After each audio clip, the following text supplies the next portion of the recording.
personal inconvenience he encounters, often resulting to exaggeration and baseless allegations.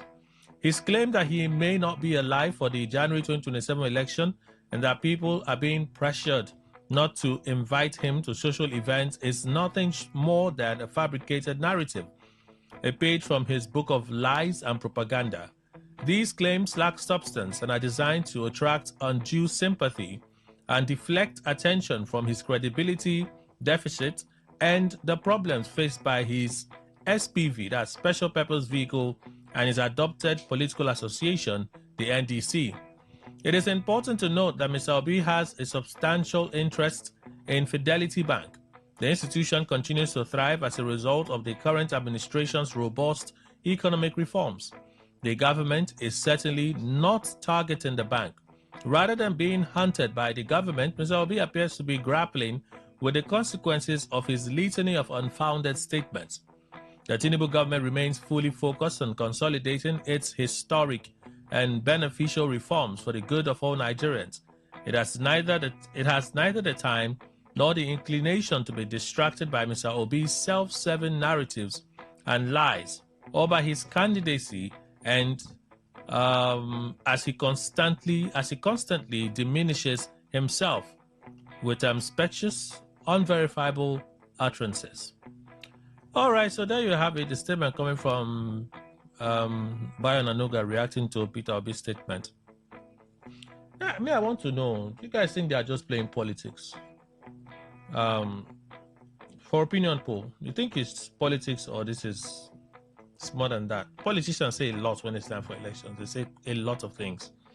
So, for one, anything could have happened. The reason why they did what he claimed was done to his vehicle, and you can genuinely park in the wrong place. But you see vehicles. I think there was one time I went to the airport. It was late in the night, and I wanted to park at a certain car park, and somebody came to me and said, "No, you can't park here. This is reserved." I'm like, "But their car's parked now." He said, "No, I beg, just park. Go to the other side. Go park." I just moved to the other side and parked gently. No one problem. You know what I mean? I don't want any issue like. So yeah, that's it. Could be that, But like I said, it could be, because I know some of you used to hear another thing. I'll say another thing. You hear another thing. And obedience is even in the shoot yourself. Okay. So I asked a question. Are both parties not merely playing politics? I may not be alive to contest in 2027, Peter Obi. Onanuga, Obi fabricating stories to gain undue sympathy. Tinubu doesn't have time for him. Are both parties not merely playing politics? That's the question for opinion poll. So, those channels to reach out. When we open the phone line, you can call 0810 9510 951. Again, 0810 9510 951. This number you can call when we open the phone line so we can take reactions from you. 0701 9339 962. Again, 0701 9339 962. So this one you can send messages, traditional SMS, text via WhatsApp, voice message also via WhatsApp. Please keep your voice message within 60 seconds so we can listen to you and listen to the next person. On other channels on YouTube where you can watch us live, all right? So YouTube and Facebook share same name ID, Today951 FM, Today951 FM. So that's for YouTube and Facebook. On Instagram, X, Twitch, and Threads. Instagram, X, Twitch, and Threads. Today FM 951. Today FM 951. All right. So on X and Facebook, you have the general post, which has the stories where you can read more for yourself. And then you have opinion poll, which is the one I just talked about, Obi's statement and the reaction from the presidency. So on Facebook and X, you'd have opinion poll and the general post there. On IG and Threads, you would have just opinion poll. On Twitch, you can use to stream live.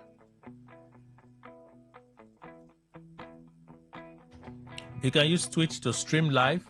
Our website, todayfmlive.com. You can stream live as well, todayfmlive.com, or on TuneIn and Radio Garden apps. TuneIn and Radio Garden apps, there you can stream live via Today95.1 FM. Today95.1 FM. So let me take you through some of the stories this morning.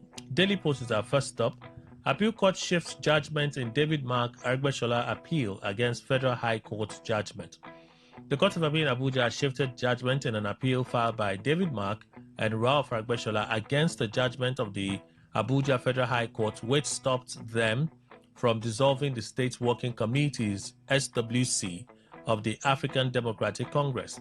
The judgment bill to be delivered by the appellant court on Wednesday was put off at the 11th hour and shifted till July 13, 2026. No reason was given for the shift announced on Wednesday after lawyers, newsmen, and politicians had taken their seats and waited for more than 2 hours. Very sad. Insecurity, shoot on sight. Don't wait for orders. Defense Minister orders soldiers. The Minister of Defense, General Christopher Musa, has directed security personnel to kill and neutralize bandits and terrorists immediately upon deployment, warning that any operative who waits for approval before taking action will be treated as a terrorist.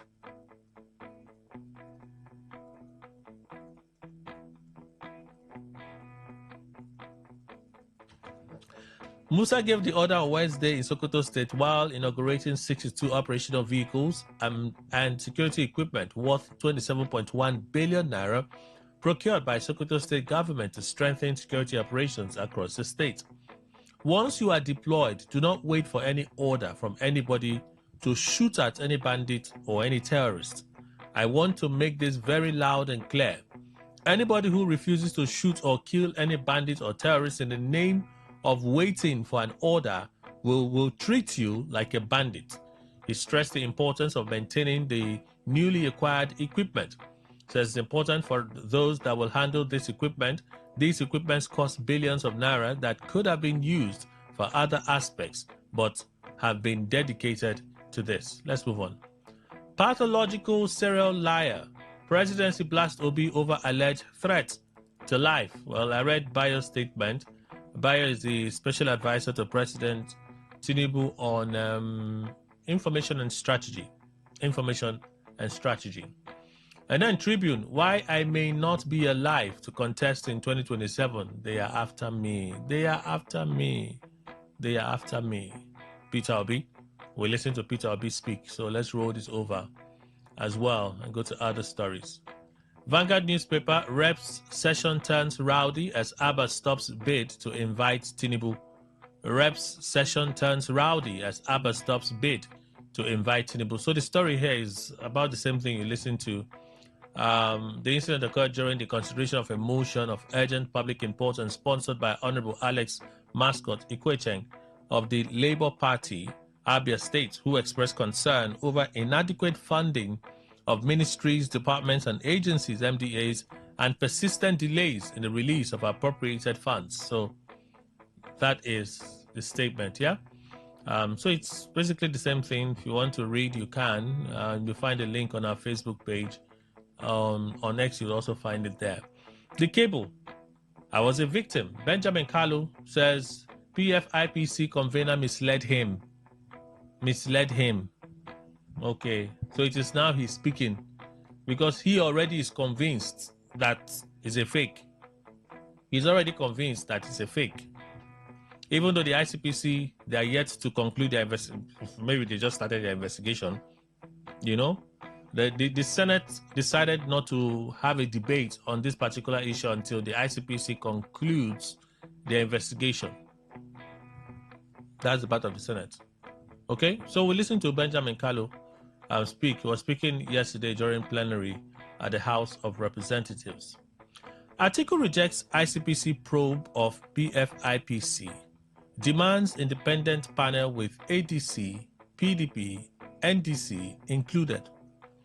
Former Vice President of Nigeria, Atiku Abubakar, is demanding the establishment of an independent commission of inquiry to probe the controversial Presidential Foreign Intervention Promotion Council, PFIPC. In a statement issued on Wednesday through Frank Schweible, his senior special assistant on public communication, Atiku says Tinubu's directive to the ICPC to investigate the matter was a response to the 7-day ultimatum he had earlier issued demanding a transparent probe. Okay. He said Tinubu's directive to the ICPC exposed contradictions in the presidency's previous position that the matter had already been comprehensively investigated by the police, with a suspect arrested and criminal charges filed. If all that is true, what exactly is the ICPC expected to spend another 30 days investigating? Atiku went on to say that if the police probe was indeed comprehensive, another investigation by a government agency would be unnecessary. What Nigerians demanded was never another internal government investigation. We demand an independent investigation. Atiku then proposed the immediate establishment of a special independent commission of inquiry comprising of 10 eminent Nigerians nominated by the federal government, that the African Democratic Party, Congress, the ADC, the Nigeria Democratic Congress, the NDC, the People's Democratic Party, PDP, civil society organizations, CSOs, and the Nigerian Bar Association, as well as retired judicial officers. He said the proposed panel should be empowered to conduct a comprehensive investigation into every aspect of the PFIPC affair, review investigative records compiled by the police and other security agencies, summon serving and former public officials where necessary, publish a white paper containing its findings and recommendations, and conclude its assignment within 1 month. Atiku then said only an independent commission with representation from the government, opposition parties, and CSOs would command public confidence and restore the trust in the outcome of the investigation. Atiku Abubakar. So, FHA demolishes buildings on land allocated to ambassadors in Abuja. The Federal Housing Authority, FHA, has demolished 9 uncompleted houses at AB Close in Gwaripa, Abuja, over alleged illegal construction. The terrace duplexes were reportedly developed on land allocated to 7 ambassadors about 20 years ago with legal approvals. Officials of the FHA Enforcement Task Team, which carried out the demolition, urged Nigerians seeking to acquire property to go through the appropriate authorities and obtain legitimate documents and approvals. Responding to the complaints from an affected property owner at the demolition site, one Peter Akpanachi, General Manager of Partnerships and Zonal Coordination of the FHA, said no one will be allowed to act contrary to the authorities' rules and regulations. At least we expect that you show us originals of the letters of allocation. We will confirm its authenticity or otherwise. Show us the building plan approval obtained from federal authority for him to carry out this construction. Those are the documents we need for now. Also show us evidence of payment. The demolition follows recent enforcement actions against buildings illegally constructed in Abuja. In March, you recall that Nyesom Wike, the Minister of the Federal Capital Territory, FCT, had ordered the demolition of buildings illegally constructed on plots allocated to foreign missions in the diplomatic zone of Katakwe Extension, Abuja.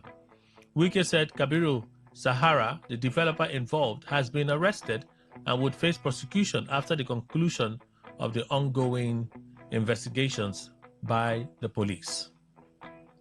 And then Premium Times. El-Rufai denies breaching court order, demands ICPC retract statement over hospital visit. Former Kaduna State Governor Nasir El-Rufai has rejected allegations by the Independent Corrupt Practices and Other Related Offences Commission, ICPC, that he abused medical privileges or violated a court order while in custody. Mr. El-Rufai, in a statement issued on Wednesday by his media aide Muyiwa Adekei, accused the anti-graft agency of misrepresenting both facts and law. His defense team has demanded the retraction of the item number 7 on the ICPC's statement. This statement issued is incorrect. Okay, this statement is issued to correct on record the inaccuracies of facts and law in the ICPC's recent statement regarding Malam Nasir El-Rufai. The statement reads, this refers to a court-approved medical visit and asserts that photographs later circulated show a clear violation of the court order. No such order is identified, not this date or nor its date, its forum or its terms. The only order in existence on this subject is the order of Justice Aikawa of the 1st of April 2026 in charge number -- that's Federal High Court, Kaduna and the rest. Referred to above, the order directs that Malam El-Rufai be afforded access to medical care in custody. It does not regulate, restrict, or impose conditions on who may see or be seen by him while that access is being exercised. The ICPC's suggestion that this order was violated by his being seen by other persons at the hospital misstates the order's terms. The order refers to the ICPC's compliance and should not be construed as a restriction upon the defendant. On the ICPC's own account, what occurred on the day of the visit itself was that the ICPC facilitated the defendant's request to receive medical attention under appropriate security arrangement. That was compliance with its existing obligation under the 1st of April order. It is not a discretionary favor and is also not an exercise of some separate unidentified order that they allege was breached by Malam El-Rufai. The family's request, as approved by the ICPC, was for consultation at 5 p.m. on the 7th of July, a quiet period at the hospital. The ICPC unilaterally rescheduled the consultation to 10 a.m. of same day, a materially busier period, and did not inform the family of the change until the morning of the visit itself. After the consultation with his personal physician, Professor Bello Abubakar, an oncologist, in a private consultation room, Malam El-Rufai remained in a public area of the hospital's private wing for approximately 1 hour while awaiting a written medical report, a report the ICPC itself required before he could be returned to custody. Some people became aware of his expected presence at the National Hospital and reached out with a request to see him, which was obliged. Like in Isha Ashiru's case, other persons who merely encountered him as he waited for his medical report also came around for greetings. As often happens when a prominent person is cited, the ICPC's narrative that this visit was converted into a political meeting takes no account of its own conduct. It was a commission that moved the appointment from a quiet 5 p.m. slot to a high-traffic 10 a.m. slot without notice to the family until that morning. And it was also the same commission whose personnel who were stationed at the scene throughout, they had personnel stationed at the scene throughout. A narrative of political theater engineered by the defense is not supported by a sequence in which the commission itself selected the time, controlled the access, and had its own officers present. The ICPC statement records, without particulars, that Professor Bello Abubakar has been arrested for making false statements. We call on the ICPC to state with specificity what statement is alleged to be false, whether it was made orally or in writing, and to whom, the date and context in which it was made, and whether the professor was afforded the statutory cautions before his arrest. In the absence of such particulars, the arrest of a treating physician immediately following his attendance to a patient in the ICPC custody raises questions as to its basis.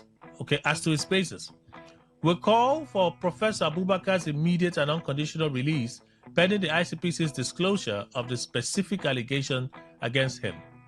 The ICPC states that it will bring to the attention of the court the flagrant disobedience of court orders.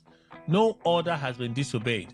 The only order bearing on this subject, the 1st of April order of Justice Aikawa entitles Malam El-Rufai to medical care. It has been complied with, not disobeyed, and it is not the order of the ICPC as purported to invoke against him. And then the ICPC statement of 7 July 2026 rests on an incomplete and immaterial respect, inaccurate account of the proceedings before July 6, and on that day of the circumstances of the medical visit that followed. The only order bearing on the medical visit is the 1st of April 2026 order of Justice Aikawa, which entitles Malam El-Rufai to unfettered access to medical care and which has been complied with, not breached. The sequence of events does not support the inference, that the medical visit was used to stage a political meeting. We call on the ICPC to retract the statement insofar as it asserts a breach of a court order. Malam El-Rufai will continue to assert his right to a fair trial, his right to medical care of his choosing under the order of Justice Aikawa and the Nelson Mandela rules, and his right to be treated in accordance with the standards guaranteed by law. So yeah, those are the stories that we're able to review with you this morning. Let me introduce panelists. Let's get started gradually. Dr. Richard Waigwe is here, Executive Director, Citizens Leadership and Rural Development Initiative. Morning, sir. Welcome. Morning, Mr. Kelly. Good morning, Nigerians. And Mr. Emmanuel Indukwe, who is our in-house analyst. Good morning, sir. Welcome. Thank you very much, Kelly. Good morning, Nigeria. So yesterday, one of the stories I read to you was spokesman for the Senate, Adaramodu, saying that there was no petition before the Senate, so it wouldn't hear or begin to ask questions about the seeming fake federal government agency. No petition. So somebody tried to raise the matter and it was shut down, we understand, by the deputy speaker who was presiding over plenary. Was shut down. And basically the conclusion is, let's allow the ICPC conclude their investigation before we can do anything. Doesn't sound off, no? Dr. Waigwe, do you think they're in Mr. order? Kelly, I think without wasting time, to you, that's the evidence of rubber-stamped Senate. Those flimsy excuses you are giving. Okay, why did the lower house decide to venture into the matter and even took a decision on that? The House of Assembly, I was yesterday, took a decision on that. Somebody has to raise that matter. So, but when it got to the upper chamber, to tell you how, how dependent they are on the executive, they can give us excuse, real out reasons. ICPC is now a court. Is ICPC a court of competent jurisdiction that you say, okay, that's enough? It's an agency of government. So when they just give such flimsy excuse, they think they're talking to maybe children. But that is a clear evidence of people who are only responsible to the president. They are even afraid of their own shadows. And in case they take any decision that the president will not like, maybe he will come against them. That's the kind of people we elected to represent us at the upper chamber. It's a shame. Mr. Ndukwe. Well, Kelly, it worries me truly if anybody will say that the issue of this fake agency that perhaps will not be looked into because it's completely as dubbed fake. Kelly, where children are is where somebody could just come out and make a pronouncement. They will be moping at you because they don't have the faculty to put two and two reasons together to come up with a finality on that issue. There are a lot of areas, gray areas indeed. I know that if I wish to con government, because I'm the hugest con man on earth. There certainly must be officials that will give me office in Federal Secretariat. So let me end on that one. I have said severally, I am not pointing any finger at all on Gbajabiamila, who says that Adeniyi may not be lying against him. But the issue is that whatever led Adeniyi to bulldoze himself from point A to point B to point C, that particular issue, what those people that beat the drum for him must be investigated and found out. So whether the upper chamber or the lower chamber did not even say anything, I will take it as Nigerian factor, because in Nigeria, bad things are good things, especially in the eyes of politicians. So for me, if they want to leave it, let them leave it. The world is watching us. No, but they're not saying they will not investigate. They're not saying they will not have their own hearing. Yes. They're only saying that let's wait till the ICPC is done before we do anything. No, Kelly, I am saying they did not wait for any, because if that thing truly, as they keep on saying, I have not seen federal budget. If it made its way, there was an allocation in the federal budget for that fake agency. Fake indeed. Now, that agency, that allocation must have passed through the upper chamber. It is a glaring issue. They can't deny that. Now, did they wait for any other government agency to do its work before they oversighted that and then make sure that that particular budget was allocated, the allocation of that budget, of that amount? See, there are gray areas, and it looks as if the mouth is so wide to swallow them. That is why they are giving all these excuses. Which ICPC? Can't ICPC be doing its own job and then you do your own job? Is it only one person on earth? Jobs and works go in pari passu. It doesn't matter. Okay. So it means that Benjamin Kalu's explanation, how he got entangled in this whole situation too, would not matter, right? The only question I'm asking is, why is he speaking now? If he had his doubts and suspicions about it, I don't know what the House of Reps decided to do yesterday. Dr. Waigwe mentioned it, but I don't know what they decided to do yesterday. However, he decided to give an account. They wrote to me that they wanted to see me and so on and so forth. This was what happened, fake agency, blah, blah, blah. I'm like, oh, why are you speaking now? Why not just wait, let the investigation? What if they investigate and they indeed find that some high-powered person gave life to that agency without the president's express approval? So the agency really, the person did not do anything wrong. The person was asked to pay a certain amount. You get a certain facility, you get the support. Maybe the real contention came when he was now seemed to be doing the jobs that the Ministry of Foreign Affairs was statutorily set out to do. Maybe that's where the controversy came. Otherwise, he would have just been operating quietly at that federal agency. So Benjamin Kalu saying what he's saying now, the way Dr. Waigwe is looking at me, I'm not the spokesperson for Benjamin Kalu.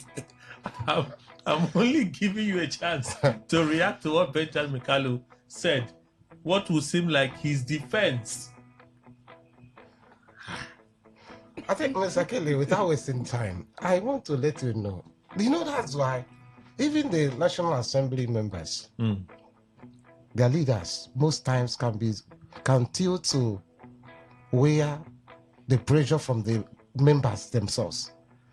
For me, I think the Deputy Speaker has to change his position in case he had a position before.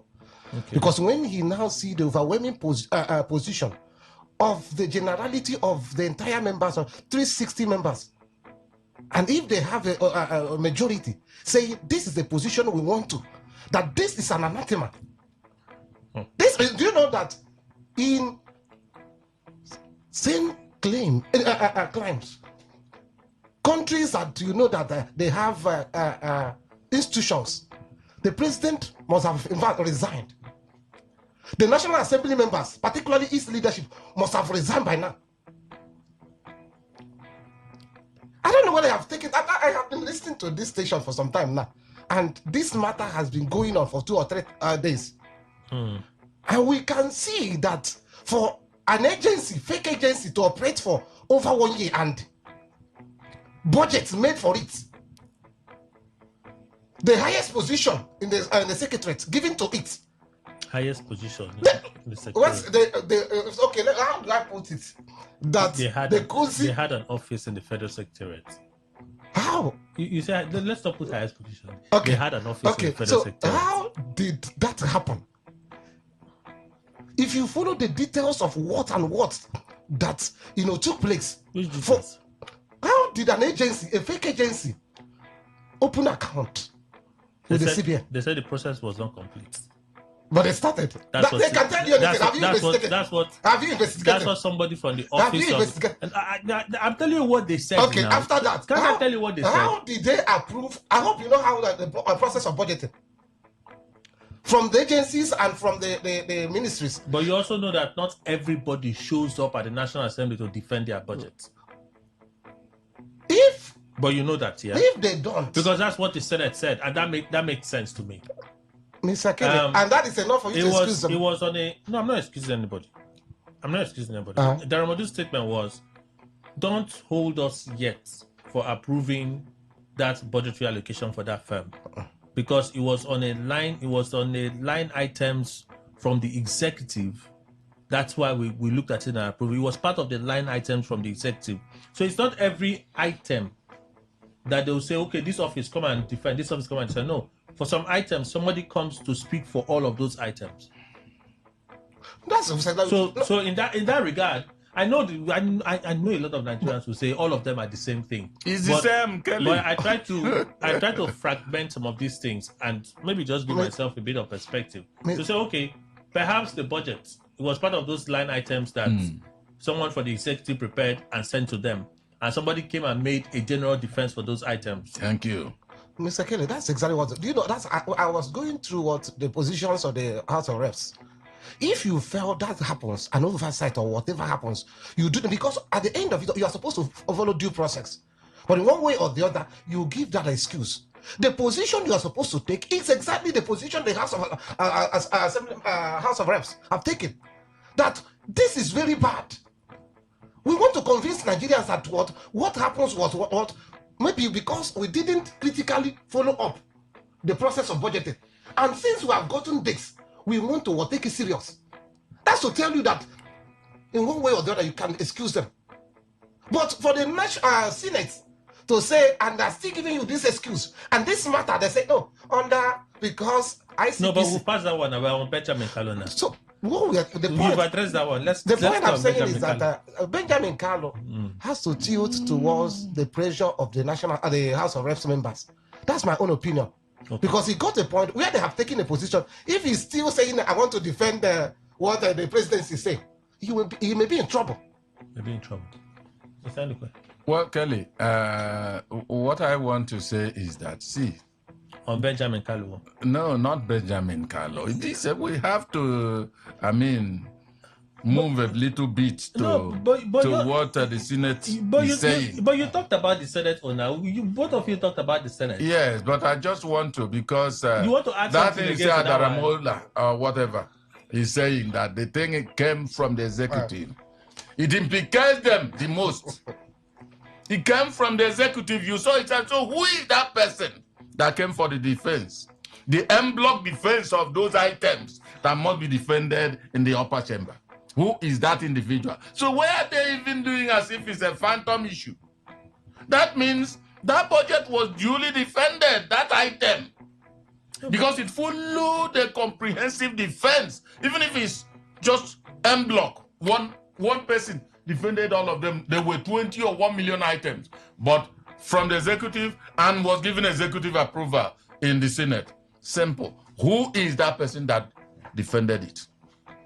It implicates them. As for Benjamin Carlo, I'm not even listening to him because what he's saying, he's supporting the presidency.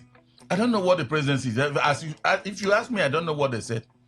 I don't know what. See, I'm not listening to Onanuga. That's because you chose not to. Yes, Kelly, I completely choose not to. Why? Because what they are saying, you see, if something is supposed to be straight and is being crooked, I don't look at it. When I look at it, so long as there's no harm he poses to me, I will remove my eyes. Why do you sense every this? focus of mine will be removed from Why it. do you sense it's being crooked? The reason is simple. If that kind of thing, because I've heard some feeble defenses of Onanuga. Feeble Defenses, lame excuses of Onanuga. Exactly. Wow. I'm telling you, because these things are... Kelly, how can... I have asked severally, and nobody has been able to venture the answer to me. Perhaps today, people who are listening to us will venture the answer. That I stand up, I say, I want to go and then open an office in Federal Secretariat. Kelly, will it be easy? No. Okay, if you say, will it be easy? It won't be easy. The answer will be no. Good. And but is it possible? It's not possible. It's not possible. It's not possible. No, it's not possible entirely. Have you tried? Somebody Have has you tried to. it? I will not try it even because I know I will hit a brick wall. But if you don't try it, how would you know? No. Listen how I will know. Even in Today FM here, if anybody comes in here, walks in here and said, I want to have an office and all that, you know that management will not grant him that. Okay. I don't know. No, but I know. If you don't know, I know. You say you know that. No, You don't know. you don't know. I do. Thank you. Now, management will not grant that. Okay. The same thing with if you go, questions will come. Barrage of questions. From who? Management? From government. Okay, Government officials. Okay, now we're back to yes, government. because we have to leave. I just use Today FM to give you an instance of what could happen. Okay. Whether you still don't know, I don't know. I was a bit confused. See, when somebody is telling me he had an office, I'm not talking about allocating money Are you still in the budget. Are you still on Benjamin Kalu? Benjamin Kalu have finished his own now. You finished Benjamin Kalu? Yes, I said that. But we've talked about all these things. That thing he's saying, that he supports the presidency. Let him be supporting. You see, when Jesus was on earth, he said that when a blind man leads another blind man, they'll fall into a ditch. That's what is happening. If he follows them, when Onanuga's legs will wobble, he will join him and then have that crash. Unless otherwise, because Nigeria is a place that things don't go the right way. See, they call it fake. It's fake indeed. Doctor, you still want to ask something? Will it be too hard to describe this government as one-chance government? I'm not sure I follow. Will it be too hard? No, but you have been seeing the cases of people accused of corruption. Like which one? And the treatment. The humanitarian minister. Better I do. Is it better? Yes. Have you seen the report? Yes, they're investigating now. There's how many years? How many months? Has it been up to... Have you... The case of the former minister of Foreign Affairs. Is it Foreign Affairs or Technology? From Enugu. Energy. Did you get the report? Is it ICPC next now? Except when he decided to contest in his governor. No, but that's that's your own reading of it. No, that's but it's energy not in ICPC custody. When was it? No, nah. It's energy not in ICPC custody as we speak. When did it happen?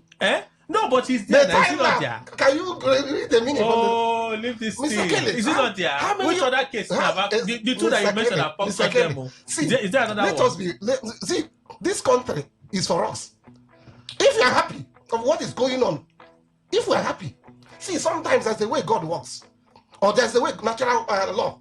That it will come to you. What? No, that's those who condone. Those who in one way or the other think that so it will come to what you we now. should call a red black, we call it white. But I said that in other words, I say it should come to you. No, what I'm saying, that the thing will come to you. If I lie, I am on air. I am on air, and 24 hours you can read my lips.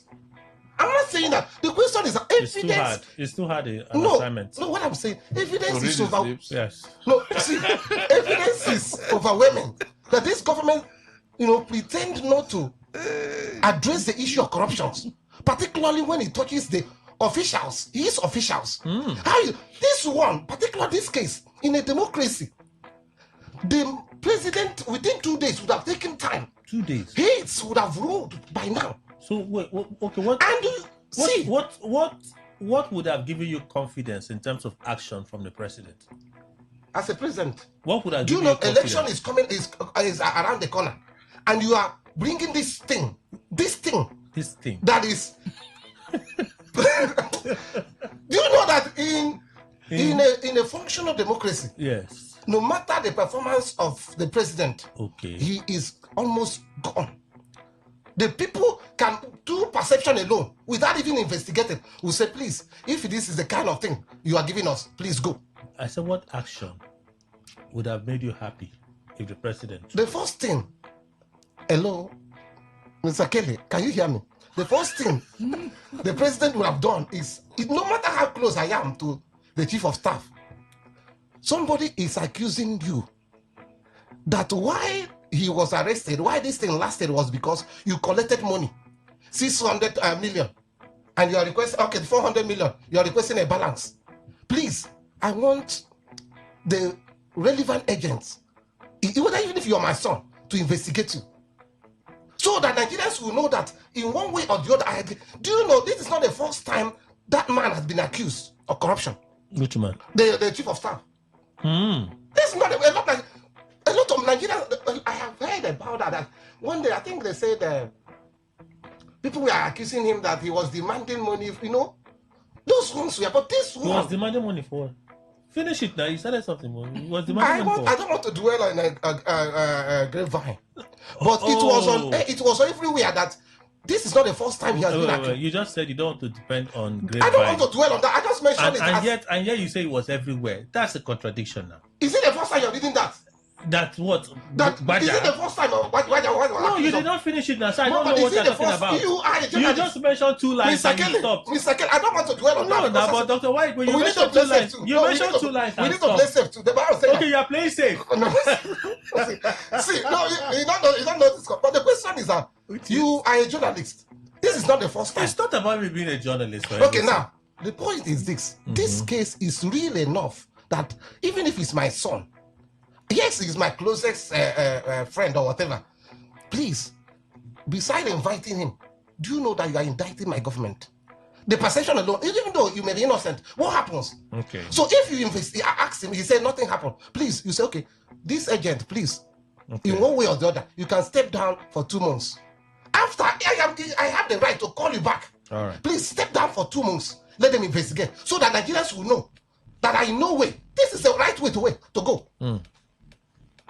So if the president had asked the chief of staff to step down, even if it's 2 months. No, I mean step aside. Step aside, eh? He would have given you a lot of signals that the president was not serious. Me, Nigerians, that he is serious. That is, in fact, he is a credible president. We elected. You're sure that if he had done that, you wouldn't have found another thing to still call him? No. Okay. So both of you have fully exhausted yourselves. We have not. Okay. You can't see. We need to stop. This is inexhaustible. You see this issue. We have not. This fake agency. It's still like everything about it is inexhaustible. So let's go on because it's not what we are going to. No, so that people will not begin to feel like I'm stop people from speaking. No. It is for us to accuse you. Don't accuse yourself. No, I just want to be sure. I like. Let them be doing whatever they are doing. But like I said, the whole world is watching us on this particular issue. So on this same issue, Atiku is asking for an independent panel. This is the composition of the panel. The establishment of a special independent commission of inquiry comprising 10 eminent Nigerians nominated by the federal government, the ADC, the NDC, the PDP, civil society organizations, and the Nigerian Bar Association, as well as retired judicial officers. These are the persons that will constitute the panel. Mr. Andukwe. Kelly, I agree that call it even special panel be constituted to investigate this issue. I agree totally. But you see, NDC and all that, you are making it a political affair. But it will be bipartisan. You see, Kelly, when you have all of these parties inside, it will be bipartisan. And then you have the NBA. Let it be something that is made up of technocrats. Investigators should be technocrats, not politicians. Once they go into that. You have people from the government now, so you can have someone from the police. from the ICPC? I don't. All of them are politicians. All of them. Even if you bring in the Inspector General of Police there. So who should they go and bring? FBI? See, if there's need to bring FBI to unravel this. To bring FBI? Yes, let them do it. For this small matter? It's small? Very small matter. Okay. Let's go and bring FBI. Come and waste their time to come and figure out agency that they too by themselves are saying that there are questions. There's nothing small in this issue. You see, the world will rub, if it's in local parlance, you call it shit on Nigerian face. Language. If this thing is not investigated, language, and then this language, please. Okay. Sorry. It's all right. Sorry. Okay. I'm telling you. It's okay. But all I'm saying is that, you see, when somebody allows certain things that should not exist to happen, and then whoever are giving excuses that are very lame, investigate first. Tinubu has done well by saying ICPC. Go ahead. However, he should have told Atiku's proposal for the panel. Atiku's proposal, if you are dragging me back, I said let it not be a political affair. So no political party should be involved? Yes. Okay. APC should be there by way of being in charge because that's exactly where it's come from. But all these NDC, ADC, what are they going to do? Discuss politics or what? And then with the eyes of suspicion, start picking up something that it has not reached the time to pick up something. I suspect that this will be where you and Dr. Waigwe will disagree, but I need to go and pay some bills. When we come back, we'll continue. Dr. Waigwe has his own No, I suspect that he's about to disagree with you. I really want to hear that disagreement. No, because the moment you say no party should be involved, I say you will not agree. But we have to go for a break. Please stay with us.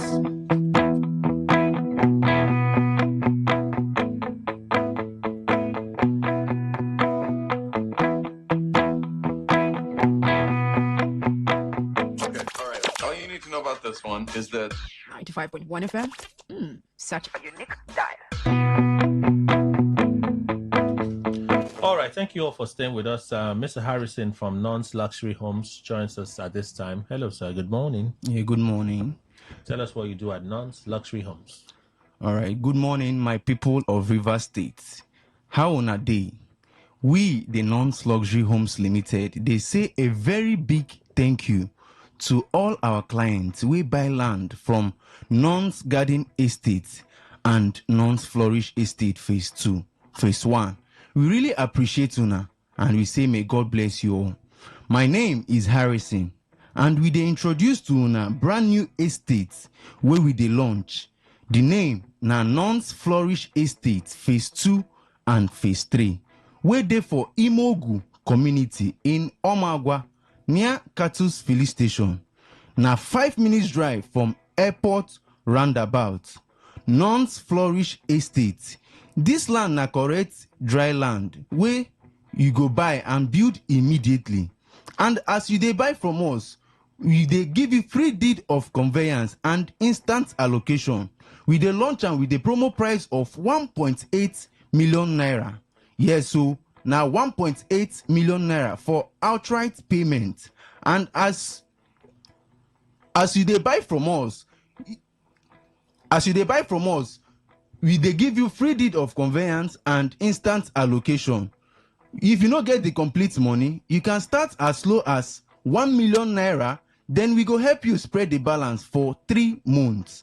But no say na 2 million naira na you go pay because na instrumental payment. So sharply call us on our number, make we carry you go show you where this land dey. Our number na 0808 414 6285. 0808 414 6285.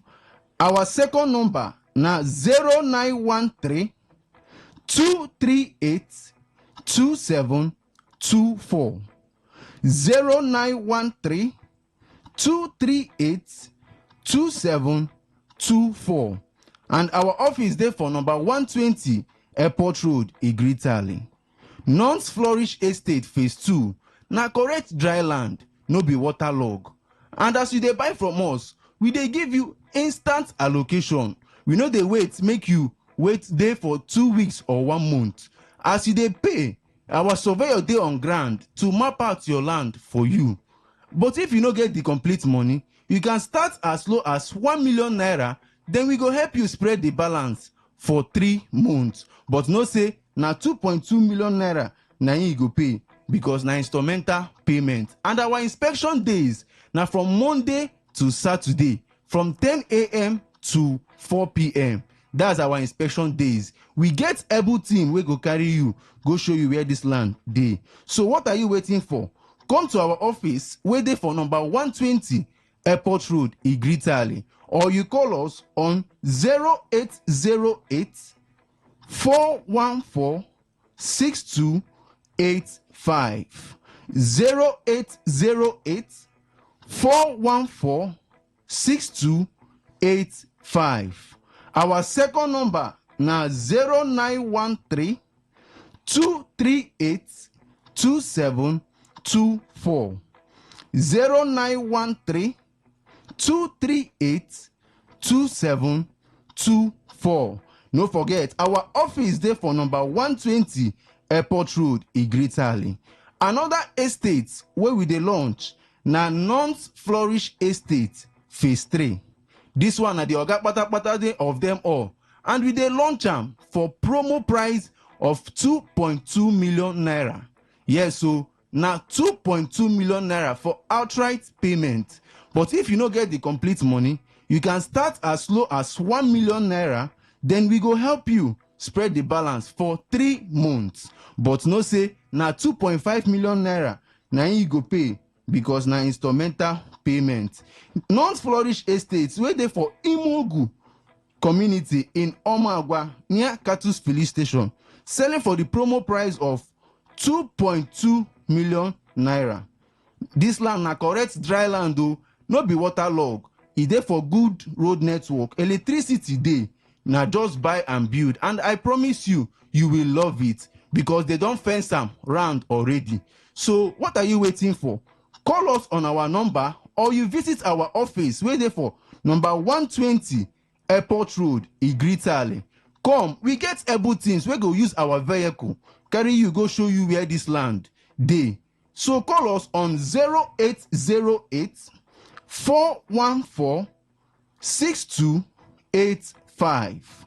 0808 414 6285. Our second number na 0913 238 2724. 0913 238 2724.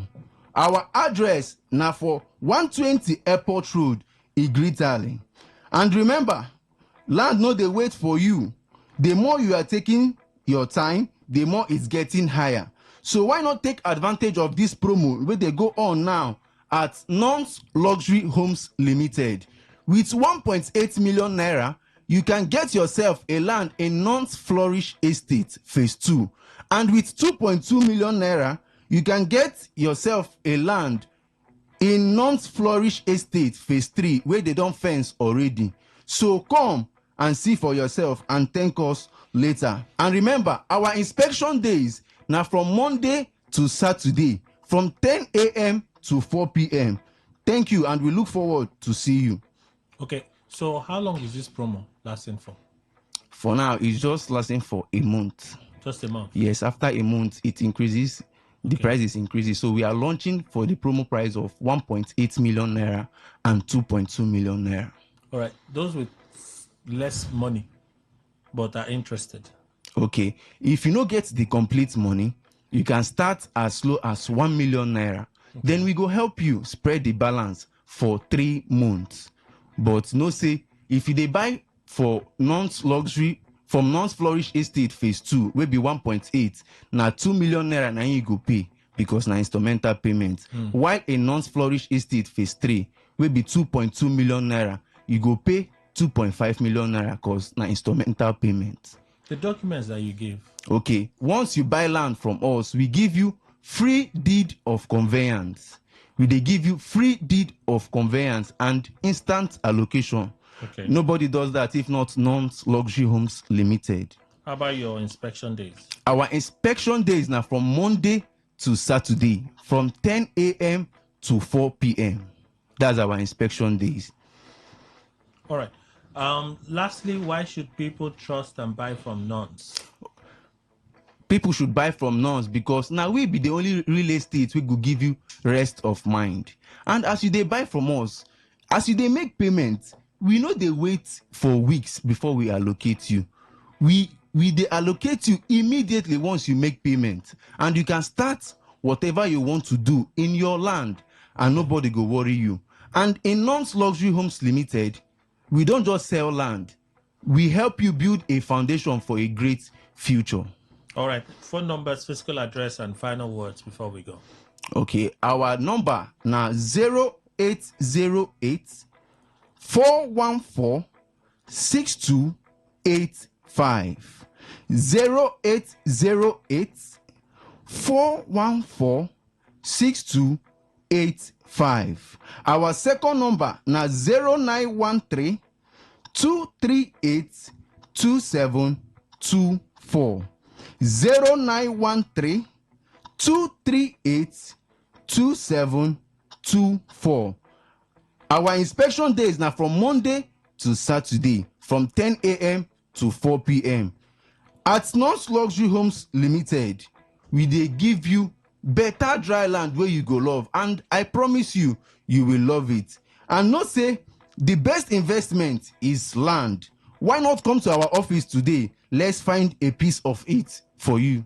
All right. Mr. Harrison from Non-Luxury Homes, thank you for making the time to be here. All right. Thank you very much. News update next. Please stay with us. Port Harcourt, are you ready? Today, 95.1 FM, the voice of the people.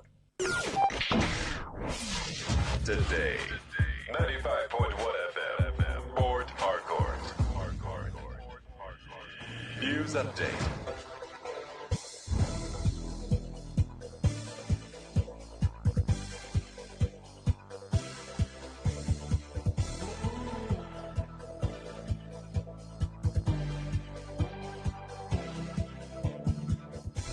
A very good morning to you. Here's the news update on Today 95.1 FM.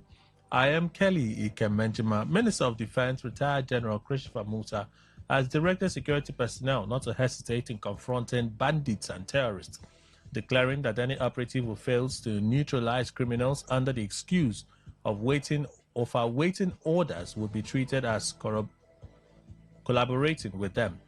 Musa gave the charge on Wednesday in Sokoto State while inaugurating 62 operational vehicles and security equipment worth 27.127 billion naira procured by the Sokoto State government to strengthen security operations across the state.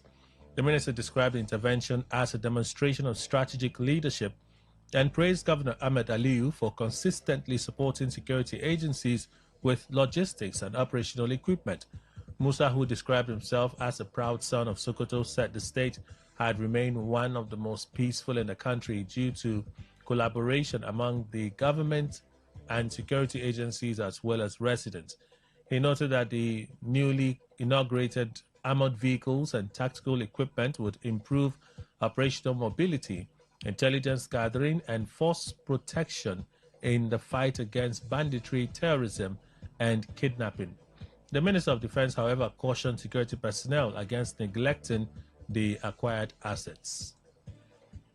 President Bola Tinubu has called on civil society organizations, CSOs, across the country to align more closely with his administration's development agenda, urging them to put national interests first and reject foreign funding capable of undermining Nigeria's sovereignty and development priorities. According to a statement issued by the Office of the Secretary to the Government of the Federation, OSGF, the President made the call on Wednesday at the Southern Civil Society Organization Summit in Lagos. President Tinubu said CSOs must move beyond being viewed solely as critics of government and become active partners in promoting sustainable development, good governance, poverty reduction, and human capital development. The president was represented at the summit by the Secretary to the Government of the Federation, SGF, George Akume. Speaking on the theme, Nigeria First and Sustainable Development, Tinubu commended civil society groups for their interventions during the COVID-19 pandemic, flood disasters, and other national emergencies, describing their contributions as patriotic or patriotism in action.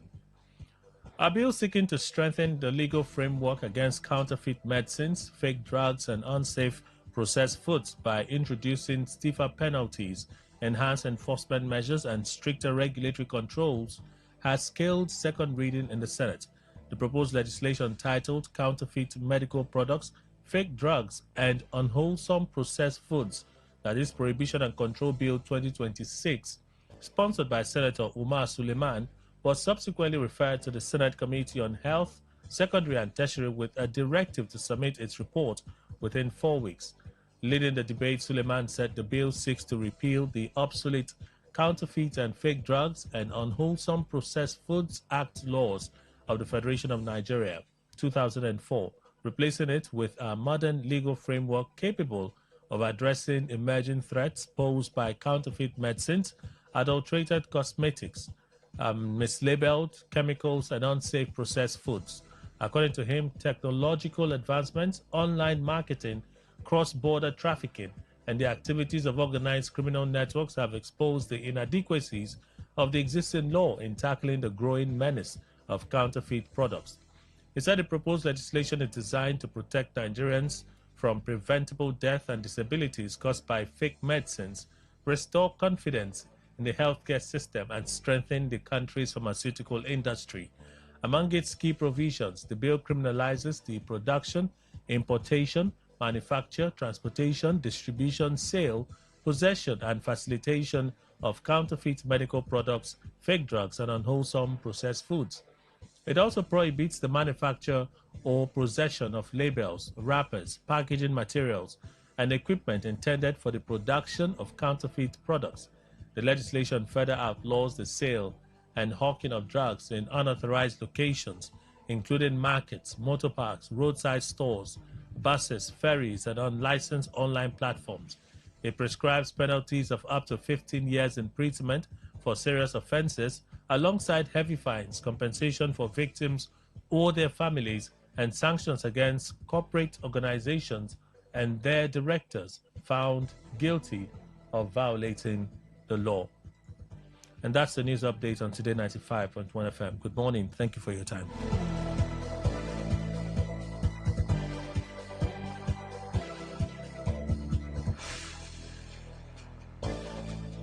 Today 95.1 FM, where news meets insight, sports meets passion, and entertainment meets excellence. Expert analysis from seasoned professionals and our top analysts, informing, educating, and entertaining you. Your voice, your station. We are the voice of the people.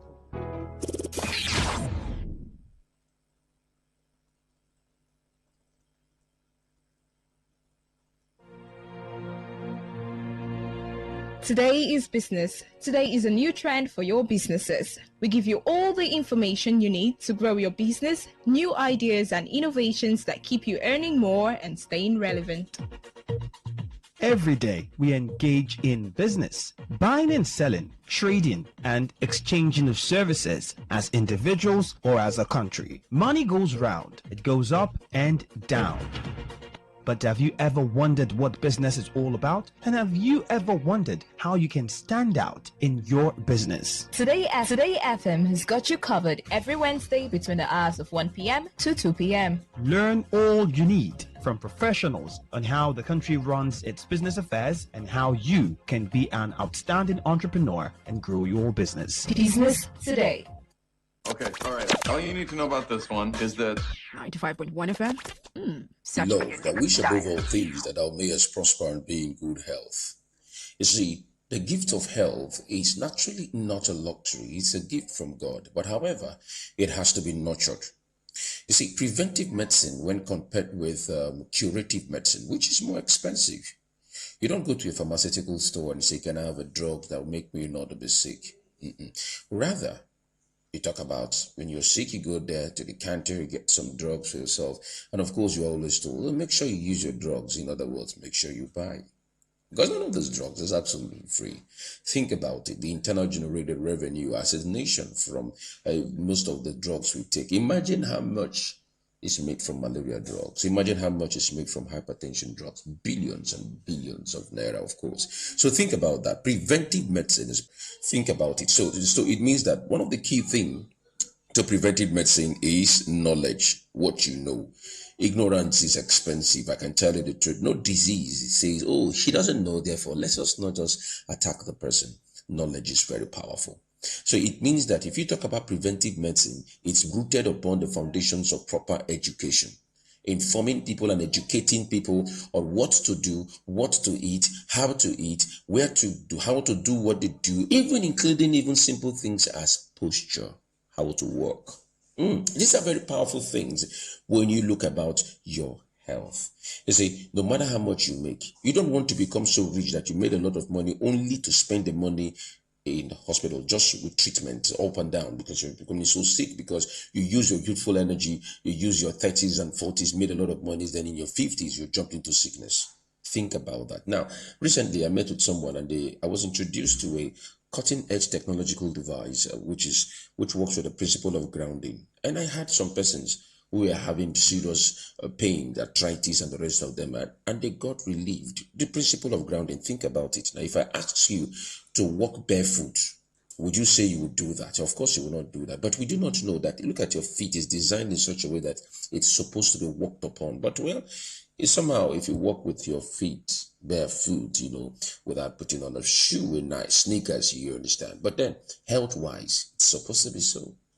Because there's some balancings within your electrical charges within your body system, as well as that of the earth and the rest of them. That contact helps you to stay healthy. Well, let's not talk much about it. This Saturday, 11th of July, 10 a.m., we'll be having a health awareness seminar.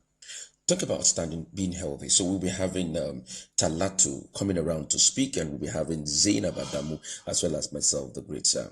I have a background in medical science. Many of you do not know about that. So it's going to be this Saturday, and the time is 10 a.m., but registration begins by 9:30. Now, those of you who come on time, the first 50 persons to be in attendance will have the privilege to go through the machines for the therapy for their body systems, treatment, and the rest of them.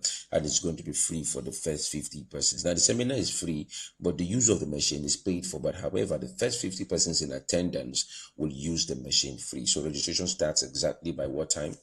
9:30. The venue is the RCCG Day Spring Parish, Rivers Province 4 Headquarters, Stadium Road. Now, send the word yes to this number, 0706 973 6129. 0706 973 6129. 0706 973 6129. You see, in God's plan and design for us, even at the age of 60, 70, shouldn't be considered an old man.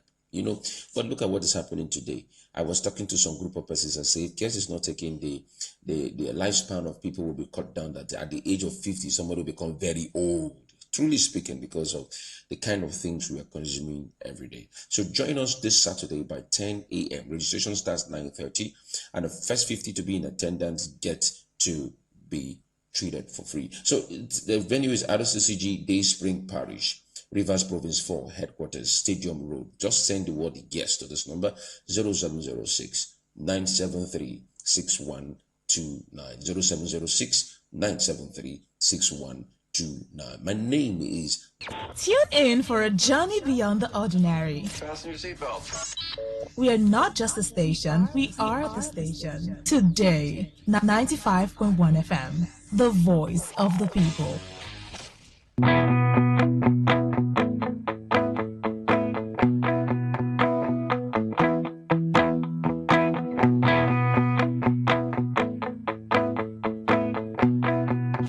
All right, thank you all for staying with us. Let's continue our conversation. I'll return. Let me just go to Dr. Waigwe.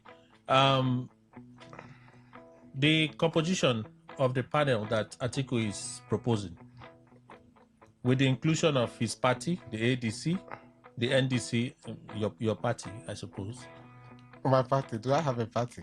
Mr. Kelly, you're no longer in the NDC. Am I a member of a, have I on undying loyalty and love for Peter Obi now? For Peter Obi or for party? For Peter Obi, and tell you in line with that, you were joining the NDC because as a national, you wouldn't. You said you were going to. No, I remember what you said here, and if he insists, I can get our engineering team to kindly share the offer job. I can remember that conversation. And I said what? But the things I'm saying now that you said so that day. That what? That you are a loyal and ardent follower of the Obi's movement. My love, and you will join. Not of Obi's and you have joined the NDC. But you say you have joined the NDC now. Hyperbole. You can decide to exaggerate it. Yeah. But the point is this, and I can't deny it.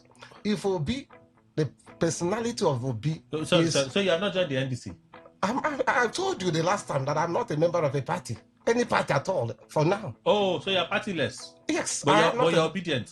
I am not an obedient to movement. I am, as an academic, I don't think it's necessary for me.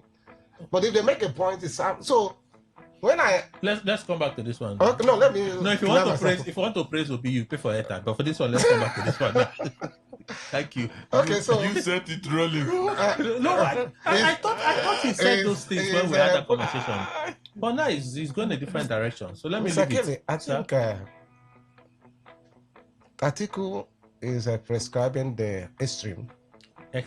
Yes, for me in a democracy and that's because of weak institutions. Where institutions of democracy are functional, the administration, public administration, might create room that even the administration, that's the party, and the regime or the government of the day has an agency that will investigate that without looking for parties and the rest of them. But because of weak institutions, what we are seeing so far, so you can call for independent investigation panel, but then that should not include the political parties. You can talk about the media. You can talk about the civil society group. You can equally decide to maybe co-opt traditional rulers and religious, people to give it at least a level of credibility, just because of weak institutions. Ordinarily, you would there are agencies, relevant agencies that would have investigated this without trying to but they're investigating this now. That's what I'm saying. ICPC is so I am telling you why he decided to call for that, but you don't go to the extreme. Parties are not supposed to be part of this independent panel. If they are going to be biased. Well, so you agree with Mr. Ndukwe? Totally. That's what it's making a point. So you can because NDC. How do you have a truly bipartisan representation for a subject like this? Because if the parties are involved in the entire screening process, the investigation process, and they come by the realization that, oh, truly, APC had no hand in this, it would have been easier and better for us to believe it when the NDC was saying, no, we're part of that panel, we investigated, our findings indeed exonerated the APC and the administration. There were gaps in discretion by certain members of the government, and appropriate actions have been taken. So when someone from the NDC perhaps is speaking, telling us what the panel decided, it can bring a lot of confidence. And I am telling you that in public administration, that's why politics exists. Until you get into government, there are some certain things that to you as a party must not be involved. Once a party wins, you can decide to. You may criticize and say any other thing. But in this case, there are some certain things parties are not supposed to, because indeed you cannot be neutral. Because you are trying to put the administration down at all costs so that you can win. So who is bringing you? How will you come in? So you don't agree with that? No, that's wrong. That's extreme. And I have told you why he's calling for that. But he should know that this is going to extreme. In a presidential system of government, is it always easy to summon the president? Is that the question? By the national presidential system of government, is it always easy? In fact, not even always. Is it even easy to summon the president by the National Assembly? Well, ordinarily it should be easy, because if it's embodied in the law, then why should the president stand down the law? For instance, he's invited and he will renege on appearing or attendance. I've been thinking, doing a quick survey of presidential systems that exist in the world. Yes. Vis-a-vis parliamentary, right? Parliamentary is their daily routine. Okay. Opposition lawmakers would banter with the current prime minister's party. The prime minister will be answering questions, will be responding to that banter that goes on in parliament, right? But America, for one, rarely, no matter the level of anger and disagreement, would you hear that Americans are inviting the president to come and answer questions directly from lawmakers? Rarely.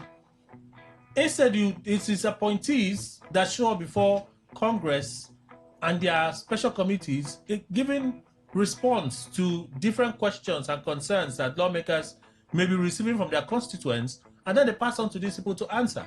That's why I asked the question the way I asked the question. I'm not saying whether it is legal or not, no. And that's why I answer it that way, because it doesn't have root if you do not check whether the law, of course, embodies such.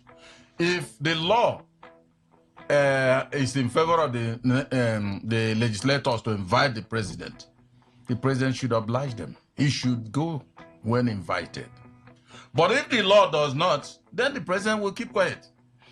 Should the law indeed made it mandatory to president to go to the legislators if invited, and the president is not doing that, then he's standing down the law. And he is the law himself by way of being on top of everything. And so if he's not indeed respecting the law, then that is why we always say Nigerian factor, where makers of law are breakers of law. But you haven't confirmed that the law I don't know. That's why I'm saying, that's why I'm talking in this way. Nigerian Now, if the law, Kelly, I tell you, what is there?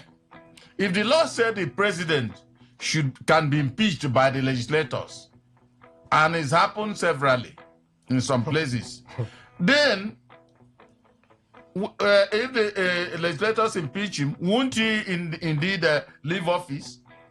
Then why is it that part of the thing, should it be that the law enables them to do so, the invite him, he won't appear? So it's easy. If the law if the law makes it possible for him to be invited by the legislators, he should oblige them. It will be easy. Except otherwise they want to be a lawbreaker. Dr. White, are you aware of any law that mandates the president if the lawmakers did such a summon? Yes, I think it's even the ground norm. That's the Constitution. Okay. Chapter. The Constitution, don't need to go to chapter. The Constitution, the first thing that the Constitution embodies was what they call the principle of separation of power. Yes. And the separation of power, the principle of separation of power says that what? The three organs of what? Government. Work independently. Has the right to checkmate. What they call checks, well, we use the word checks and balances. Okay. So the Constitution gives the power to each of the organs of government to be able to, question and cross-question some of the actions of what all the other organs. And anytime they go contrary to the spirit of the Constitution requires each of the organs to ask, please, why? The judiciary can even say what? The action that the president is what? It declared null and void. And that will stand. So I'm not sure it's quite the impeachment provision in the Constitution requires them to ask questions. If it requires them to ask questions that if you don't answer the questions, you can be impeached. What then are we asking of? Okay, so I just did a quick Google search. So this is AI response, and AI does Google search is using AI to get quick results, right? So I need to explain it to people so they understand how the results has been aggregated, so people understand it. So this is AI. AI will do a quick summary of all of the related topics and all of those things, and give me a final brief. That's what it has done. My question: does the Constitution of Nigeria mandate the president to appear to summons by National Assembly? summons by National Assembly? The answer, explicit no. The 1999 Constitution of Nigeria does not explicitly mandate the president to appear before the National Assembly on summons. What the Constitution says, and they give different parts. General evidence, Section 89 gives the National Assembly powers to summon any person in Nigeria to give evidence. However, constitutional experts and past legal opinions heavily debate whether this applies directly to the president. That's one. Discretionary attendance. Under Section 67 of the Constitution, the president may attend any joint meeting of the National Assembly to deliver an address or make a statement. The use of the word may implies it's discretionary and not mandatory. And Tinubu has done it. He has done it, what, 3 times? Several times. Or twice. He has done it. When they did the new national anthem, and so on, Tinubu has done it. The budget presentation. The only specific time the president is constitutionally required to appear before the National Assembly is to fiscally present the annual budget estimate as outlined in Section 81. Even this one, if you say it's required, okay, constitutionally required can still be optional, because Jonathan, when the fight was thick, he didn't show up personally. I took the budget to them. So, no compulsion. Many legal experts argue that the president cannot be legally forced, sued, or arrested for failing to honor a legislative summons.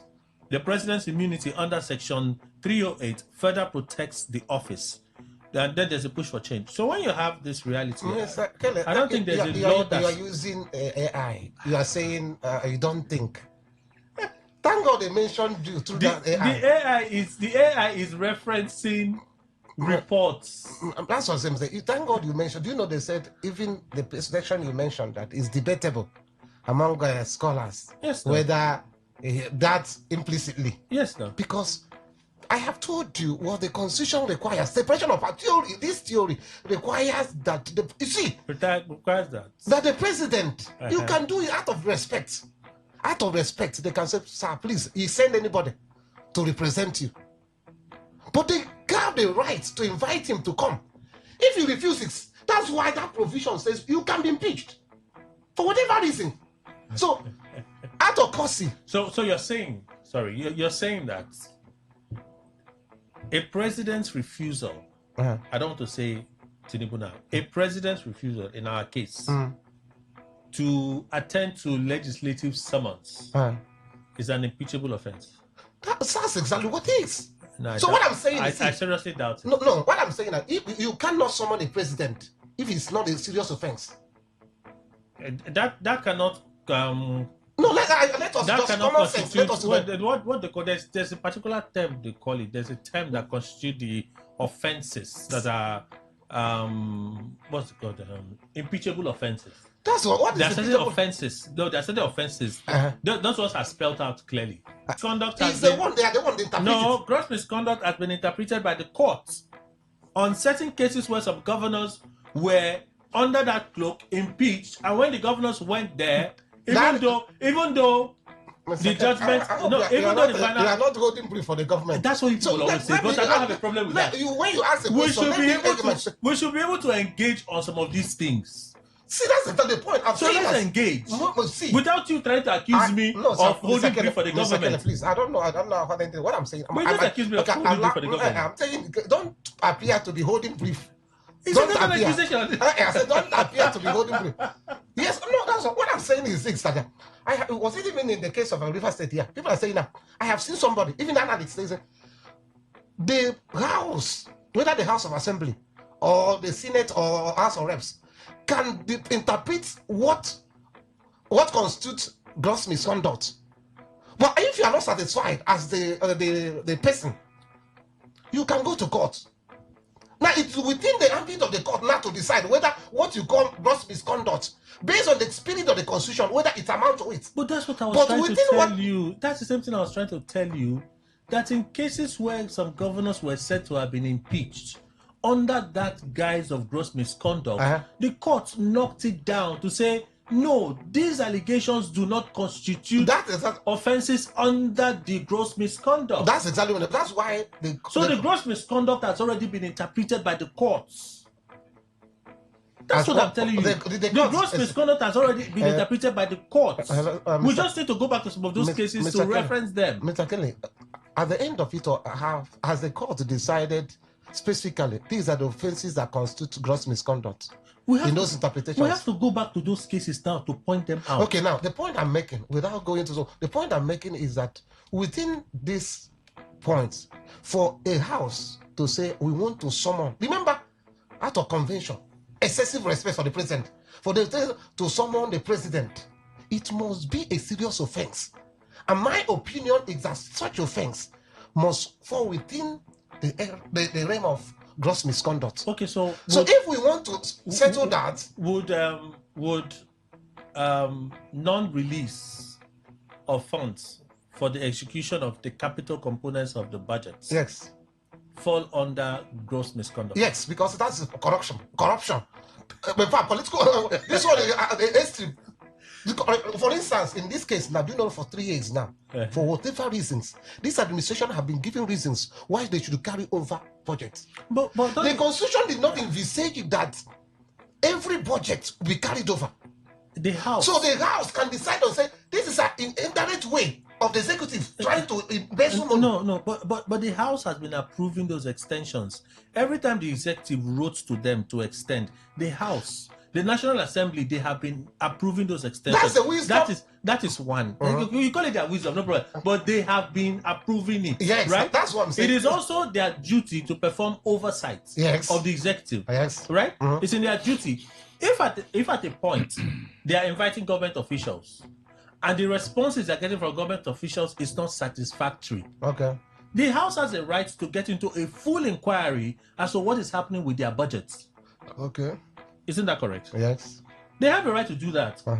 When the government agencies are giving us unsatisfactory response, they can say, no, as a parliament, we are not satisfied with the response that the federal government is giving us regarding our monies and how our monies are appropriated funds are being spent. Okay. We now at this point haven't gone through this process. We have arrived at the conclusion that indeed there are questions of malfeasance here which may now be impeachable. They haven't got to that point. See, but you understand what I'm saying? I understand. No, but you understand this narrative I just yes. They haven't gone to that. They haven't got to this point yet. I don't think there's any particular case that made you to raise this issue. No, there's a case now in the National Assembly yesterday. Members of the House of Ikecheng, Mascot, raised the motion that the president should be summoned to explain to the National Assembly why funds are yet to be released for capital projects from the budget. And that's why I'm taking time to let you know. AI has given you. I've been teaching this for some years now. Okay. The issue of parliamentary system, presidential system, and the rest of them. And I say the intendment of the framers of the Constitution, even when we borrowed, remember the when we borrowed the presidential system from America and the rest of them. Time will not permit me now to tell you where maybe cases where in America or here the president have been summoned. The provisions of the Constitution requires the House. If you give them the power to impeach the president, you can invite him. As long as you do that with respect. And that's what I'm saying. It's not any matter you should invite him. But if it is a serious matter, they can invite him. And the president has no reason not to come. The president has no reason not to appear. And don't say because I am the president. The theory of separation of power did not say that the power of the president, you are so special or you are higher than the other organs of government. No, but you don't also think that the reason why the president has immunity is to protect him and shield him from what some people may seem as unnecessary distractions. Abuse. That's not distraction. My question is simple. You don't also think, I asked the question, you don't also think that the reason why the president has immunity is to protect and shield him from what some of us may call unnecessary distractions? Now the question that we're asking, is it immunity against being invited? You are right. No, the question is it immunity against being invited? Last, we're all Nigerians. No. We used to answer questions with questions. Why do we answer questions with questions? Mr. Kelly, there is nothing wrong in the Senate. There's nothing wrong in the House of Reps inviting a president at the state level, there's nothing wrong. No, but that's not what we are saying. No, That's these are the someone. Okay, use the word someone. That's not what there's this nothing conversation wrong. is about. Let us not set, the agenda that it is an offense to invite the president. No. This is misdirection. That's not what this conversation is about. I started first by asking, is it easy in a presidential system to summon a president? I say it's right. It may not be easy, but is it right? Okay, is it right. provided? Oh, if it's right, yes, it's right. It's not. It may not be easy. No. Let me say because of this. Let me agree with you. It is right. Yes. Right. But is it easy? It may not be easy, and that's what we are seeing so far. Why is it not easy? The practice so far is that that's what when we talk about that's what we call pure doctrine of separation of power. We have discovered that in pure doctrine of separation of power, the intendment or assumption was that the three organs of government ought to be equal. But in practice, we are seeing that the growing power of the president or the executive. So that has been the practice, majorly in presidential system. Okay. And we are asking, is there any way we can do to tune this thing down? So now you have really modified it. No, you have really modified it in a way that you're saying, if I understand you correctly, and if I heard you right, you're saying the current realities make it impossible for the president to be summoned. Yes, because most times they respect him. They call it respect. Okay. But respect you're saying that, so it is not that the law necessarily states that the president is mandated to respond to summons. No. If you refuse, the point I'm making, if you refuse not to respond, you are saying, please impeach me. Because the people who they will impeach you. Mr. Enko, you wanted to say something. You see, I'm sure Dr. Onwigwe is out of the box of answering this question. See, for me, Kelly, I think the AI-generated answer you gave clears it for me. Very glaring.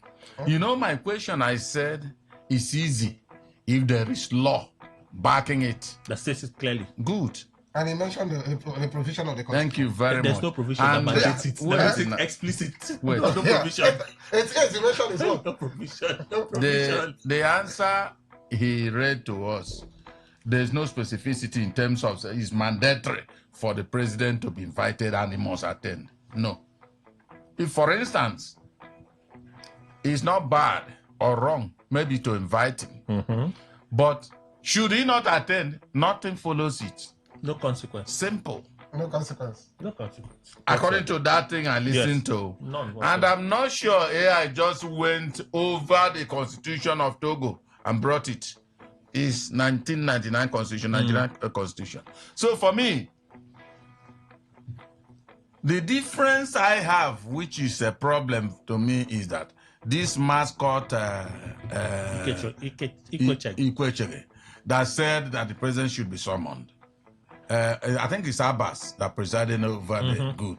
Abbas never, or there was no other counter opinion that no, it's against the constitution. No, I didn't hear that. They didn't mention that. Even Abbas said the reason why it was not adopted is that it didn't form part of the motion that Ikwechege raised. Thank you. So that means there may be a window of opportunity that such thing is normal. To make such invitation to the president. Because if not, Abbas would have said, you don't raise this kind of thing because it's not in the constitution. However, where we ended, because I always don't want to cross word or questions end in giving answers. The issue is that if you invite him even, and the president did not attend, is inconsequential in terms of talking about a penalty. No, nothing follows it. No, the president could still send one of his appointees. Simple. He could still say, go and speak for me. Minister for Finance, go and give them the response. Kelly, if he didn't send anybody, even if he didn't send anybody, nothing happens. See, I understand that thing. If it is the way AI will be working, it will be okay. It's not where AI will cross border because a human is a human. We'll give you the skeletal part of Oh, wow. AI helps us. So The skeleton. It helps. Do you know that sometimes they give it helps, but cancer? there Do you could know? be No, an injection of it can a... hallucinate. AI can hallucinate when it doesn't have that. That data. is what I'm saying, that No, there it could can. be an injection of a vaginal No, stem that helps. no, AI hallucinates. AI hallucinates. When it doesn't have that data, it does that. It does that. But this one, it was giving references. Yes. There are references. I will expect This one you is clear to enough. investigate on maybe the history of American president and even in Nigeria, whether any president has been invited. I may not recall that. But even if you check that, even if we did a historical check from America, right? If it happened at some point, you will notice that in history they amended their constitution to check it happening the way it happened then. I will tell you that was why they amended the constitution. I'm just telling you now. You check. If we did that study, okay, I'm sure we'll find some of those things in there. Okay. Because you can't give the president immunity. You can't give the president immunity, and then you tell him that whenever lawmakers want to see you, you know, show up. Today, it's part of today, it. Mentioned most scholars, lawyers, including somebody like me, is saying that immunity is unnecessary. No, it's necessary. It's not necessary. Why did they give that, particularly on criminal matters? Avoid this. On criminal matters. Do you know that most of the presidents are abusing that? Well, if you decide to remove it, what's happened? There's nothing wrong about it. But the president has immunity. Immunity of what? So the president cannot be taught. The president can be investigated. Like governors do, but he cannot be. He can't touch. Oh, we are saying that we should remove that section of the constitution. No, you are saying we should remove That's that what we are section. saying. Who is we? Majority. Let's move on. Peter Obi's sit down with what's his name again? Chudi yesterday. No, maybe not yesterday. I don't know when they had that interview, but it went viral yesterday. So he said something, yeah. He said we cannot be talking about election when our children are in the forest. That if he were president, he would have mobilized the entire military, the entire apparatus of the government to that forest to rescue them. Pragmatic approach, Mr. Anduku? Yes. Okay. For me, I believe what he has said. So we shut down government? No, we won't. We won't. I don't think... No, but that's how it sounded. No, I don't think what he said means that government should be shut. Because if you shut down government, that means even the operatives that go into the bush to look for those children won't be working. They won't be functional. What does this mean?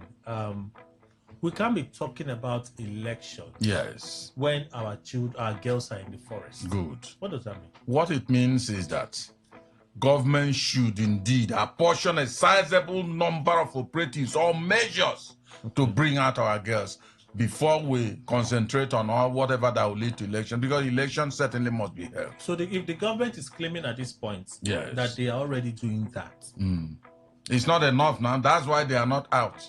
Whatever measure they are adopting is not enough. Okay. I want to believe P2B. Okay. You see, in my place, they said even if your enemy is wrong, okay, agree that he is right on that particular one, he is right. So be your enemy. It's not my... No, I'm giving you that to show you that whoever, whether you agree with... Because there's a lot of things that Obi says I don't agree with. But this one, I agree. Okay. Because, Kelly, tell me, if government is serious on this issue, will they tell me that they don't know where the children are?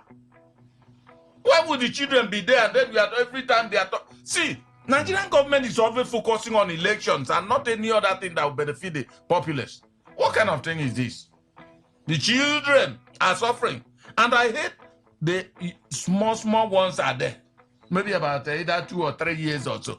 What kind of thing is that, Nankeli? You are talking about election. To elect you. I'm not the one talking about election. No, wait. To re-elect you. You said, Kelly, you're talking about election. I'm not contesting election now. To re-elect whoever is talking, I'm talking about government officials. To re-elect them so that other people will go into being kidnapped and remain there. It's a shame of a nation that children, if this kind of thing happened in America, will it stay? How many days will they stay? What kind of thing? Is it not getting up to 53 or 4 days now? Not past 57 days now. What kind of thing is this? And then we are talking about 2027. That Atiku himself is making a suggestion that bring in ADC, NDC and all that. Let them go and talk about fake what agency? But that fake agency is now being politicized. Let them continue. I don't know. You see, that's why are you people angry? like us. Why are you angry? You see this politics. Why are you angry? Never. Never. You're sounding angry. Why are you angry? Kelly, if you are a father, you know what a child is going through at home. Once there is anything that shields that child from normal lifestyle, it will worry you. So your anger is with the government? Of course now. A lot of children there I thought your anger might was be with sick. Obi. Which Obi? I thought your anger was with Obi. Your anger is with the government on this matter. How can anger be with Obi? Obi said the right thing. That's why I kept wondering why you angry. No, I said Obi. I support Obi's. Okay, you support Obi on this one. Good. Be a lawyer. Go. Because you go interrogate people. But I needed to confirm why you were angry. Please have to resign and go and be a lawyer. No, I don't want to be a lawyer. I just wanted to be sure that everything was fine. I needed to know why he was angry. He will do but apparently he's not angry. He will do well in cross-examination. Elder has come. Welcome. He will do well. Please. Mr. Kelly, yes, sir. Your question is what will be said? Yes. Is it correct? Yes, practicable. I hope you know that so that you don't describe me as obedient person. You have a second now, so you have to obedient. I try as the point is this. Do you know? Absolutely and not. Even those people in government know that their biggest Waterloo would have been this issue, where you have a functional democratic process. Because what will you be campaigning for? The primary responsibility you have voted in the first place for 4 years. Please secure these people. The minimum. I'm not talking about children. Sure.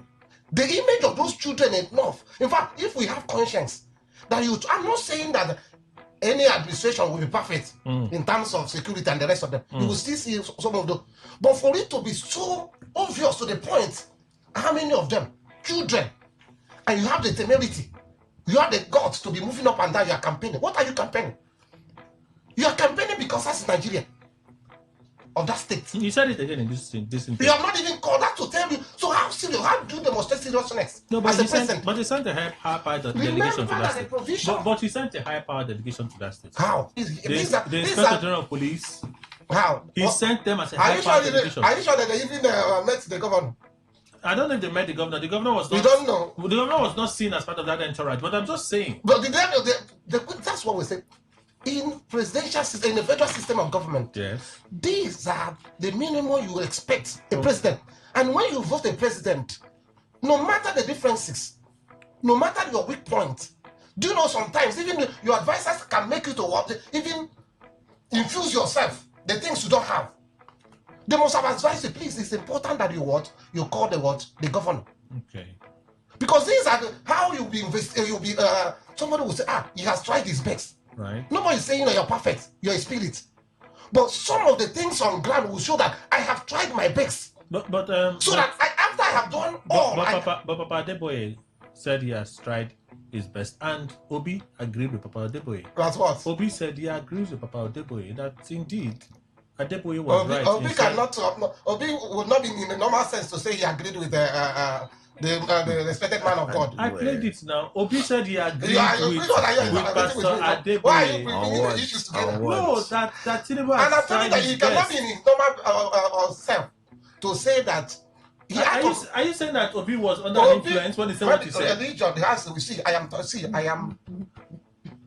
No, sometimes let him finish that sentence. I know how he's crossing the question. Let him finish the sentence. Obi actually said somebody told him what Papa Adeboye said. Yes. How he came to the defense of Tinubu, that Tinubu had tried his best. Yes. And Obi now said, yes, I support Adeboye's statement. And I said, if you had said that. And what? And if Tinubu is tired, Precisely. No, but that part his best is not good enough for Nigeria. That's a secondary. That's the point. No, but that's a secondary addition. That addition is secondary. I want to stay with the primary one. There's the primary one. Yes. The primary one is that he supported the primary is Papa itself. Elder, I've not introduced you. That's why I can say anything I like. Mr. Kelly, all you are trying to do is so that because I'm not under your control. Mr. Kelly, that's why I said you will make a good lawyer. Because you want to put me into trouble. But the point I'm saying is that I was explaining something before you bring Obi. And I'm saying that if Obi say that, Obi maybe one way or the other may not be actually in his right frame of mind. Yes, for him to, because he would land the sentence. He would have said he may not be was under an influence when he said that thing. No. I don't know what he said. I've not heard about that. So you're the one saying. But let me finish what I'm saying. Let me say what's Kelly is back to you. So you mean Obi would not want to say anything to He's a man. He loved God so much. It's possible that the sentiment because he loved God. He will agree with everyone. It's possible. It's possible. But even as I love God, I know where the man said the respected man of God. But he may not be perfect in everything he says. Okay, let's come back to the issue before us. The issue is what? Remind me. I was No. So for you agree with Obi that indeed. So what I'm saying, we cannot be talking elections with children in captivity. That's exactly what I'm saying. The point I wanted to balance the argument that you can't be campaigning for election. Okay. You already voted for 4 years to do the minimum you can do to secure. I'm talking about children. The image of those children should haunt you. Sure. If you're campaigning, it's only in Nigeria that people campaign. Even their conscience, you ask, where are they? Okay. So if for you to justify that conscience, you would have done the basic minimum. That's for them to have. I'm talking about the president here now. You said for you now. That for you. You seem like a friend to me because if you are quick to point to me, it's not me. The president is your candidate, and that's all. We have already known. The president is a candidate. Do you still want to add more things? Okay. But you've exhausted. No, so the point I'm trying to make is that for you to exonerate the president, he must have done all within his power. And then it will be so glaring that he has done it. He is not a god. But as a human, he has used, do you know the power, the overwhelming power of the president? The other day, somebody was saying that, if you want to know whether Nigerian police is effective and efficient, just let it be something that touched them or somebody who has money. They will do everything within 24 hours. They get to you. So you don't believe that the president may have used all the possible resources at his disposal to get his children out. You don't believe it? No, he has not. Mr. Luka, I've not asked you now. I know. Let me ask I know you did ask me, but I can venture into that. Let me return the question. You say you don't answer question, but in this case, please can you answer this question? I'm also Sanebo Bubosofre Brown is here. He's the managing consultant, chief executive officer, Grain Consulting. Good morning, fellow panelists. Those of us under the sledgehammer of Kelly. Good morning to our listeners everywhere. Kelly, we are here to serve you. No, we're all here doing national duties. So I hope so. We'll continue to do our best. I hope so. Do you think that we should suspend politics when we have a national emergency like children abducted from schools? If we understand politics completely or correctly, response to national emergency is part of politics. How you respond, when you respond, and what your response entails, all of those convey a certain sense of capacity and capability in your mission statement as a politician. Are you humanistic? Are you going to humanize the political system to respond to people's needs? Are you going to take the defense and security of your people as priority? Are you going to work with the people, or you are going to sit on their heads and say their concerns don't matter. All of those things are embedded in your response to national emergency because it is political. Now, the question of what is happening, our children who are, and it's a very sad thing to express. Actually, it is. It is the most unconscionable thing anybody can do. Some of those children, when it happened at Chibok, the world rose up against President Jonathan's administration, which was right. It was the correct response. You cannot have that kind of thing happening and you're in Abuja drinking tea. Now that it has happened under Tinubu, one would have thought that the first time was a learning point for Nigeria's leadership, political leaders. This second time was the time to collapse all political differences between political parties and to mobilize a national leadership team that would have gone promptly to Oyo State or wherever the problem is. In fact, you are talking about meeting the governor. The governor should lead the president and his team to the families, meet with them, say to them, this is the kind of time we are going to do everything possible. And Nigerians should be made to understand that this president is a parent. He feels the pains of parents. Those children are the future of Nigeria. Those children are the reputation of Nigeria. They are a temple out of Sambisa forest. It became a hallowed ground. Nobody goes near there because terrorists are in there. How big is the place? This forest should have been combed by all the drones in the world. It does not require rocket science to know that today technology offers us a great and better handle to identify with pinpoint accuracy who is where in any portion of our land. A similar report has been filed by the Obaki Ikwere about the occupation of our forests behind the airport, that the forest there is occupied by unknown people who have set up a system. Nobody has reacted to it. The police, all the security agencies, they pretend they didn't hear it. Why? Because it can only be done by, it can only have the fingers of politics around it.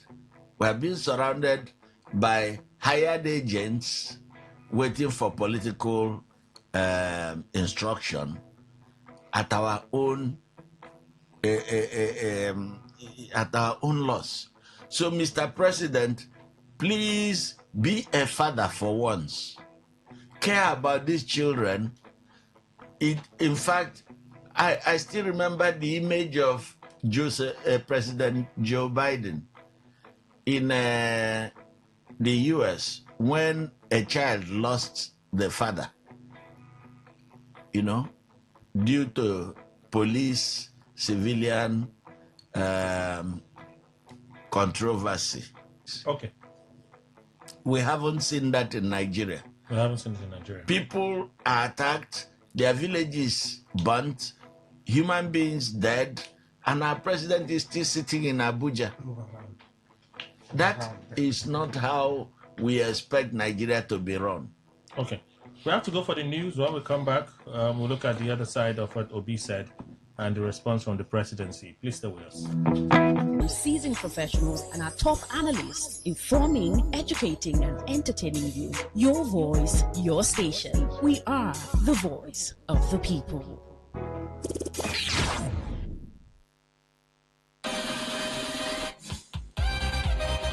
Get ready to turn up the volume and dive into the heartbeat of entertainment. From the hottest celebrity gist to trending music, movie buzz, viral moments, and behind-the-scenes drama. This is where the fun never stops. Tuning to Entertainment Today, only on Today95.1 FM, Voice of the People, your station for pure entertainment. Weekdays, 11:30 a.m. Entertainment Today, where your favorite stars and stories come alive. Today, 95.1 FM, Port Harcourt. News update. Good morning. Here's the news update on Today 95.1 FM. I am Kelly Ikemenjima. The Minister of State for Foreign Affairs, Shola on State Governor Nasir El-Rufai and the 2027 presidential candidate for the Nigeria Democratic Congress NDC, Peter Obi, must be fully guaranteed. In a statement issued by his senior special assistant on public communication, Frank Schwaibu, Atiku stated that the true measure of any democracy is not how comfortably those in power wield authority, but how safely those outside power can exercise their constitutional rights. He expressed concern over the presidency's decision to respond to Obi's comments with personal insults and derogatory language rather than the constraint or restraint expected of a democratic government. While calling for the immediate release of El-Rufai on the grounds of constitutional fairness and impartiality, Atiku urged the federal government to prioritize rescuing all captives and to restore public trust in national security. Ogun State Sector Command of the Federal Road Safety Corps, FRSC, has confirmed a fatal crash that claimed 2 lives early on Thursday morning at Ogbere Junction along the Ogbere J4 corridor.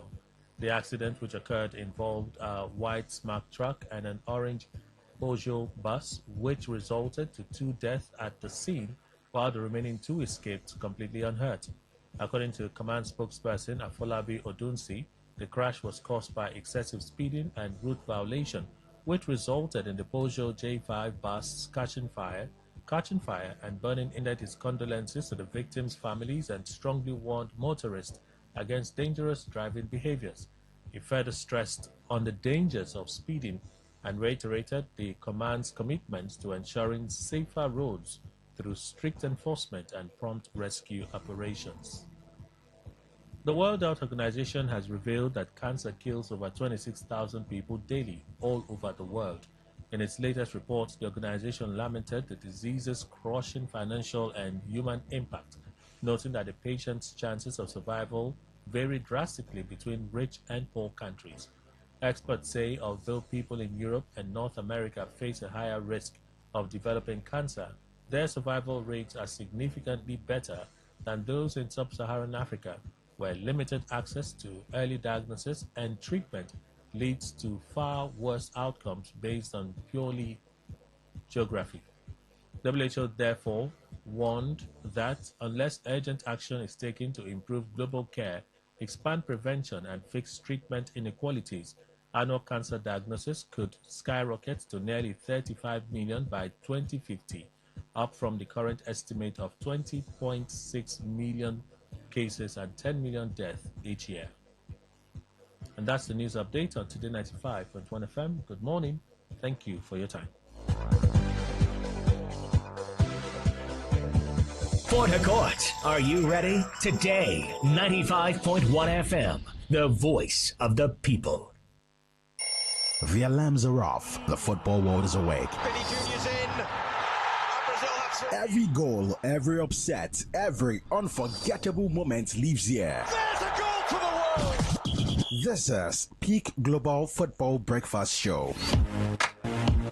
Yesterday gave us drama and some controversy. Today promises even more before the next ball is kicked, and we're here to get you fully caught up. This is Peak Global Football Breakfast Show, your daily fuel before kickoff, brought to you by Peak Milk. Reach for your peak. Every breakfast is another chance to start strong, and every champion knows great mornings begin with the right nourishment. That's why Peak Milk remains the gold standard for milk nourishment. Fortified with 28 essential vitamins and minerals, it is not just your milk, it is the official sponsor of your ambition. Here's what's coming up on the show today. As usual, we've got some latest news coming up for you on World Cup Brief. We'll take a look at the latest controversy as Egypt questions the referee in their dramatic defeat to Argentina. And we'll also tell you why Croatia is searching for a new coach. In Peak Match Zone, allow us to relive Switzerland's tense penalty shootout victory over Colombia with you, and how one goalkeeper became the hero in that match. And then we'll take a look at England midfielder Elliot Anderson, whose energy and consistency consistency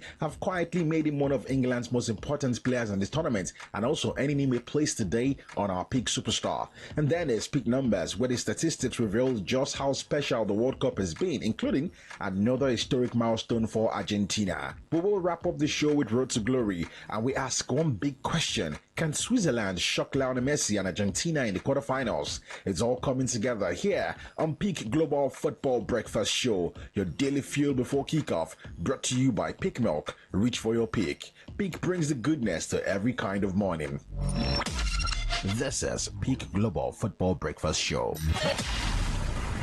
Every pass, every goal, every unforgettable football moment starts with energy, and that's why Peak Milk is bringing the excitement closer to the fans. Welcome to Peak Global Football Breakfast Show, your destination for football conversations powered by the goodness and energy of Peak. From global football highlights to fan moments and match day vibes, Peak Milk is here to fuel the passion, celebrate the game, and keep you going through every football moment. Because champions don't just watch the game, they stay at their peak. Stay energized, stay football ready. Everything making headlines across the tournament. A statement from the Dutch, who go to the top of Group F. Welcome to World Cup Brief.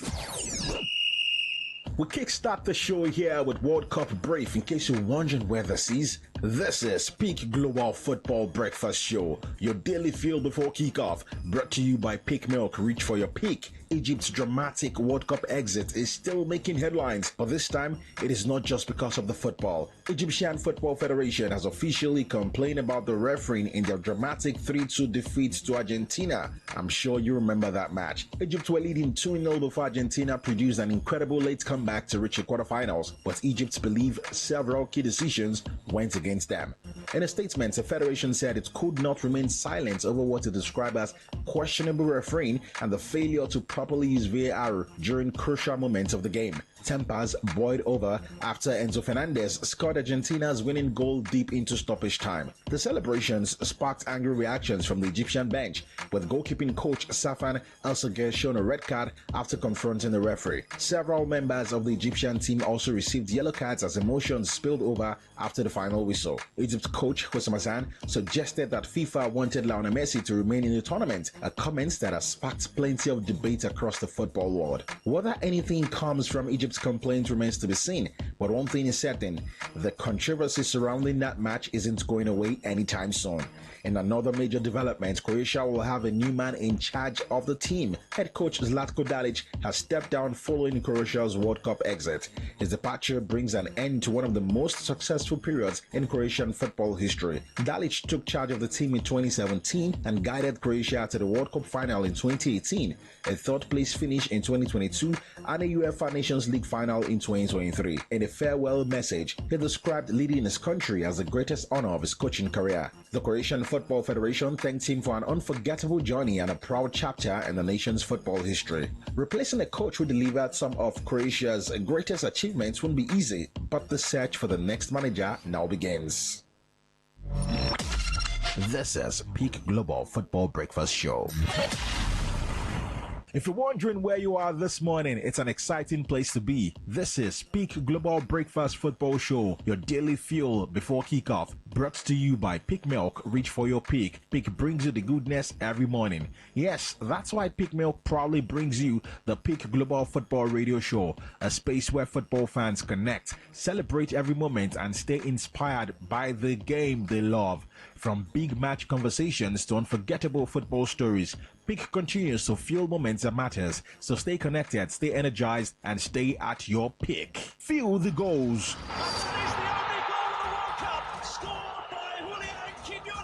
Relieve the drama. Oh, risky challenge. It's a red card. Review the battles. Oh, what a touch. That is beautiful. This is Peak Match Zone.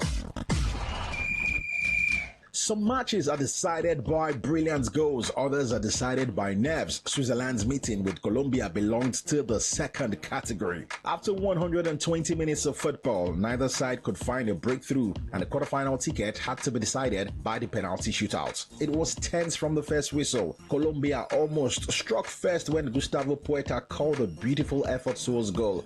but Swiss goalkeeper Gregor Kobel was equal to it with an excellent save. Switzerland responded with chances of their own as Fabian Reda and Danundoye both tested Colombian goalkeeper Camilo Vargas, but neither side could find the finishing touch before halftime. The second half followed the same pattern.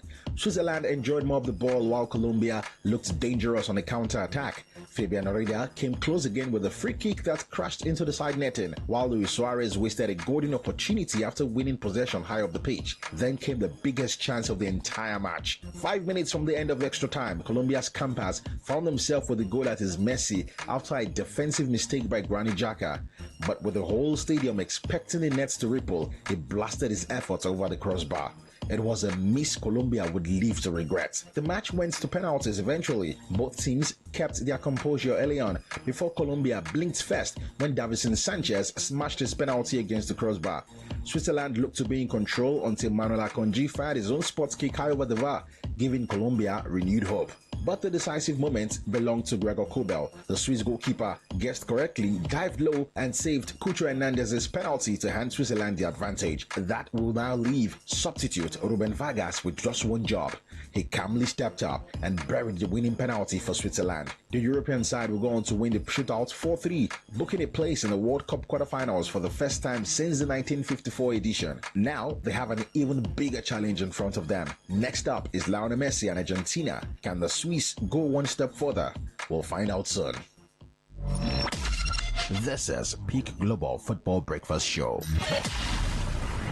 Football brings us together. The excitement, the conversations, the unforgettable moments. And at Peak Milk, we are proud to be part of every moment that keeps fans connected. You are still listening to Peak Global Football Breakfast Show, a place where football fans come together to share the love of the game, enjoy exciting conversations, and stay energized all season long. Because every football moment is better when you stay at your peak. From rising stars to legends in the game. Heroes rise when the world is watching. Follow your heroes on Peak Superstar. You're still hooked onto Peak Global Football Breakfast Show, your daily fuel before kickoff, brought to you by Peak Milk. Reach for your peak. Today's spotlight is on a player who has been doing well for England at the World Cup consistently, and that is Elliot Anderson. That man is our Peak Superstar for today. Normally, the likes of Jude Bellingham and Harry Kane will be the ones grabbing the headlines for England, but when you ask England manager Thomas Tuchel how valuable Anderson has been, you will understand why he is so important. At just 23 years, Anderson has started every game for England in the middle of the park. His biggest strength is his work rate. He runs, presses, tackles, wins the ball back, and keeps the team moving forward. It's the kind of work that doesn't always appear on the highlights, but every successful team needs a player like that. His energy also gives players like Declan Rice and Jude Bellingham the freedom to attack. Knowing Anderson is helping to protect the midfield. Away from the pitch, it's been a remarkable few weeks for him. During the tournament, he completed a British record transfer worth around £116 million, moving from Nottingham Forest to Manchester City. Despite all the attention surrounding that move, he has remained fully focused on helping England chase World Cup glory. From breaking up opposition attacks to keeping England balanced in midfield, Elliot Anderson has become one of the quiet heroes of this tournament. If England are to lift the trophy, he would definitely be one of the huge contributing factors. This is Peak Global Football Breakfast Show. If you're wondering where you are this morning, it's an exciting place to be. This is Peak Global Breakfast Football Show, your daily fuel before kickoff, brought to you by Peak Milk. Reach for your peak. Peak brings you the goodness every morning. Yes, that's why Peak Milk proudly brings you the Peak Global Football Radio Show, a space where football fans connect, celebrate every moment, and stay inspired by the game they love.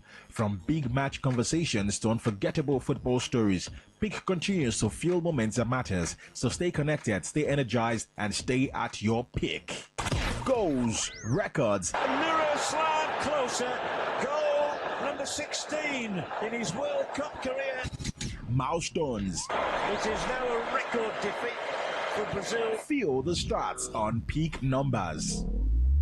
As usual, whenever we bring you peak numbers here on Peak Global Football Breakfast Show, you know it's time for us to give you the statistics that tells the story of the World Cup. Colombia have now lost all 3 of their World Cup knockout matches that went beyond 90 minutes. They are still searching for their first extra time or penalty shootout victory. Overall, at the World Cup, there is an interesting trend from the penalty spot. The team taking the second penalty have now won 13 of the last 15 World Cup shootouts. Even more remarkable, won by the team kicking the ball second. And finally, Enzo Fernandez's dramatic winner for Argentina wasn't just a match-winning goal. It was the 3,000th goal in FIFA World Cup history and the latest winning goal ever scored by an Argentine player in normal time at a FIFA World Cup match. Those are your pick numbers for today. Coming up next and the final segment of the show is Road to Glory, where we look ahead to one of the most intriguing quarterfinal clashes of the tournament, Argentina against Switzerland. Every pass, every goal, every unforgettable football moment starts with energy, and that's why Peak Milk is bringing the excitement closer to the fans. Welcome to Peak Global Football Breakfast Show, your destination for football conversations powered by the goodness and energy of Peak. From global football highlights to fan moments and match day vibes, Peak Milk is here to fuel the passion, celebrate the game, and keep you going through every football moment. Because champions don't just watch the game, they stay at their peak. Stay energized, stay football ready. Every champion has a journey. Every victory is another step. It's Argentina 3, Croatia 0. Catch the journey on Road to Glory. Argentina, champions of the world! Here on Road to Glory on Peak Global Football Breakfast Show, we take a look at a team's possible run to the title. And today, we have our eyes on one quarterfinal tie. Argentina may be one of the favorites to win this World Cup, but they would be making a big mistake if they underestimate Switzerland. The Swiss have quietly built one of the tournament's toughest teams. They may not score as many goals as the bigger nations at this World Cup, but they are organized, disciplined, and extremely difficult to break down. Their victory over Colombia showed exactly what they are about. They stayed patient, defended well for 120 minutes, held their nerve in the penalty shootout, and trusted their goalkeeper when it mattered most. Players like Granit Xhaka and Manuel Agonji continue to provide leadership, while goalkeeper Gregor Kobel has become one of the stars of the knockout stage. Argentina, on the other hand, are still celebrating that incredible comeback against Egypt, but that match also exposed a weakness. The world champions looked vulnerable whenever Egypt attacked with speed and intensity, and Switzerland will certainly have noticed that. Of course, Argentina still has Lionel Messi and plenty of attacking quality, but knockout football isn't always about flair. Sometimes it's about patience, discipline, and taking your chance when it comes. That's exactly what Switzerland have done throughout the tournament. If Argentina are below their best again, the Swiss have every reason to believe they can produce another upset and book a place in the semi-finals. One thing is certain, the quarterfinal promises to be far closer than many people expect. And that's how we wrap up the show here today on Peak Global Football Breakfast Show, your daily fuel before kickoff, brought to you by Peak Milk. Reach for your peak. Peak is fortified with 28 essential vitamins and minerals. It is more than just milk. It is the official sponsor of your ambition. Until we meet again, enjoy the football, support your team, and keep reaching for your peak. Don't forget you can follow Peak Milk on X, formerly called Twitter, at Peak Milk, and also follow across all social media platforms. Do have a great day. The final whistle blows, but the tournament rolls on. Join us again next time on Peak Global Football Breakfast Show. Today 95.1 FM, where news meets insight, sports meets passion, and entertainment meets excellence. Expert analysis from seasoned professionals and our top analysts, informing, educating, and entertaining you. Your voice, your station. We are the voice of the people. Live your truth. Express your love. Share your enthusiasm. Take actions towards your dreams. Talk your talk. And walk your walk. It was years ago. There's a statute of limitation on this stuff. Make today worth remembering as we discuss issues as it affects Nigeria moving forward. Talk that talk. Weekdays, 2 p.m. Exclusively on Today 95.1 FM Port Harcourt. Voice of the people. It all begins with breaking news. Now, make no mistake, this is a difficult mission, and it will remain difficult for some time. And it keeps trending. Events, issues, personalities, all struggling to gain attention. But in the race for deadlines, the intrigues, power play on the current are often missed or underreported. Insecurity here is basically a product of poverty. But not anymore. As the platform on radio steps in to fill the missing links on events, issues, and personalities in the news. I'm not afraid of anybody. Yeah! The platform on radio serves only the hottest topics and trending issues. Only on Today 95.1 FM. 95.1 FM. Port Harcourt. Weekdays, 4 p.m. Get on the platform on radio and be served.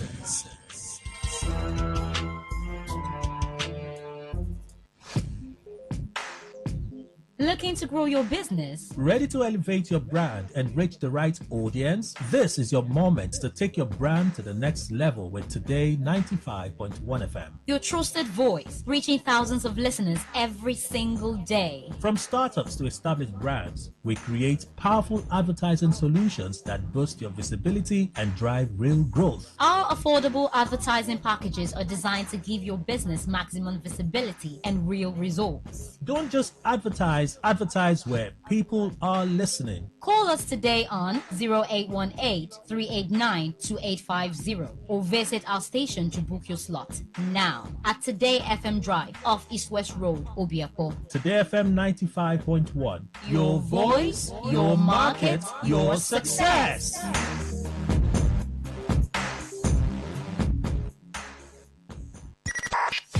95.1 FM, voice of the people. And we're back. All right, thank you all for staying with us. What time check? 22 minutes past the hour of 10. I'm having a conversation with Amapu Boss of Free Brown about our earlier conversation, the National Assembly having the powers to summon the president to show up. I read from a AI summarized report that indeed the Constitution does not give them the express powers to summon the president, but on certain circumstances they can ask that he makes presentations, and then he could send someone and all of those things. We talk about presenting of the budget, right? For the budget presentation, it's expected that the president shows up, but we've even had a case in this country where the president did not show up. Yeah. He sent his Minister for Finance, coordinating Minister of the Economy, because a couple of checks and balances. The National Assembly has the right to invite the president to explain the rights. This is a right to invite the president to explain certain issues under matters of national urgent importance. If he refuses to honor the invitation, there are consequences. John Owagugu. Yeah. I listened to Doc talking about the.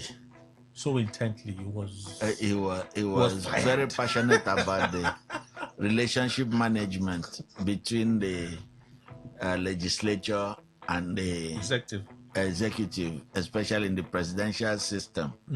The point is, it would seem to me that in the presidential system, relationship management is not as paramount as it is in the parliamentary system. In the parliamentary system, the prime minister is bound to be present in parliament. That's his second office now. Yeah, that's his first office. Oh, that's even his first office. Yes, that's his first office. He's bound to be present in the parliament. So he must respond to those questions. It comes under PM's question time. So he must answer to the things. If he has not sufficiently explained in His Majesty's address, which is crafted by the sitting government, the sitting prime minister, then the leader of the opposition can take up the issue during the prime minister's question time. And they can really make it a meat feast if the prime minister is unprepared, right? But in the presidential system, the concern of those who framed our constitution, knowing the Nigerian social environment, was that it seems that our concern was primarily to not fetter the president with distractions that could be generated by opposing political interests to be inviting him every day. To come and answer questions. A good example is what happened in Rivers State, mandatory and compulsory. We could have had a situation where the assembly will be inviting the governor every day, because this was a case where the assembly didn't believe that the governor was the number one citizen of the state. The Rivers State Assembly had been led into the wrong conclusion that the number one citizen of the state didn't matter. They had demarketed the lofty functionalism of that office. So the presidential system protects the president as the chief executive of the state. And that's the mistake we make. We are talking executive president, executive governor. There is no such thing in our constitution. We even talk about the executive local government chairman. There is no such thing. What we have are the three chief executives of three layers of government. The president is the chief executive officer of the federal government. The governor is the chief executive officer of the state government, while the local government chairman is the chief executive officer. There is a qualitative difference, qualitative and legal difference between chief executive officer and executive. You cannot be an executive president when you have a functioning legislature and a separate judiciary. You are not executive. Executive president means you can do without the legislature. Okay. It means that your word is law. Okay. No such thing obtains in Nigeria. The constitution was very careful. So the separation of powers, as Doc talked about, in theory, requires that the institutions, not the persons, work independently. Each other. Yes, treat each other with mutual respect, work independently, but converge in the common interest of the people. However, in discharge of that duty, they must respect the fact that the load each side is carrying is not equal. The president's schedule or the governor's schedule could require his attention round the clock to make him, for instance, security issues, to make him unavailable to answer to every call.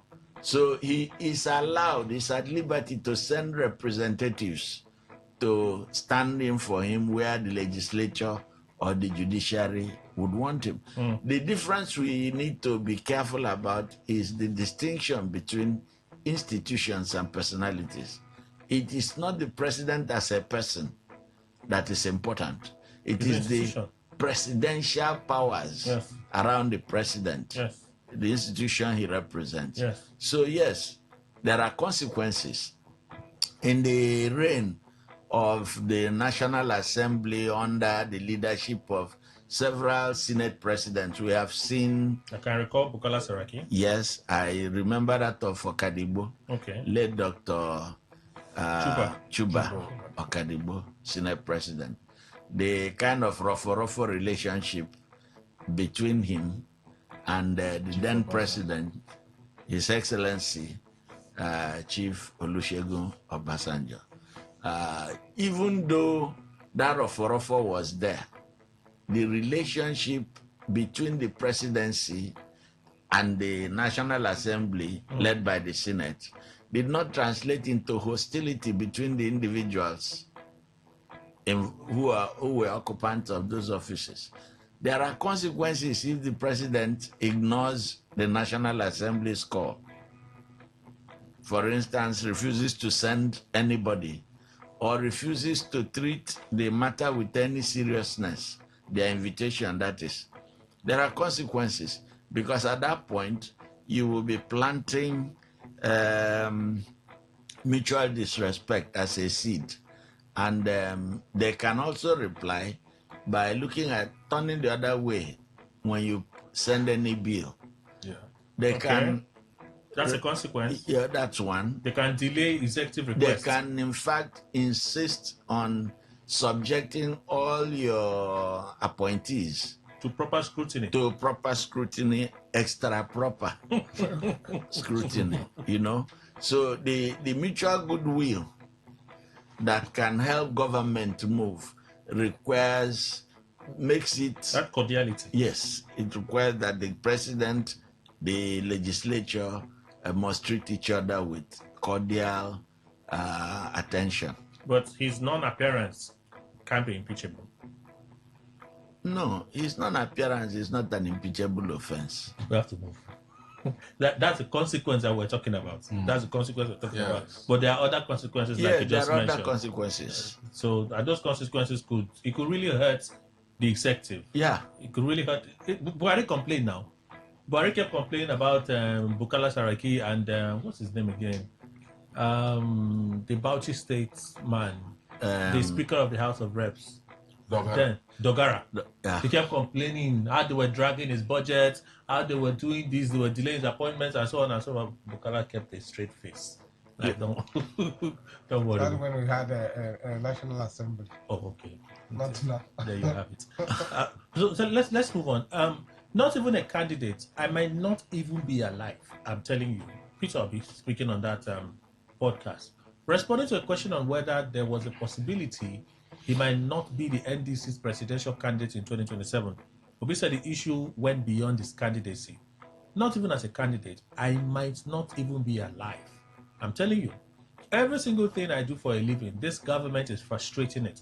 Deliberately so. Everything.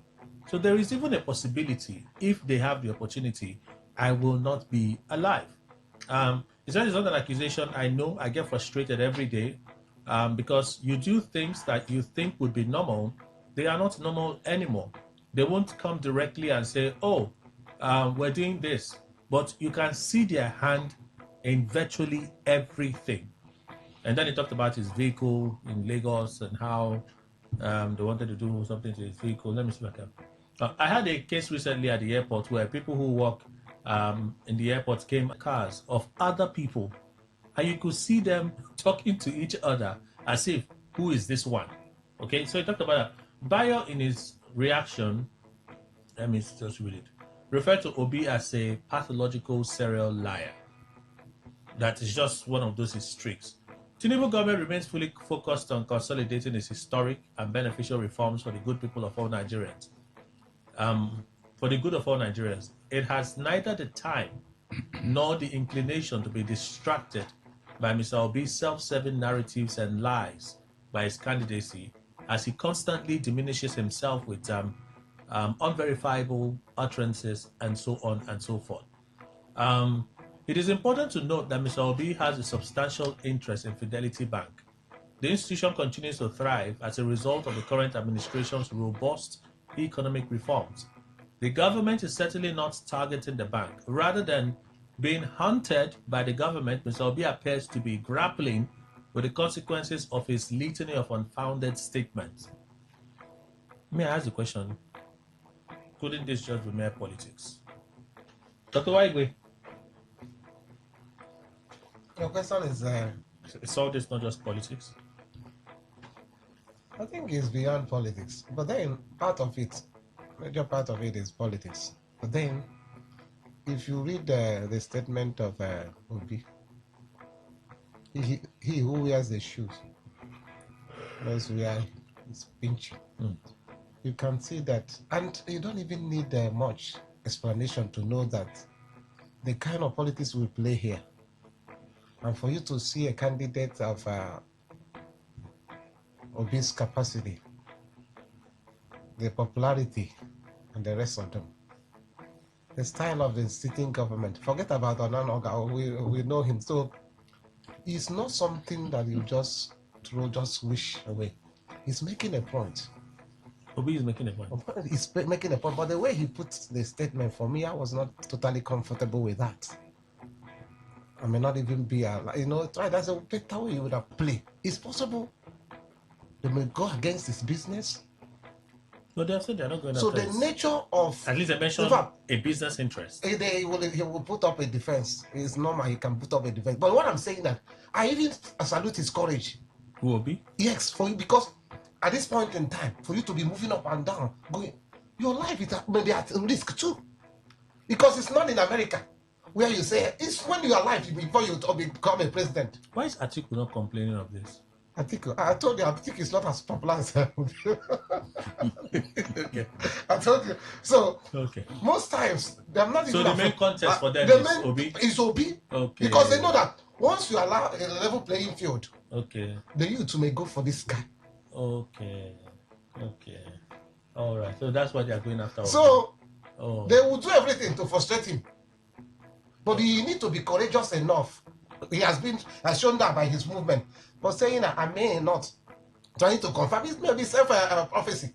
Self-prophecy. So, but here is a point you can't ignore because of the nature of politics. In Nigeria. Nigerian politics. I can tell you, that even when the president wants to say, I'm tired, the people who are benefiting from him may say, everything you can do to make sure this person who we are seeing as likely to take your position, we won't allow that.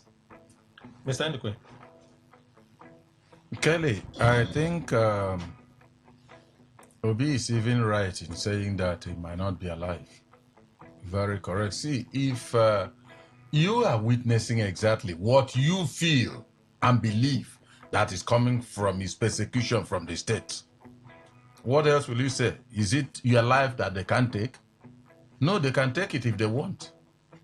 So, Obi, remember, where I'm predicating the whole thing on Obi's belief that is coming from the administration. And if that be the case, because I don't know, what happened to him, like he mentioned that his car in Lagos, could also happen to another person. But all I see, the whole thing is on politics, Nigerian brand. Oh. I have said it. Politics exists elsewhere in the world. But there is no place that is very palatable, all around. But Nigerian own is very dirty, the way they play it. There is nothing, and that is why when they win, and there is the disputation about their winning and not winning, they'll tell you, win first and go to court. Kelly, if it were something good, nobody will be talking about going to court. Win and win fairly. But this person is the name mentioned, now go to court to dispute. And if you also go to court, oftentimes you favor those who also are looked upon as not having won well. So Obi is right. He knows what he's going through. He is the one that is in the at the center of the whole thing, not Emmanuel Ndukwe. I may not know. And thank God I don't want to know, because, see, the Nigerian politics, the way it goes, people like us cannot fare well there, Kelly. But you still believe that there is an element of politics in what's happening? There's no element. It's not little politics. It's completely A to Z politics, Nigerian brand. That's the way they play it. Okay. Atiku, you were asking. Let me tell you why Atiku is not may not be facing what Obi is facing. Atiku is big. I don't know why anybody has his opinion. Atiku is big, has operated at this federal level. And they all know him very well. They know that if you fire one salvo, Atiku could fire something like Iranian cluster bomb.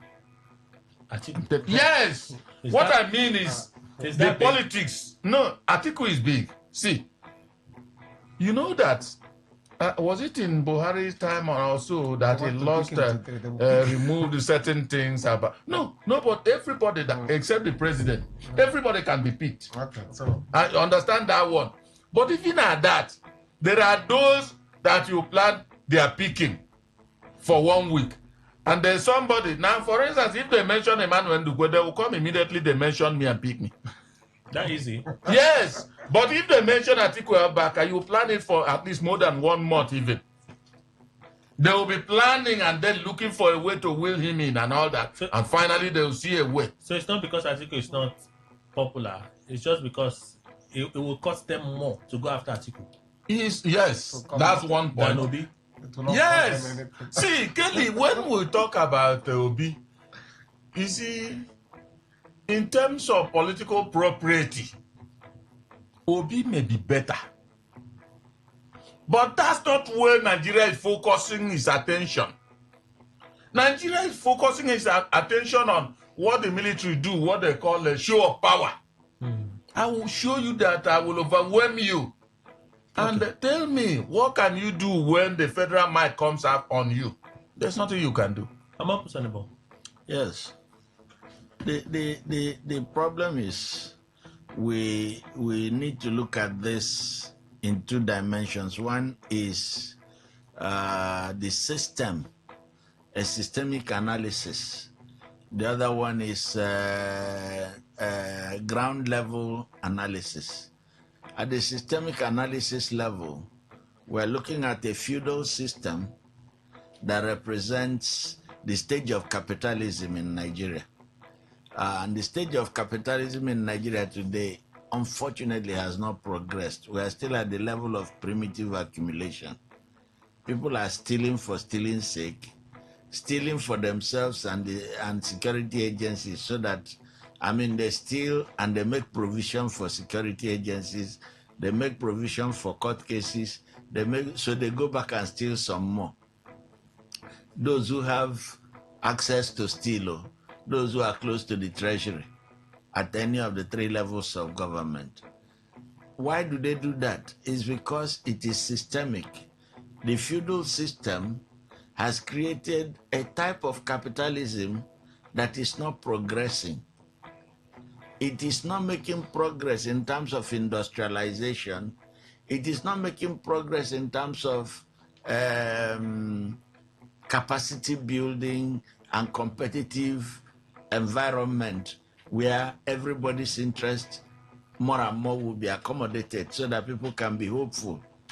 So the systemic nature of the crisis we are in is what we've not talked about. Nancy Fraser did a book on cannibalism,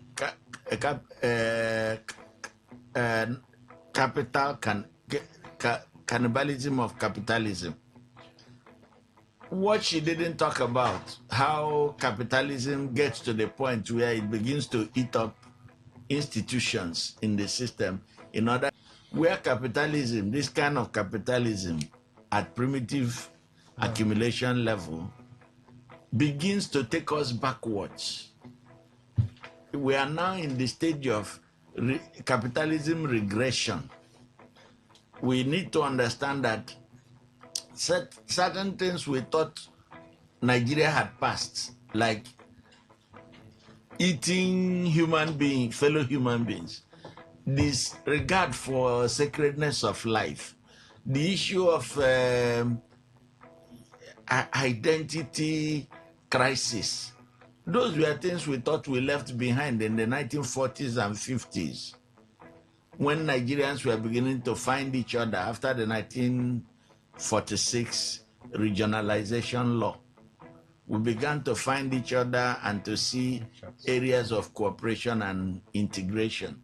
We have now started going back to the level of antisocial behavior that the system at the time generated, that of mutual suspicion, that of mutual hatred, where you say this person cannot be president because he's so.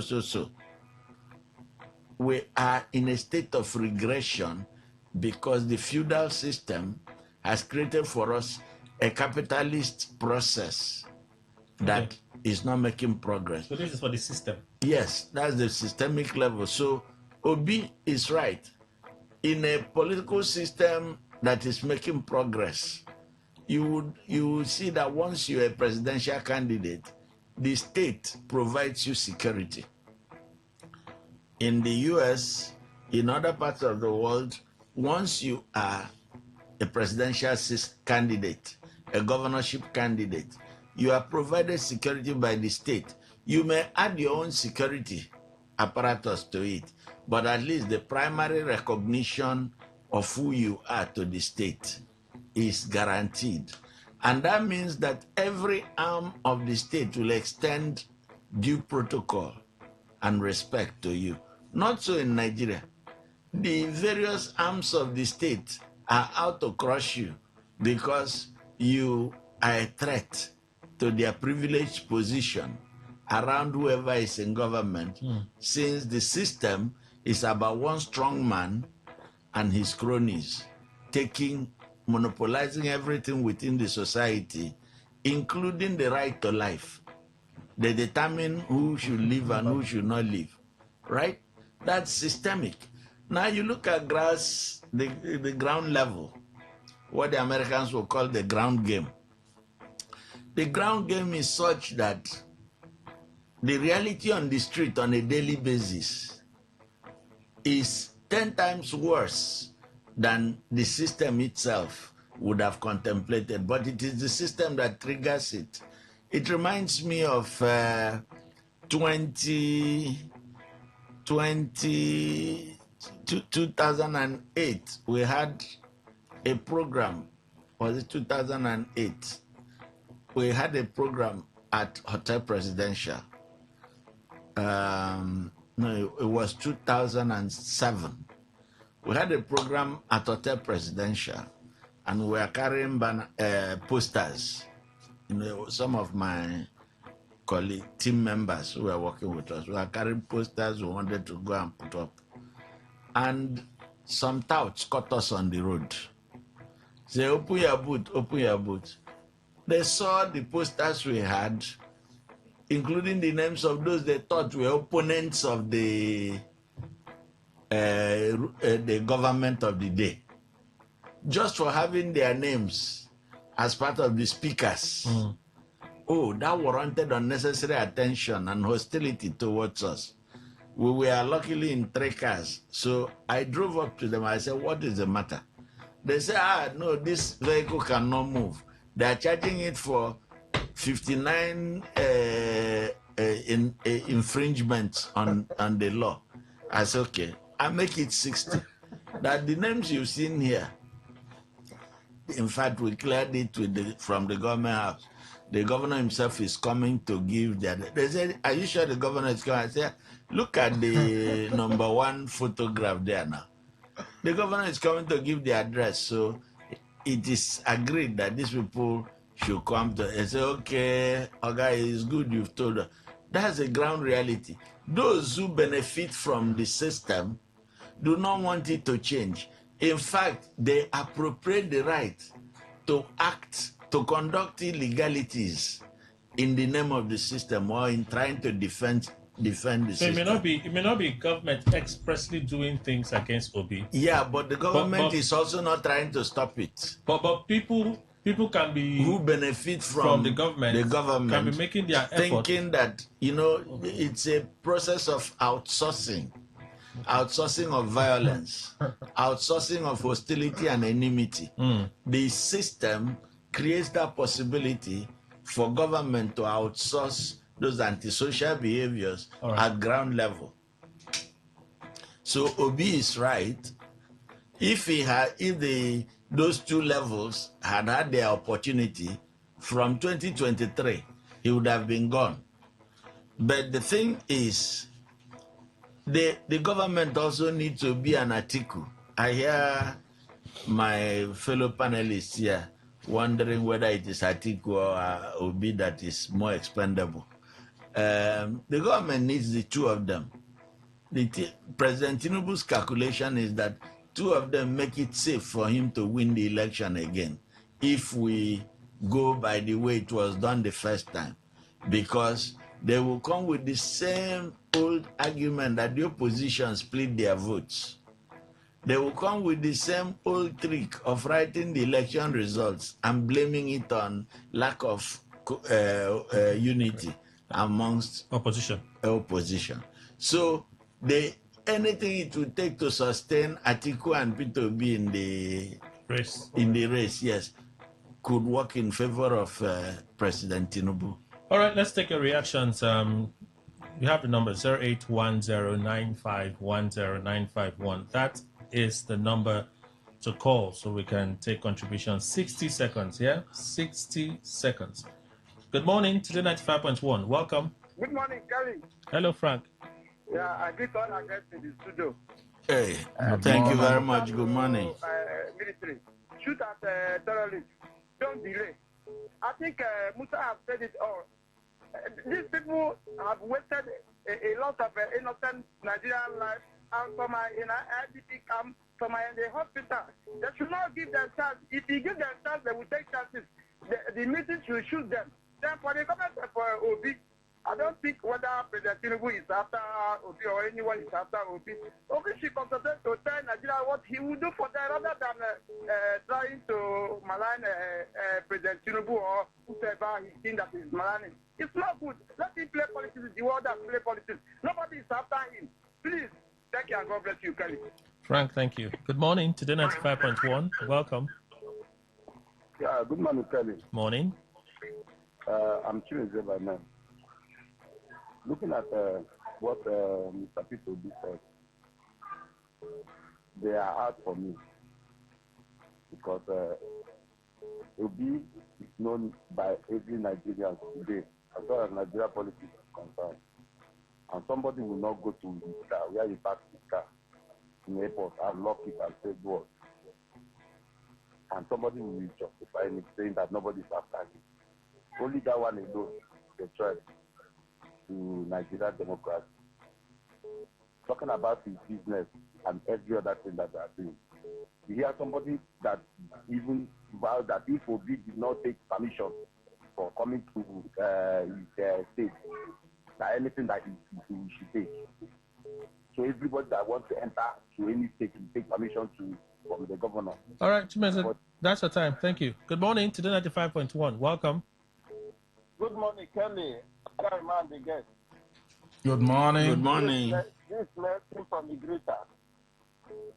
We have been hearing of ghost workers in state, federal, and local government.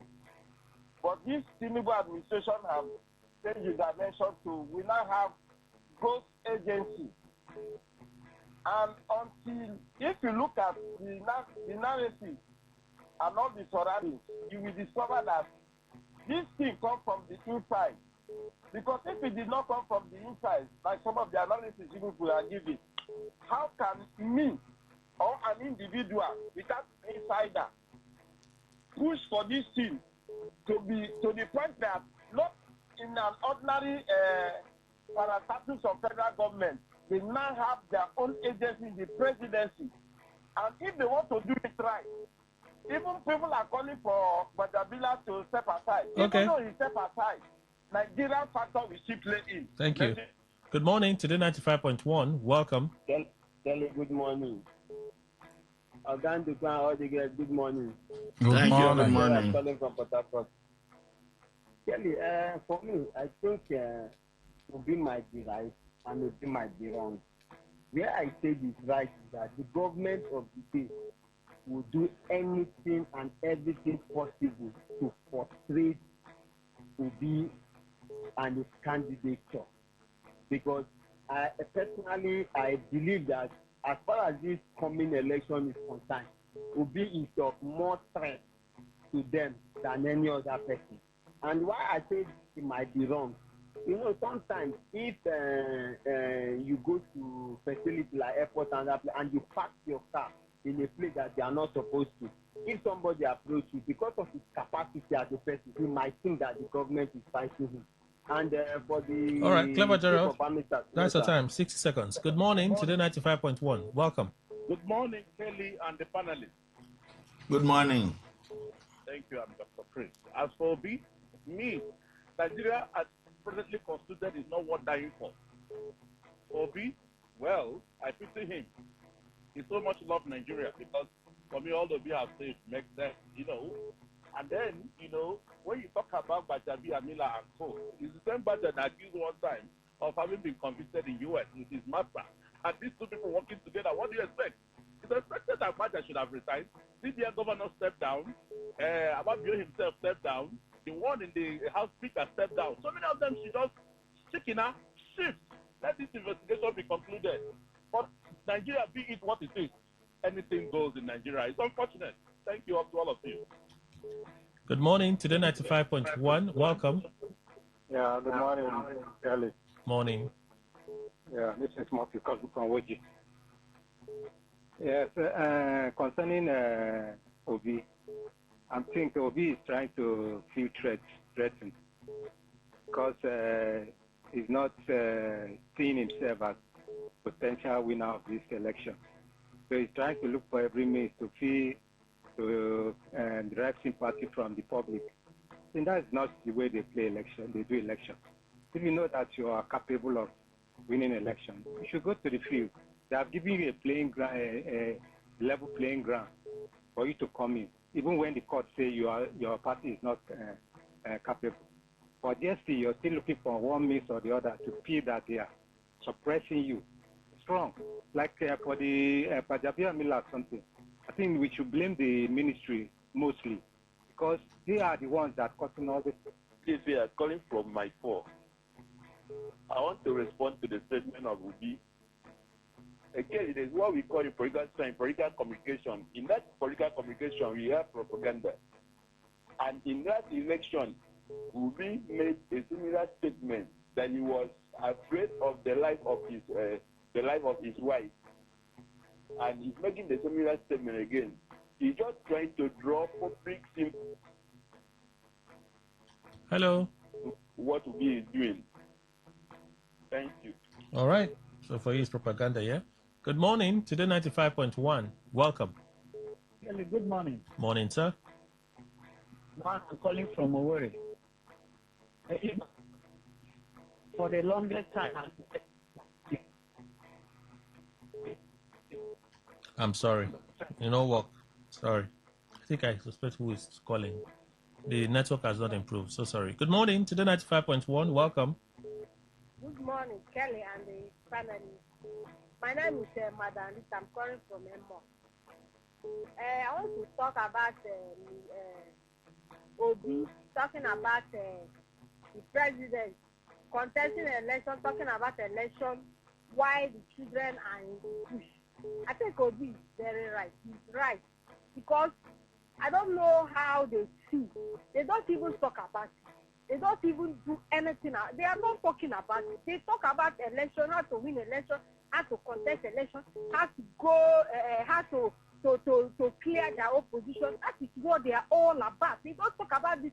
Doesn't mean that Nigeria doesn't have the technology to go and get the children out for over how many days now? They are not. They say they are advanced. Advanced is it taking the whole year for them to reach to get All right. to these people? Thank you, madam. Please. Point made. Good morning, Today 95.1. Welcome. Good morning, Sir Kelly. Hi, Madam Dr. Gukana. Madam Dr. Gukana. Good morning, sir. Sir Kelly, I want to look at Obi's position and to say that I pray that all of them who want to be president will be alive and go out for the contest. Campaign so that whoever wants you will vote for you. Nobody will be voted by everybody. The ones that will vote for you will vote for you. The ones that will not vote for you, don't hear where I am. We don't hear much about their party. So let them just, nobody should kill nobody. Let everybody be alive. That's my prayer for all of them. So that we know what is going on. Nobody should wish himself dead either. Thank you. Madam Dr. Can I have a nice day? Thank you, madam. Good morning, Today 95.1. Welcome. Tell you, I bounce back. That man. Okay. I said, this is the fourth time Obi has been blunt. All these other times he was just being, they were just trying to make sure he didn't come up on the ballot. They think that it appears to the government that Obi will be on the ballot. And that's why they are going this extreme and extra mile. He has never been blunt like this. On the issue of Baja Gate, you see, the man in question said that he has never seen Baja, but they've spoken for about 2 or 3 times. I think our network should provide those things to those that are investigating it so that we know what they are talking in that their discussion. Thank you. Good morning, Today 95.1. Welcome. Hello. All right, the call dropped there. You can please call us back so we can listen to you. Good morning. Greeting to all of you in the house. Bonnie or Bonnie. Thank you. Good morning. I think Obi's claim may be right, but sometimes may be exaggerated. All what they are doing is completely, to me, pure politics. As of the popularity of Obi, yeah, he is popular, but cannot come too close to Atiku. I know that Tinubu or the administration, I can say, may not be too far in hunting Atiku the way they will hunt to be, because it may boomerang. Bonnie or Bonnie from Ichia. All right. Thank you, sir. So we have two more calls. Good morning. Today 95.1. Welcome. Yeah, morning, Kelly. Special Douglas, are you under the rain? Yes, Kelly. Kelly, I want to talk about Obi and his allegations and also his comment about the election. I'll start with the election. Kelly, I want to just give you an analogy now. For instance, you are prepared, you scheduled your wedding day, and on the day of the wedding, you are all dressed up with your white and your pant trouser. You can't find your suit. Kelly, will you say you will cancel that wedding? You can go to your wedding with your white and the pant trouser. You know, somebody who is eyeing your themselves will be on one side saying, look at this man, he's not well dressed. He's still going on with his wedding because he's not able to dress properly. You should know by that statement that he's eyeing that your damn self. Go on with the wedding. That is why I say Obi's statement is not only petty, it is senseless, in fact. Because you cannot say because there is crisis, kidnapping, killings, election should not go on. Would that on its own not call for constitutional crisis? Thank you. Or they should live up to the election. They shouldn't be. Thank you. All right, so we have one more call, and that'll be it this morning. Let me read messages. Okay, so this will be the final call. Good morning, Today 95.1. Welcome. My stepbrother, Chief K. Hi, The Real Gift. Good morning. Good morning to you, Chief Emmanuel. Morning, The Real Gift. I'm on Pusanibo. It is Ibama. Thank you, my brother. How are you? I'm good, sir. Thank you very much. My real stepbrother. Oh, fake. For the issue of the gate, the Badger gate, when your father asks you to go and steal, you will steal with confidence. Simply giving more responsibilities. As for the comment of the prince, how come it is after when his father was arrested, that is when he's now telling us that he was not around even when he was made a deputy. So we get money from him, or we ain't get the money from him. What are we talking about? Are you sure you listened to this conversation? You listened to this radio? Yes, I did. We didn't talk about Prince Adeyemi per se or in person. No, we didn't talk about him in person. No. I know. It has to do with the Badger issue now. Okay. Still what do you call it now? I know I don't even know the fake agency. Just call it the fake agency. Exactly. So for me, when it comes to that particular issue, I don't want them to explain anything. Let there be proper investigation. That's all. So that every time now the football will rest for this issue. All right, The Real Gift. Thank you very much. Thank you so much for your contribution. Okay. Kelly, our security men know where the children are. They are close, but Mr. Peter Obi or anybody shouldn't expect them to go in guns blazing or are blazing. Do you remember that the kidnappers killed that teacher as a warning to the security men who were advancing? From Woji, Obi was governor of Anambra State when a former deputy governor was kidnapped and killed despite ransom being paid. Did he shut down the government then? Okay, he says Lamba man.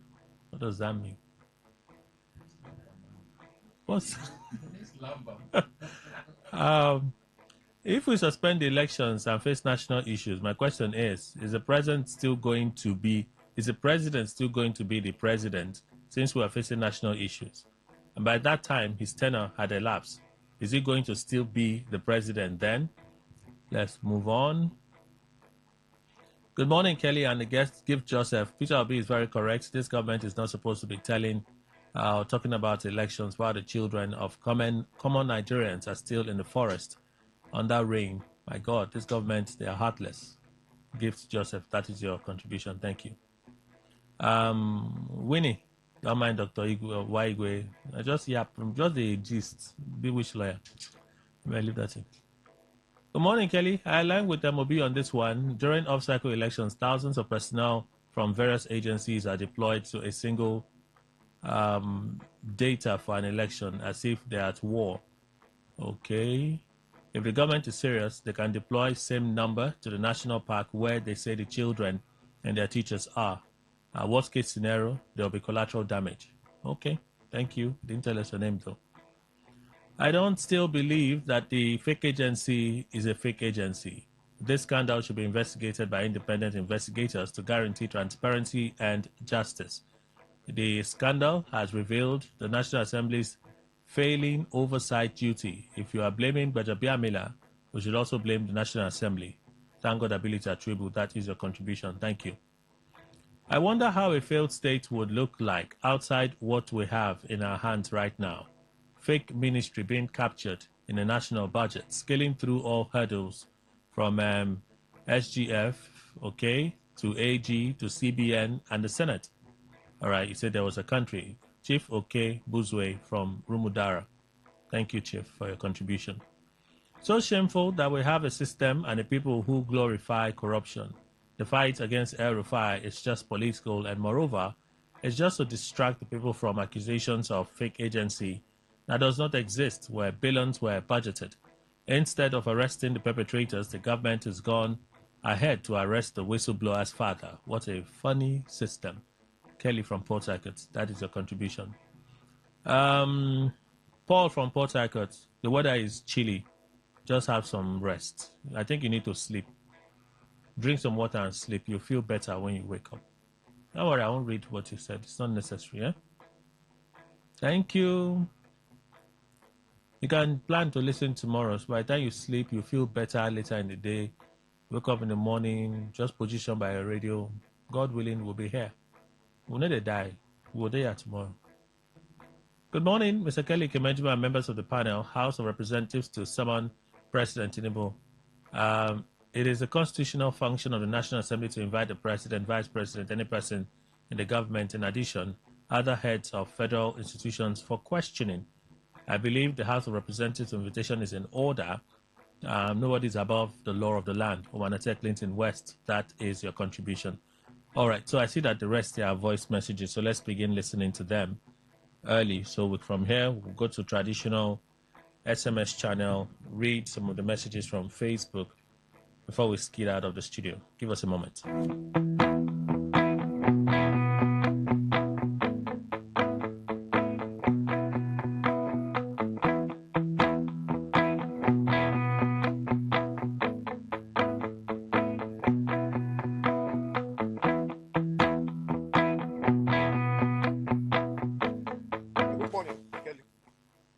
In the studio. I want to speak on a bio, not a reply to Tinubu's statement. He was always quick to call P2B lies on things he said. Well, even if he call P2B a liar, Nigerians, are we liars or Nigeria liars? Are we not seeing what APC is doing to the opposition party? You claim you've done well. You claim you have all the governors. Not even claiming they have all the governors, they have all the ministers, senators, House of Rep members, ministers. Yet they are afraid of free contest. Why can't they find out the particular airport the incident happened and investigate if P2B is lying or not? Then come to the public to tell the public they have investigated and look at what they found out. What that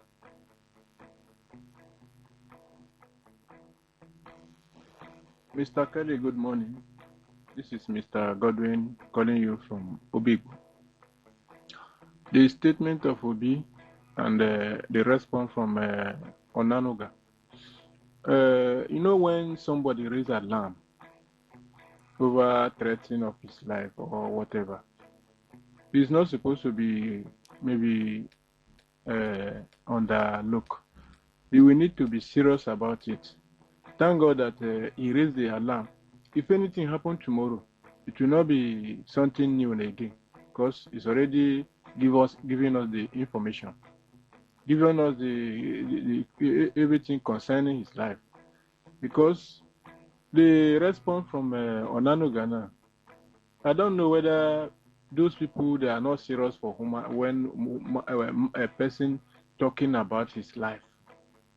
Instead of, okay, let us investigate how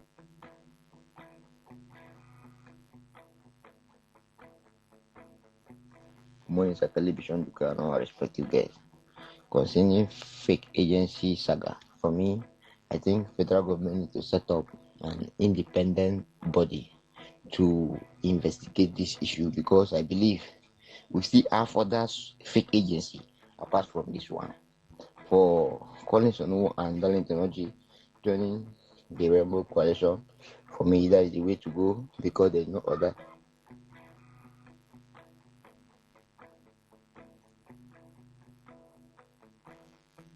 Good morning, Kelly and the analysts in the studio. I am Nedu from Egbelu. On the issue of Benjamin Kalu, you see, this set of National Assembly, they have shown themselves incompetent. This is the level of corruption that is going on there. They have totally destroyed the principle of democracy, which is one of it, which is checks and balances. That I've never heard for a very long time in this country about checks and balances. You see that even them that are the both the Senate and the reps, they don't even talk about what happens to the budget, the constituency project, giving money given to them. Nobody even talking about that anymore. Talk less of fake agency. My brother, APC have totally killed this country. That is the truth. So sometimes when we even talk on radio, we make our comments, you people say, no, you have to say this, you have to say it like this, you have to. Like you exceeded 60 seconds, so I've stopped you at 60 seconds. The other 8 seconds, I dash you.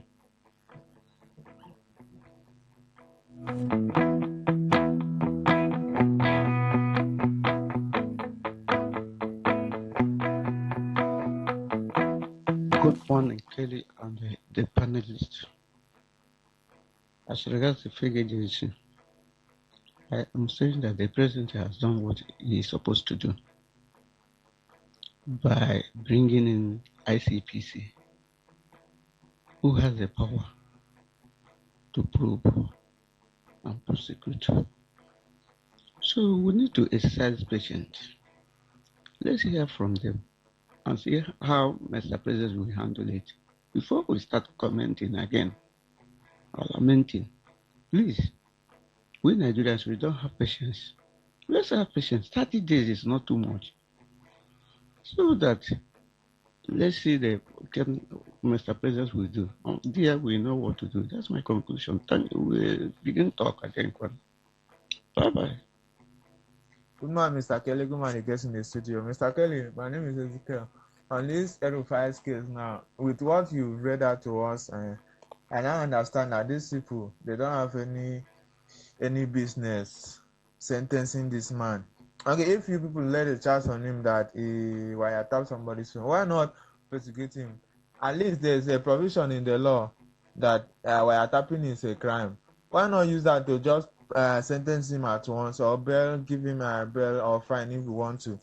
Why adjourning and it's just now claiming that Tinubu is afraid of this man. Even APC, they are afraid of him. So they are doing everything possible to keep him away from his political allies. Remember, I said that he has a second plan, plan B. They are preventing him. And this panel that Atiku is talking about, no politician should be involved if they want it to be real. Thank you. Good morning, my brother, Mr. Kelly Kewenjuma, and the elders in the studio. My name is Ateke. I'm calling from UP Sanfit Burukiri. My brother, you see what our father, Sir Peter B, said is right. Let's speak out the truth for once. The man is right. Your house cannot be on fire. And you said you want to do celebration. If Mr. President's son is there or daughter is there, will you be thinking about this campaign of 18? Oh, Mr. Kelly, look at the kind of leaders we have that is leading us in this country. May God have mercy upon Nigeria and our leaders. I take it from UP Sanfit Burukiri. I can't say, when Obi talks like this, it gladdens my heart. Like, follow my word, not follow my footstep. The footstep I'm talking about is just him decamping from one party to another party is what I do not like. But I thought I'll just sit down there, I'll just start pondering. Why would these politicians, they will just go back to their houses at night? They will just feel comfortable, eat very well, sleep comfortable, even snore, follow body jump, and they're happy with what is happening in the country. I just wonder, your house is on fire and you're busy chasing rats. They're busy campaigning. Oh God. Busy doing elections. Like, oh God, help me. It's some country, yeah. It's something else. Anita, sorry, eh? Sorry. I'm paying you. Supposed to pay you. I'm just saying sorry. Yeah? Take it easy. Take it easy. All right. I'm done with WhatsApp. Let's race through messages from the traditional SMS channel. Okay. See them in their numbers. So let's begin with 820, 827, 751. 751 should be the first one. Okay. Do the Nigerian National Assembly members know that the world is watching them when they behave the way they are behaving in their chambers? And they are behaving so because of crude oil money. If I were God, I would have made all oil wells in Nigeria to dry up. Mr. Law, oh, you're not God now, so chill. Expert from Beriobuma, Peter Obi cry for his life. Mr. President, our eyes are on you. All right, good morning to you, sir. Ekyo Lisa from Rumugbo. I'm tempted to believe what Obi is saying when you look at the way he's being attacked left and right, as if the problem of the ruling party is him. Then you can agree with him. The government should tackle Nigerian problems with energy and not to channel it to Peter Obi. Ekyo Lisa, thank you. On Obi's claims of being targeted for death before the elections, I say this is another whipping up of public sentiment. No one will kill him. He'll be alive to face competition that he is always afraid of. No food is ready as Nigerians will not give him power. Matthew from Transamadi, your contribution there. Thank you. Pretense is like a cancer ravaging this country and we should be worried. The opposition rep members moving motions for the right thing and the pretenders were shouting. Biased, defenseless rantings, one of the pretenders of our time. Mr. Dennis, thank you. Okay, this one says, Kelly Onanuga, Boala, Max from Toba. Yeah, want to add it to my name? It won't fit now, can't you see? It's mismatched. Something makes empty drum to make noise. Somebody allocated that office to that man at the Federal Secretariat. Obina from Mandela Estate. Okay. Kelly, honestly, Christopher Musa marching order to the soldiers really excites me as I don't know what we benefit from arresting those heartless killers. Kudos to him for this order. Kudos to Sokoto State Governor and kudos to the gallant soldiers. May God guide and protect them all. Ima Anayo, that is your contribution. Thank you. Even if even if ICPC finds Badger guilty, Tinubu will sack him. Okay, that's him. I guess you meant to say Tinubu will not sack him.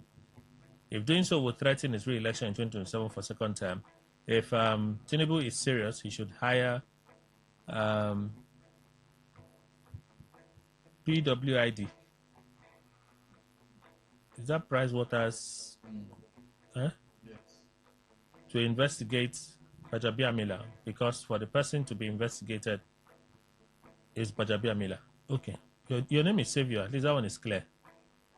There's no confusion with your name. Savior. Thank you. Mr.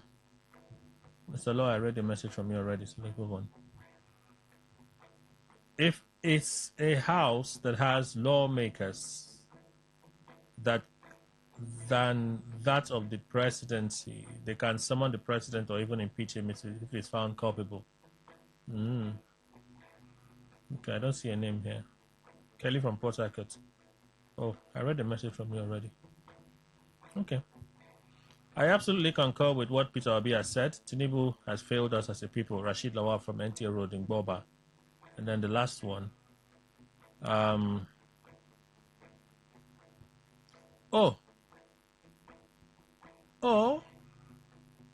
Stay pissed off. Oh, I'm trying to get your name. What's your name? Madu Abuchi. Okay, Mark Anthony. Okay, stay pissed off, oh. Stay. I'll get you more pissed off. In fact, tomorrow, be on standby. It will be worse tomorrow, sir. I enjoy doing it. Pissing you off. You don't have bad character.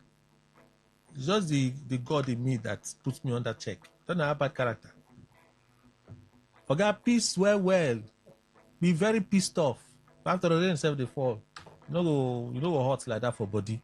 I say that when sun they shine, they pissed off, they happy. Because as the sun go they mama you, so you go they piss off. Sweet things. So plan for tomorrow. I just advise you to get cold water, eat. No, you should be ready for more pissed off. Because I'm going to piss him off tomorrow very well. You don't understand. He has thought today's zone is pissed off, and tomorrow should be pissed in. Whatever he wants to do, just get water, get food, get ready. Because tomorrow I'll make you worse. I can go verse. I hope you're not a former. What do you mean? He's talking transformer.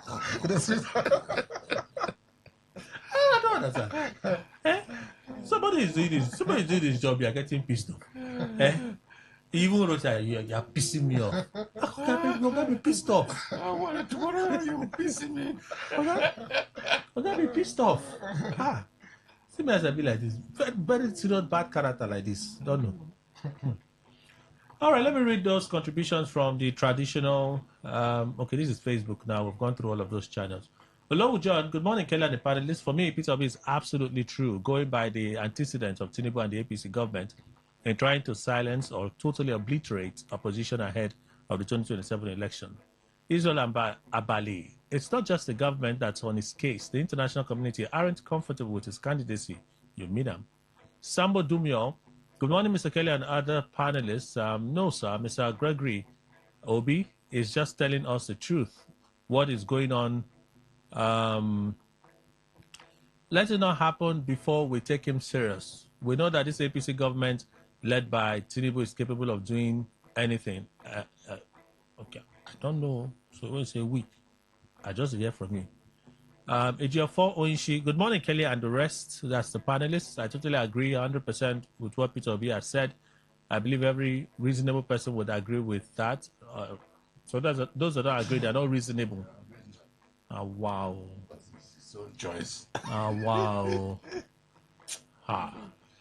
This Tinubu government doesn't care much about the security and welfare of Nigerians, as the president only focuses on the elections. Amity Prince, when two blind men are eating, it's only God that knows who is consuming the soup among them. That is what is happening between APC and Obi. So you think it's politics? Francis Obinaya, very soon you will understand your standards in this country, and you will have no option than to join your brothers. Okay, I don't know what you're about, so I've left you. Sunday Asua, Obi isn't far from the truth. If a major general can die in captivity, who is Peter Obi?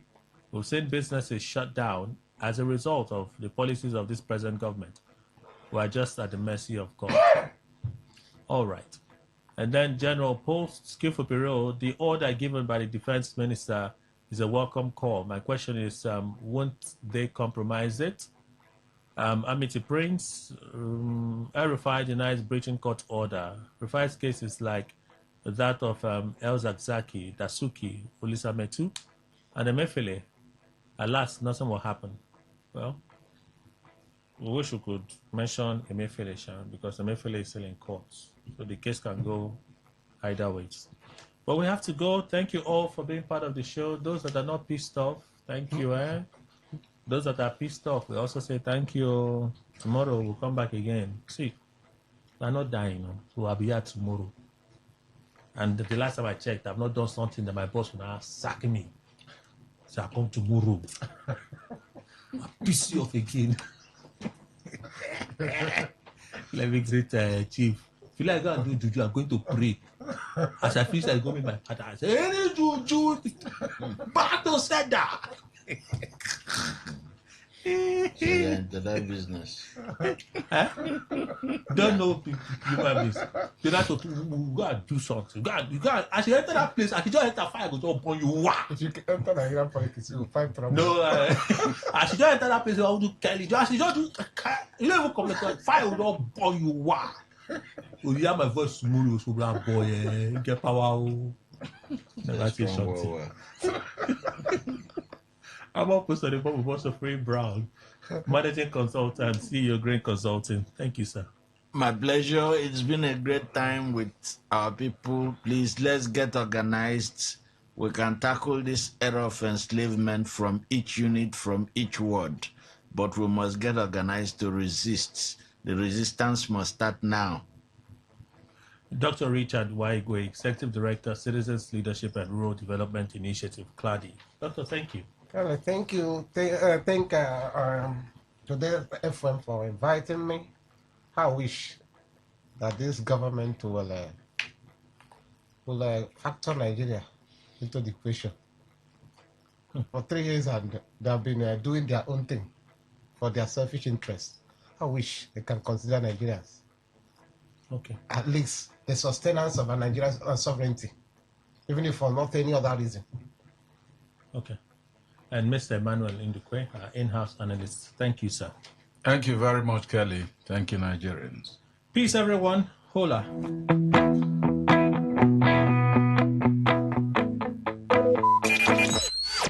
Talk radio. I listen to a lot of talk radio.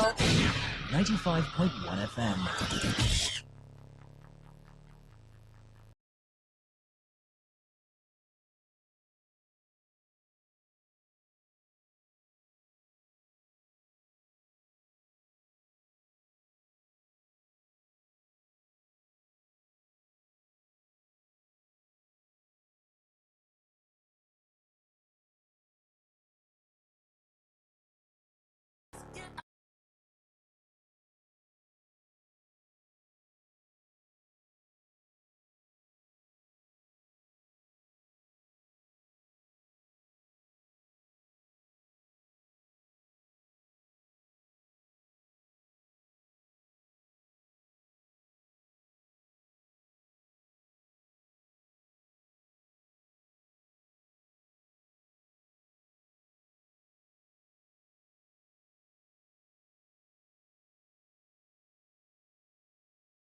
A lot of talk radio. 95.1 FM.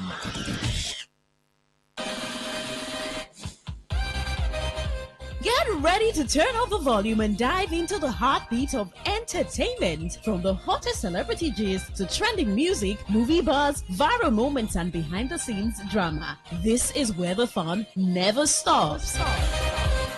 Tuning to Entertainment Today, 11:30 a.m. Entertainment Today, where your favorite stars and stories come alive.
Entertainment Today on Today 95.1 FM, Voice of the People. Thank you so much for staying with us. It's Thursday, July 9, 2026. It's a rainy Thursday morning. I'm Queen Chima. I'm Anastasia Benjamin. Are you cold? Are you feeling cold? Of course. Not really. Oh, but see me. it's still the thing. I like wearing sweaters during rainy season because I'm not the kind of person that feels cold like during rainy season. You have to be very serious. All right, it's going to be an interesting show this morning because we have a special guest to join us virtually. We'll be talking about a film that you would like. It premiered in Zambia. I read that we're looking forward to a premiere in Lagos. But the interesting thing about this film is it's the national representation and also the historical representation of this film.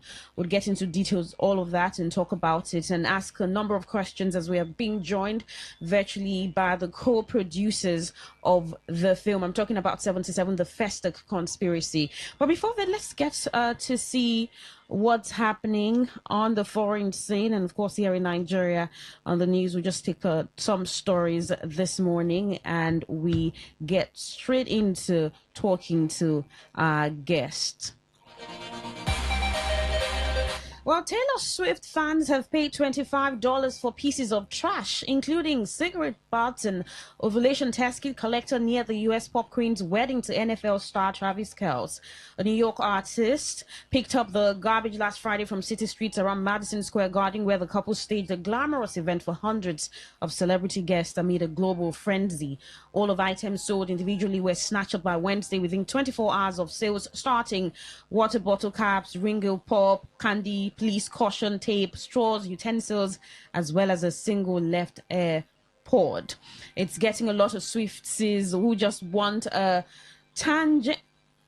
tangential piece of the wedding, said Justin Gignac, who is selling the trash on his website, New York City Garbage. Each item, described online as a sculpture, is sealed inside a tiny plastic cube to avoid leaking or smells. I tried to commemorate a cultural moment in New York City, and this seemed to be a big one, so just capturing a little time capsule from that moment in time, he said. Gignac, who sells other city trash on his website, said he tied some of the items into knots to hammer home the wedding theme. Well, the nominees for the 78th Emmy Awards were announced in Los Angeles on Wednesday, with medical drama The Pitt leading the field with 25 nominations. Comedy series Hacks followed closely with 24 nominations, while Widow's Bay earned 19. Pluribus received 18. Limited series Beef secured 16 nominations. A final round voting is scheduled for August 17. The winners will be announced at the 78th Emmy Awards on September 14, 2026, with the ceremony to be hosted by Mariska Hargitay. Conspiracy, Star of Law and Order Special Victims Unit, Outstanding Drama Series, Outstanding Comedy Series, Outstanding Limited or Anthology Series, Lead Actor, Drama, Lead Actress, Drama, Lead Actor, Comedy, Lead Actress, Comedy, Lead Actor, Limited or Anthology Series, and several other nominations.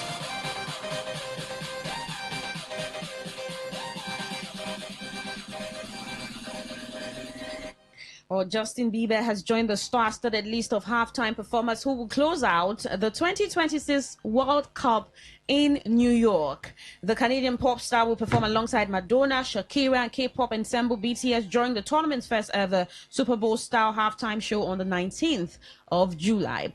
Burna Boy, Gustavo Dudamel, and the PS22 chorus featuring Coldplay and the Sesame Street Muppets are also set to appear during the 11-minute set, which supports the FIFA Global Citizen Education Fund. The FIFA World Cup brings the world together in a way nothing else can, Bieber said. In the spring, the Yukon and Peaches singer returned to the stage with a nostalgia-fueled set at the Coachella Festival in California, his biggest live show in 4 years after canceling his Justice World Tour following health issues, where the 32-year-old spent much of the April gig sitting in front of a laptop and singing to YouTube music videos of his older hits such as Baby, Never Say Never, One Time, and Beauty and the Beat. And Anastasia, Burna Boy will be back again for the second half of the show. Already he's recorded massive successes because of the collaboration with Shakira on the song Die Die, the World Cup song. Some people are excited about all of this and that he gets to perform again, but with the number of artists, it's also an interesting thing to look forward to. Yes, I am. I'm looking forward to it as a Nigerian. It's Burna Boy. Absolutely. Well, in Nigeria, where filmmaker Ibrahim Chatta, a Nollywood actor, has raised concerns over the impact of rising insecurity on Nigeria's epic film industry, saying fears of banditry and kidnapping have discouraged filmmakers from shooting historical productions that rely heavily on horses. While speaking in a video posted on his Facebook page on Thursday, the actor said the decline in epic film productions has significantly reduced demand for horses at his film village, forcing him to suspend plans to expand his stable despite years of supplying animals to some of Nollywood's biggest productions. The insecurity is affecting every sector, even the film industry. Yeah. Well, he said that Chatta, who has provided horses, camels, and donkeys for films including Jagu Jagu, House of Ga, Iyalode, and Labako Lododo, said he no longer buys horses because many producers have become reluctant to shoot epic movies. Well, the 55-year-old said, "I've lost 49 horses and I currently have about 27, my lowest number since I started operating a film village. I used to buy my horses from the north, from communities along the border with the Niger Republic. The lowest number I bought at once was 10. I used to buy 15 at a time, but now that my colleagues are scared of bandits and kidnappers because of what's happening in Oyo State, they no longer come to shoot epic films." Well, you're still listening to Entertainment Today on Today 95.1 FM, Voice of the People. We'll get our guest on shortly, just in about a minute, talking the film 77, The Festac Conspiracy. Do stay with us.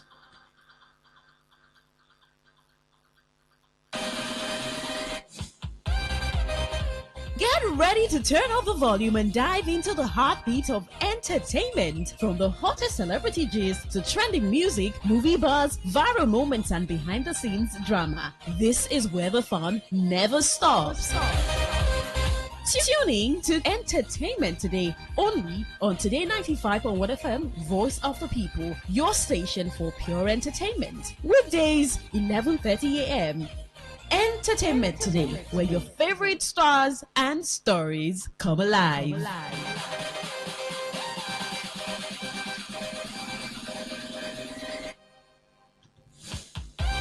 Well, it's still Entertainment Today on Today 95.1 FM, Voice of the People. Every great film tells a story, but some films do more than entertain. They preserve history, spark conversations, and remind us of defining moments in our collective journey.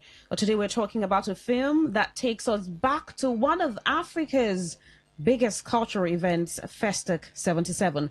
While weaving in a gripping political thriller, it's a production that celebrates African creativity, revisits an important chapter in our history, and showcases the growing ambition of African cinema.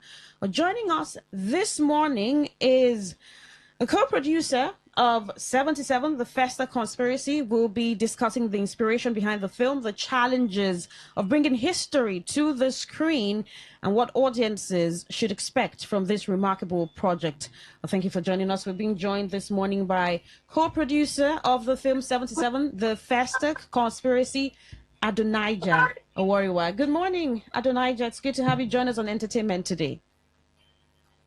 Yeah, good morning. So very nice to be with you. All right. I have a clip from the film. I think Rita Dominic inviting people for the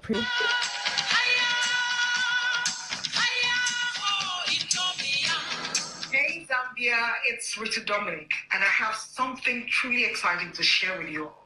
I'll be live in Lusaka, Zambia on the 1st of July for the premiere of 77 at the Africa Creative Market 2026 and the Creative Industry Business Summit Zambia 2026. Trust me, you do not want to miss this moment. I look forward to seeing you all, and I look forward to watching 77 with you. See you then. Lots of love. Mwah. The last time you behaved this way was before something terrible happened. Well, this premiere happened already. I'd like to find out how it was. The premiere was in Zambia. How did the Zambians and maybe other Africans who watched, how did they take the film before we get into talking other things? Well, it was totally mind-blowing. Yeah, I mean, we got like a standing ovation in the two screens that were used. You know, there was a main screen and then there was another VIP screen, all packed full. It was a very beautiful experience, and the Zambians actually were pushing, you know, for us to like release the film, you know, for a short while, you know, for them. But like, no, that's not going to be, you know. We have to come home and premiere in Nigeria first, you know, before we, you know, consider releasing, like, you know, everywhere in the world. Yeah, but it was very, very well received. Very importantly, this is a movie that is Pan-African, you know. So the story, it's not just about Nigeria. Festa 77, like you pointed out, is actually the biggest cultural event that was held on this continent. It was hosted in Nigeria, about 56 countries, you know, Black and African countries around the globe were hosted in Nigeria here 1 month, you know, for that festival. The Festa village, you know, that we all know in Lagos was actually built, you know, to accommodate, you know, these guests from all over the world. So what inspired this particular story? Yeah, I mean, this is not fiction. The story is actually real. It's an event that actually happened, you know, a big cultural event like that. So looking at what is going on right now, you know, the whole tension, the whole, you know, between African countries, especially the Black Africans, you know, we felt it's actually, you know, the right time to tell the story so that this, you know, the young generation actually know and understand that there was a time when Africa was truly united. Africa was that united.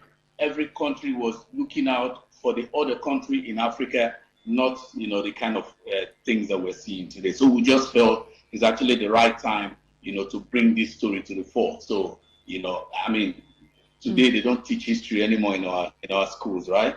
So we strive to entertain and educate at the same time. The film had a number of casts. I mean, amazing cast from Richard Dominic to Ramsey Noah, even Shehu Kuti, who played his father, Fela Kuti. That's quite absolutely. Yeah, that's quite a gathering of stars. And because it's a historical film and also political thriller, how do you think stories like this change the narrative? I know you're talking about how the times that we had Africa really united. How would you describe the power of storytelling, especially through films, to promoting nationalism, unity, and all of that? How would you describe the power of storytelling, especially through films, to doing that? before I ever started traveling, everything that I knew about the US, I learned from watching movies. Okay. So a lot of people may not have traveled at all outside the shores of Africa or Nigeria, but we all know so much about the Western world. Why? Because we see, their ways of life, depicted in movies. So movie or storytelling is a very, very important tool, a very valuable tool, to educate, to inform, make sure that the right narrative is actually being passed on. And for far too long, African stories have been told by other people, by the West. So we think this is a time for us to actually grab the pen, and write our history ourselves. This is a time for us to take charge and tell our own stories, our own way, so that we're able to portray our countries, our continent, in the best light possible.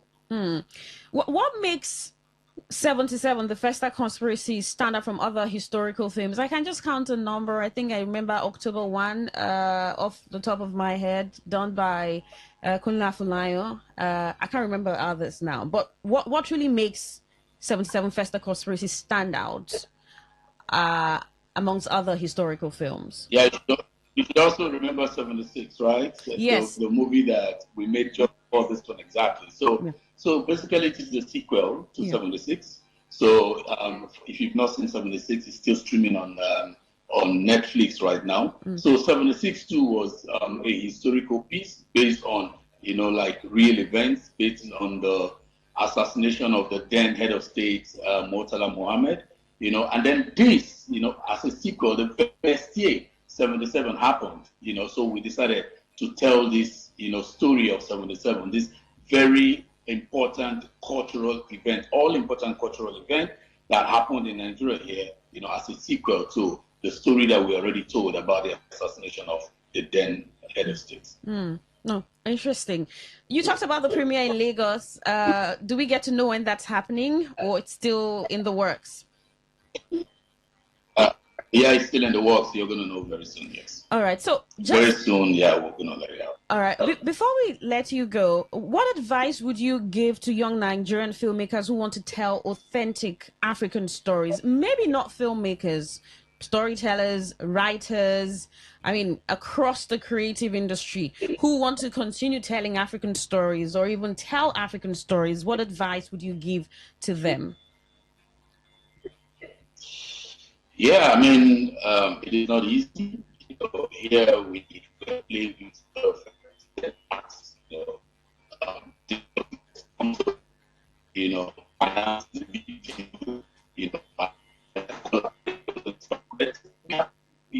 push ahead. If we don't tell our own stories, then who will?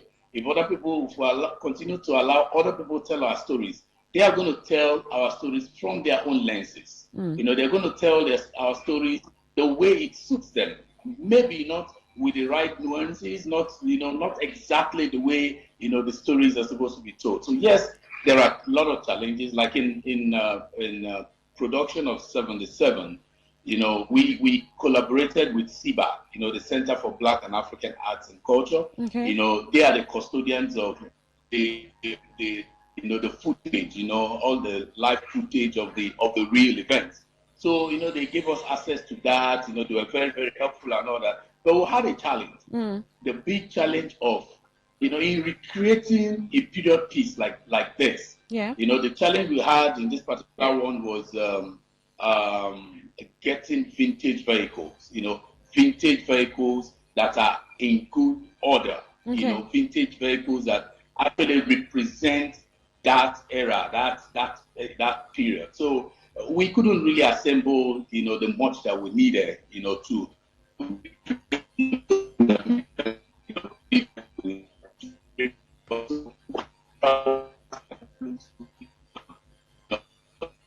Can you hear me, Adonijah? Clearly. Okay, can you hear me now? Yes, I can hear you clearly. Okay, yes. You were talking about cost of production and also assessing certain props for the film. Yeah. The network now. Oh, sorry. Yes, it is. But can you hear me? Yeah, I can hear you clearly. All right, let's just wrap up with that. So yes, the cost of production, you were talking about that.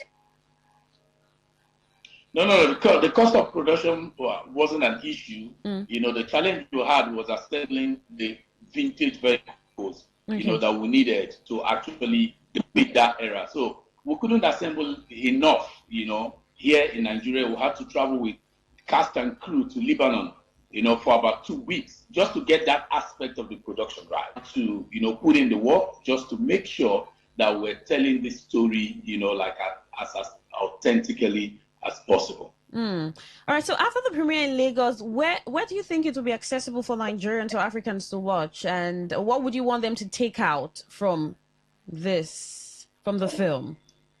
Yeah. So, of course, directly after the premiere in Lagos, it's going to be available in cinemas, across Africa, and then hopefully other parts of the world too. So, we're working with distributors, to firm up, of all those deals, before we come out. But be rest assured that everybody's going to be blown away. Like we said. All right. People are going to be thoroughly entertained, and then yes, of course, be educated. All right, thank you so much, Adonijah Howariwa. Thank you so much, and I hope that we keep seeing more productions, especially African productions, from you and your team. And let's tell our stories, like you said. It's our story, and we can only tell it better. We don't let other people tell it for us. Absolutely. Thank you very much, Queen Chima. All right. So very nice having you. Absolutely. Do have a great day, Adonijah Howariwa. You too. Ciao. All right, that's it. We had the co-producer of the film 77, the Festive Conspiracy, and Anastasia. Telling African stories is one thing you've highlighted to me behind the mic over and again. Tell our stories. Let's tell our stories. Not just tell our stories, but tell our stories really well. We heard him talk about cost of production, assessing certain props and all, but they were able to get it, traveling all the way to Lebanon to get vintage cars just to shoot, and all of those challenges, but bringing it to life. And it brings to mind how we're able to create the market for our own story. The market, I'm thinking of Cap Village, right? Okay. I'm thinking of Cap Village, and then I'm thinking about other state governments investing in film villages where we can have, anything at all that producers or filmmakers may want to access to make our films. Actually, I wasn't looking at it from that angle. Usually, when it comes to telling historical stories, I always think about, government involvement in it. I don't think it's a very good thing, because there's no way you get governments involved.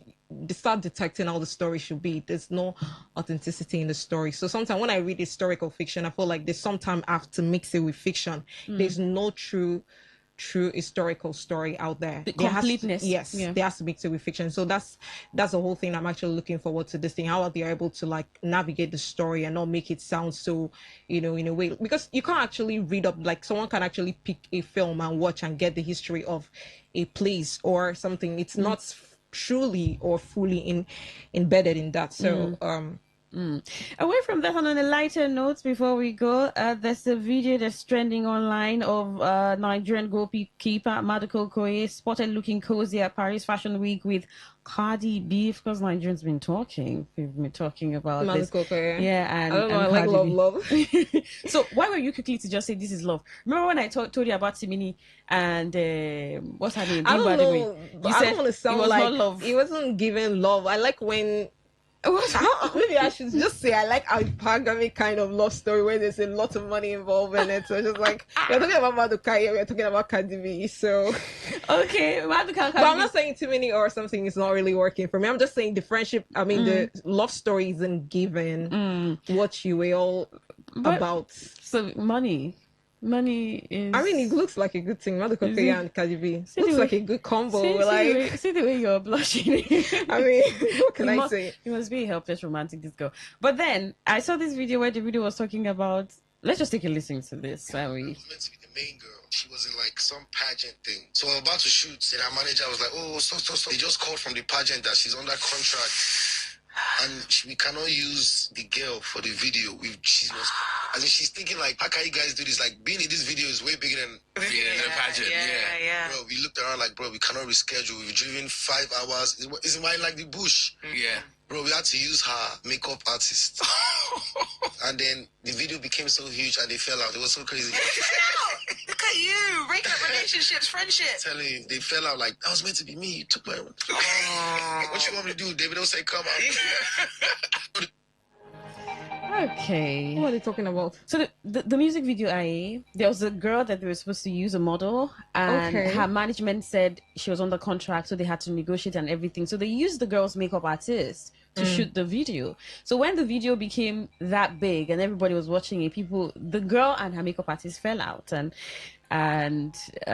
not talking. So he was just highlighting it that, you know how we're supposed to use this person and it was like an accidental thing. We use this other person.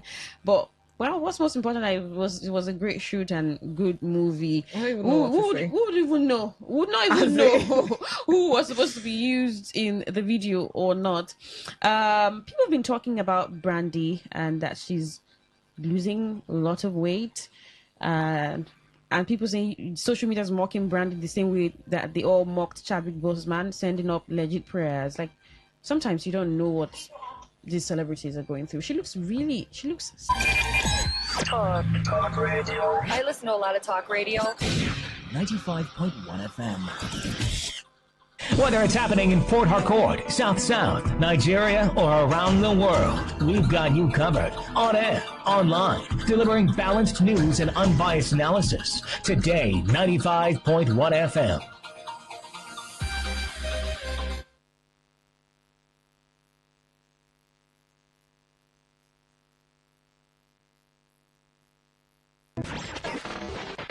This is Today, 95.1 FM, Port Harcourt. News.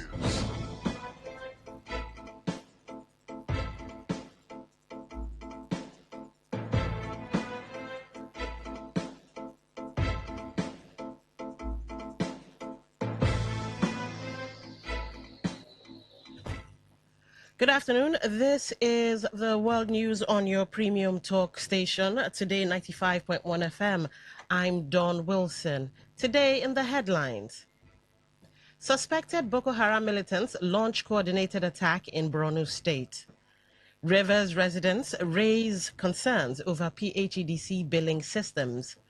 On the foreign scene, UN launches relief appeal as Venezuela earthquake toll mounts.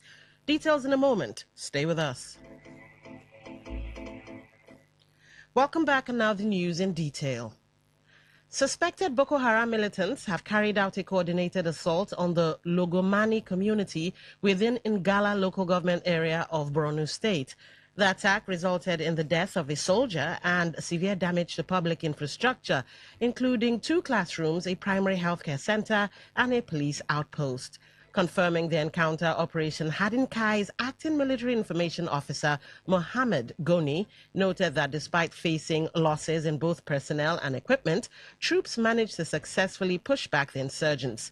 He noted, however, that additional troops have been sent to reinforce the base, with ongoing clearance and pursuit operations aimed at tightening security and deterring future assaults.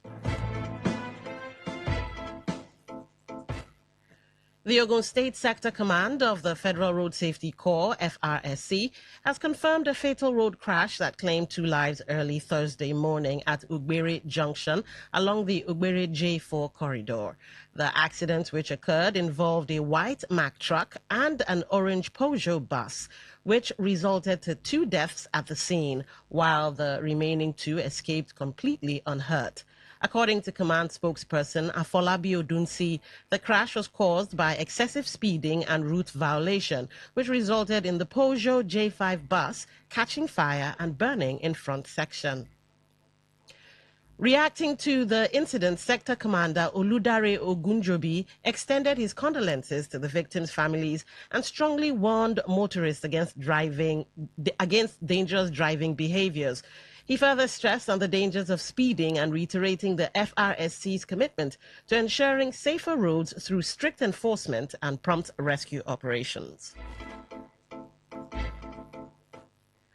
Former Vice President Atiku Abubakar has issued a stern warning that the safety and well-being of former Kaduna State Governor Nasir El-Rufai and the 2027 presidential candidate for the Nigeria Democratic Congress, NDC, Peter Obi, must be fully guaranteed. In a statement issued by his Senior Special Assistant on Public Communication, Frank Shaibu, Atiku stated that the true measure of any democracy is not how comfortably those in power wield authority, but how safely those outside power can exercise their constitutional rights. He expressed concern over the presidency's decision to respond to Obi's comments with personal democratic government, while calling for the immediate release of El-Rufai on the grounds of constitutional fairness and impartiality, workers' salaries for May and June 2026, clarifying that payments for both months were fully processed. In a statement issued by the press secretary Babatunde Abdul Rashid, the Accountant General Abdul Ganiyu payroll validation, staff verification, and compliance requirements tied to the ongoing State Staff Identification Number SSID registration exercise. He emphasized that the SSID initiative is a necessary reform designed to eliminate irregularities and strengthen payroll integrity rather than denying genuine workers their pay. In response to union demands to sack the state's payroll consultant and return salary administration entirely to the Accountant General's office, Sani dismissed concerns over the third-party arrangement. The Accountant General urged all affected workers to complete their SSID registration to resolve any payment delays, reiterating Governor Abdul Razak's commitment to transparency, accountability, and worker welfare. The governor of Ebonyi State, Francis Wifuru, has assured massive state-funded infrastructural developments for the newly established Nigerian Army Recruits Training Depot in the state. Speaking at the graduation ceremony of the Pioneer Recruit Intake, the governor appealed to military authorities to release part of their 989.7 hectare land holding in Abakaliki to pave the way for urban expansion. Wifuru lauded the federal government's inclusive development policies, assured the military of sustained local cooperation, and charged the new soldiers to prioritize national interests above all else. The Minister of the Federal Capital Territory, FCT, Nyesom Wike, has revealed that approximately 60% of the projects completed during his administration were initially awarded 15 to 16 years ago before being abandoned. Speaking during a monthly media chat on the state of the nation in Abuja, Wike explained that reviving these stagnant developments was a top priority for the FCT administration to prevent further decay and public dissatisfaction across the capital city. According to Wike, the decision to revive the defunct contracts directly aligns with President Bola Tinubu's directive to eliminate the culture of abandoned public infrastructure. The minister further noted that the administration has successfully finished at least 70% of these previously discarded projects, striking a balance between completing inherited work and initiating new developments. You're listening to the World News on Today 95.1 FM, Voice of the People. After the break, more news and foreign stories. Stay tuned. Every day, every hour, when the big stories break, depend on our 24-hour news team to bring you the latest. Today 95.1 FM. Welcome back.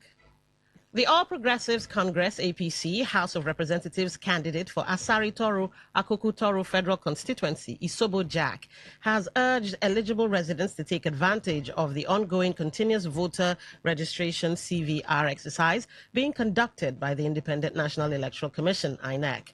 He called on youths who have attained the age of 18, adults who are yet to register, and those who need to replace lost or damaged permanent voter cards, PVCs, transfer their registration or update their details to visit designated INEC registration centers.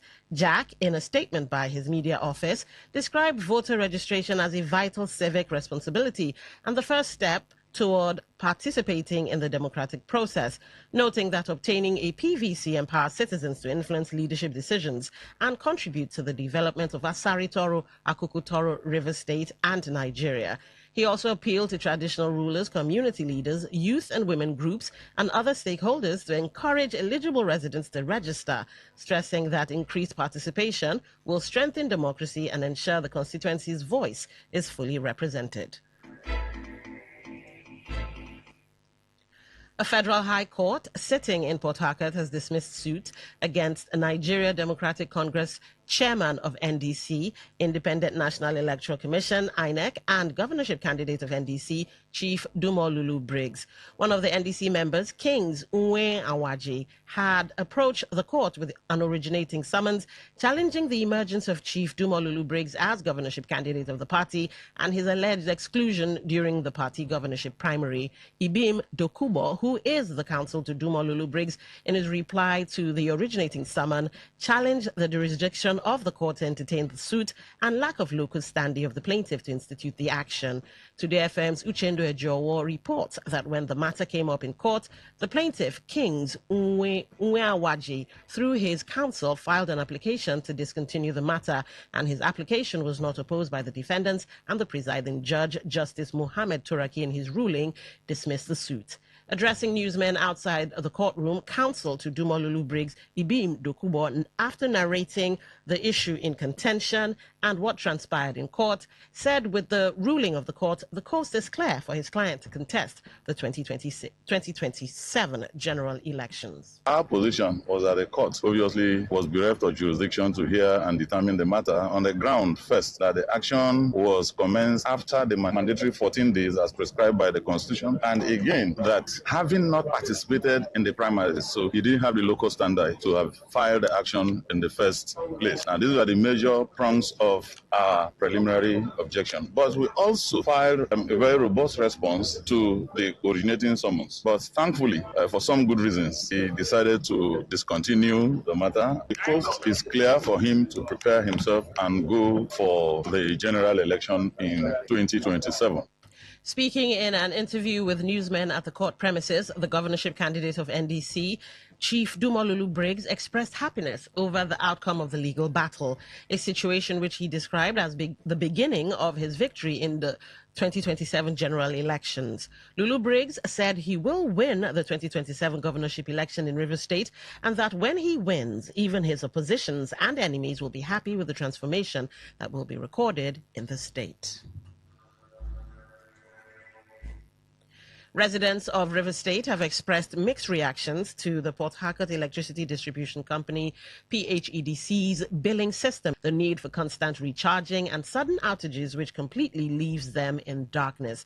According to them, unstable power supply coupled with high costs of staying connected has continued to weigh heavily on both households and businesses within the community. Yeah, once you buy and it finishes, you need to recharge again. And if you don't recharge, you stay in darkness. That's how it works. There's nothing like that beg. Immediately you finish, your life will switch off. Sometimes when you do it, they'll debit you and they'll not do it. Anybody who experience prepaid, you know that estimated is the best. I can't just wait to see how next year turns out, because high cost of living is just something else. And now light bill. And the funniest thing is that even if you recharge your prepaid meter with 100,000, 1 million, you won't even see the light. You will end up spending money on fuel to power up your generator. It's just draining. It's something else. Please, something needs to be done. Sometimes it was very difficult because around 2 a.m., 3 a.m., you just switch off, and other people have light, but we don't have light. And the prepaid meter is very difficult to use and understand because you cannot carry television, cannot so many things. The AC, the air conditioner in my room, you cannot overpick it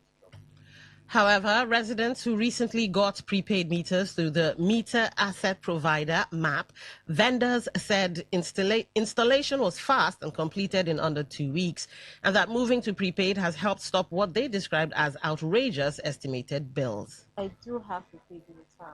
It was installed 2 months back. I stay at Rumola. I applied for the prepaid meter through a map vendor, and it was installed in less than 2 weeks. Yeah, it took about 10 working days. Yes. And since then, the outrageous price of PHED has stopped. I have a prepaid meter. It was installed this year, and ever since I have been able to control my electricity bill. I no longer charge for lights when I'm not around, and the meter, unlike what they say, does not run that fast. This comes as PHEDC steps up efforts to migrate more customers to prepaid metering under the MAP scheme in order to address complaints around estimated billing. Meanwhile, all efforts to reach the head of corporate communications, PHEDC, proved abortive as at the time of filing this report. Following a devastating earthquake in Venezuela that has claimed over 3,800 lives and rendered thousands missing or homeless, the United Nations has launched an urgent appeal for $296 million. UN humanitarian chief Tom Fletcher has stated that the funds will provide critical aid to 1.3 million people over the next 6 months.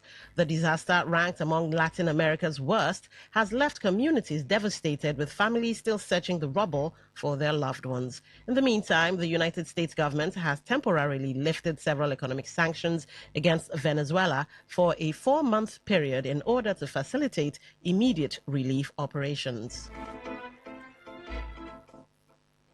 To end the news, here's a summary of the major stories. Suspected Boko Haram militants have launched coordinated attacks in Borno State. We told you that Rivers State residents have raised concerns over PHEDC billing system. On the foreign scene, you also heard that the UN has launched a relief appeal as earthquake toll mounts in Venezuela. That was the news as edited by Eselse Onabu. For comments and inquiries, please call 0818-389-2850 or send your emails to news@todayfmlive.com. You can read our stories on www.todayfmlive.com, Facebook at Today95.1fm, Instagram at TodayFM951, X at TodayFM951. You can also join our YouTube live at Today95.1fm. I'm Don Wilson. Thank you for listening. Good afternoon. Today's news, today's entertainment, today's sports, today's issues. Today on Today 95.1 FM, Port Harcourt. Maybe home is somebody's smile when they look at you for the first time. Maybe home is being a home to something you love and adore with all your heart, and that is what life, friendship, and love are all about. Maybe home is listening to all of your favorite shows on Today 95.1 FM. We create memories. We inspire comfort. We are the voice of the people, and we are home away from home.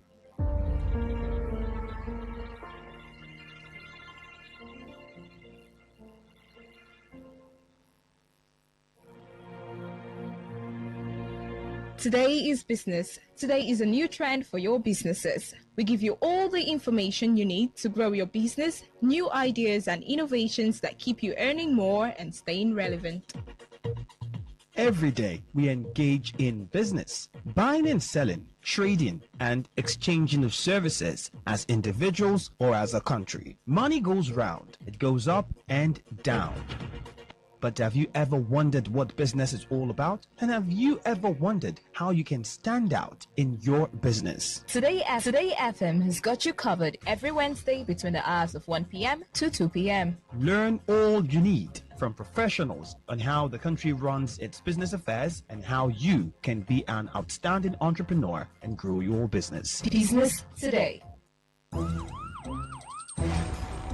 It all begins with breaking news.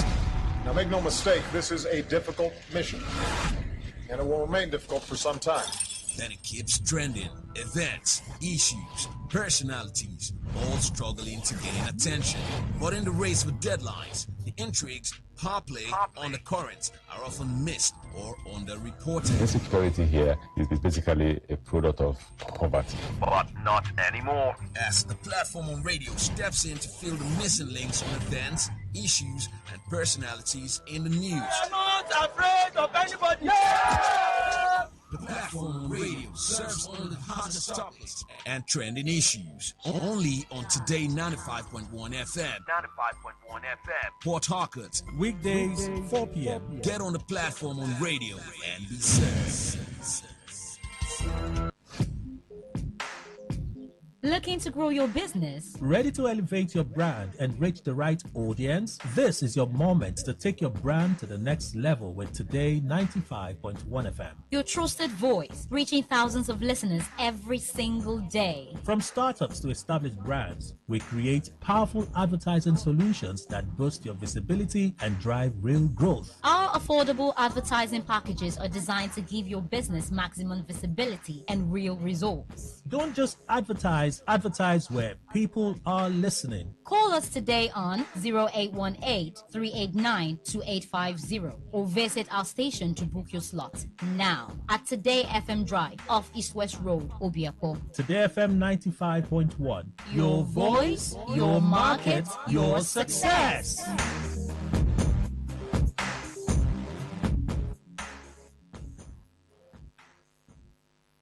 Please listen to this infomercial. Herbal Heritage International, the Kokoroko, for herbal medicine, when they produce strong, correct medicine, they take it, they support with country healthcare system. Countryman, correct, holistic, ogbonge herbal medicine, they know they come out for public anyhow, like a big basket. Full ground, as every Christmas have been boundary. Sickness self sabi medicine will pass them.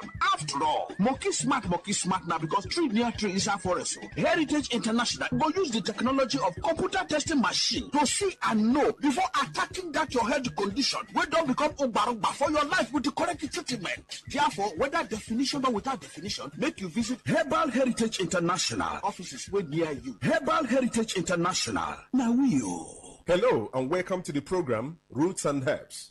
Roots and Herbs is a program that discusses health-related challenges and suggests possible ways out from the herbal medicine perspective. Roots and Herbs is put together and sponsored by Herbal Heritage International, also known as Baba Yoruba.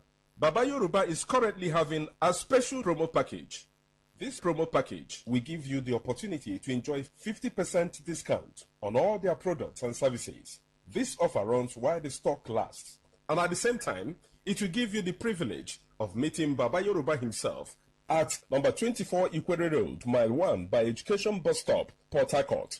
For details and inquiries, the telephone number to call is 080-33-111-946. I repeat, 080-33-111-946. 080-33-111-946. On today's edition of the program, our topic of discussion is STD and STI. And I have with me in the studio, Dr. Otumba Abiodun. Sir, you're welcome to the program. Thank you, Mr. Moderator. Sexually transmitted infections are challenges that get into the body system through sexual interaction. But the basic thing is that the causative organism is able to get into the body system and continue to divide, thereby having the privilege of affecting body cells to cause signs and symptoms. When sexually transmitted organisms get into the body system, they can be classified based on the causative organism. Some are caused by bacteria, some are caused by virus, some are caused by fungi and other parasites. But when they get into the body system, the manifestations that one is going to get do differ in some cases. For instance, in gonococcal infection, in a man, it may not take more than 3 days before the man will start experiencing burning sensation in the urinary tract or painful urination. And when it's getting to, let's say, 7 days, you can start noticing some discharge from the male organ. In women, it may not be like this because their genital is wider than that of men, so it can hide in their body system for quite a very long period of time. In some people, they can be seen as carriers. There are other organisms that can cause challenges that are different from just burning sensation or discharge from the genitals. When we talk about herpes simplex virus, people suffering from herpes simplex virus can experience blisters and ulcers in the private part that will be seen as wounds. Some can be very painful. Some can even have some discharge in form of blood, and you see that as regular wounds. In syphilis, at the beginning, there can just be pimple-like eruptions around the pubic region, which may disappear over a week or two. But that disappearance does not mean that the organism is totally cleared from the body system. It is during that period that it will be able to go into the body tissue to continue dividing, to encroach the body further. It can go to a latent stage, a stage in which the organism is inside the body as if it is sleeping or resting. But if anything happens that triggers it, definitely one will start experiencing serious challenges. When we have all this and we fail or refuse to take care of the body, definitely complications can set in. In women, when complications are already appearing, there can be serious menstrual pains. In some women, there can be discharge coming from the genitals that can even have offensive odor.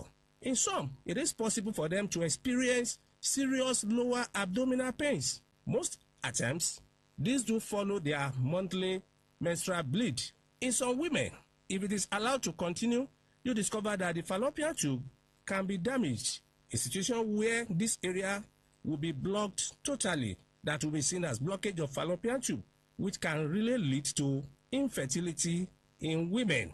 It can be primary infertility or secondary infertility, as the case may be. In men, when infectious agents are able to stay and proliferate, that is divide, to encroach the body tissues very well, definitely the sanctuaries of the body can be reached. Part of the sanctuaries of the body is the testicles.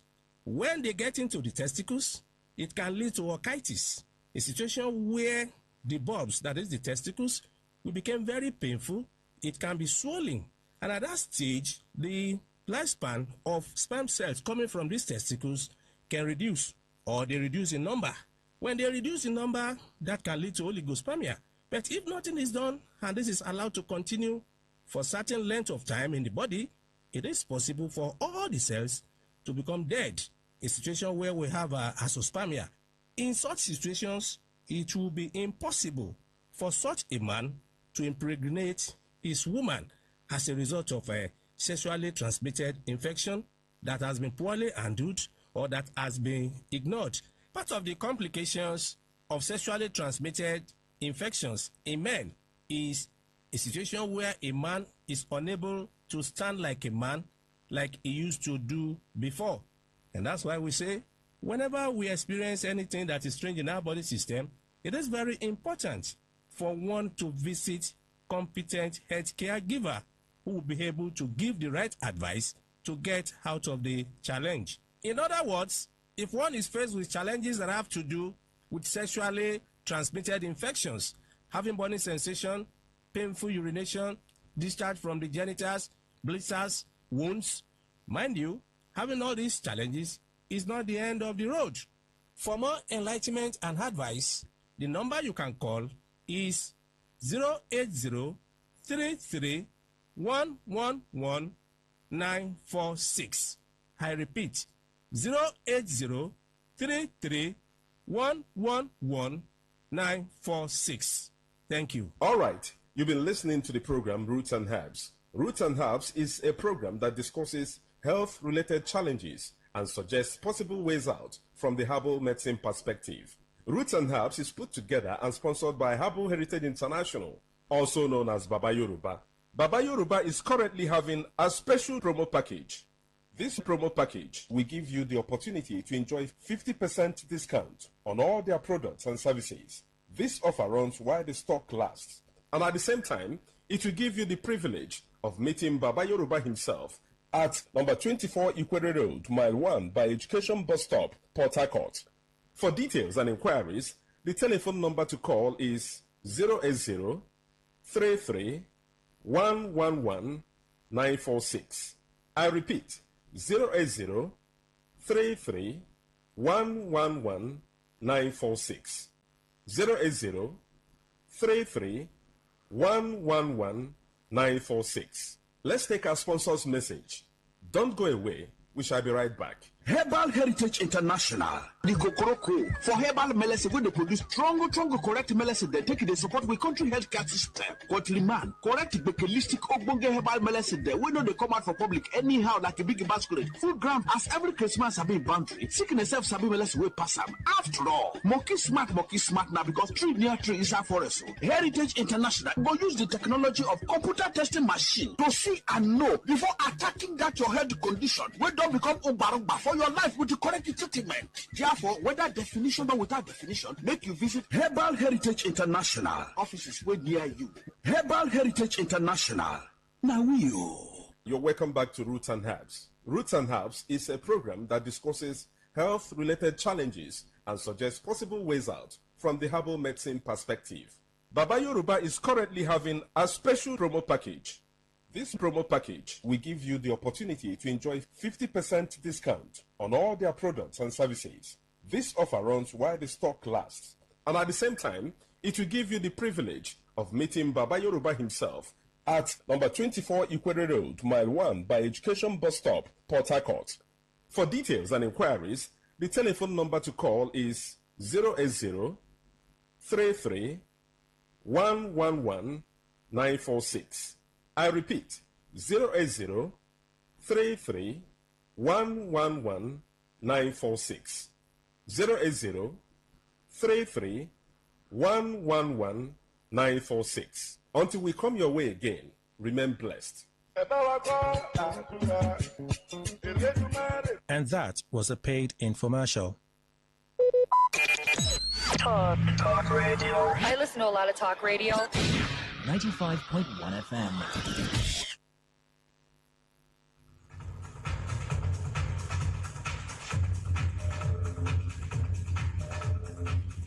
It's 7 a.m. here in Bergen, Norway's second largest city.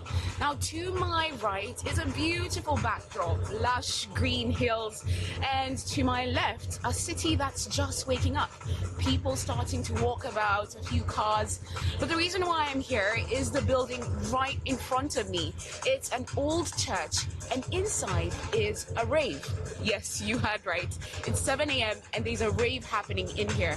And not just any kind of rave. A rave for old people. Okay, before we go raving, let me actually tell you why I'm here. More people are living longer today because of improved lifestyles, better healthcare, and sanitation. In fact, there's more than 1 billion people today aged 60 and older, and by 2050, the World Health Organization say this will have doubled. But getting older can present all sorts of challenges, including illness, mobility issues, and loneliness. What's worse is when people fear getting older or assume that old age means there's a lot of things you can't do. But the reality is we're all getting older.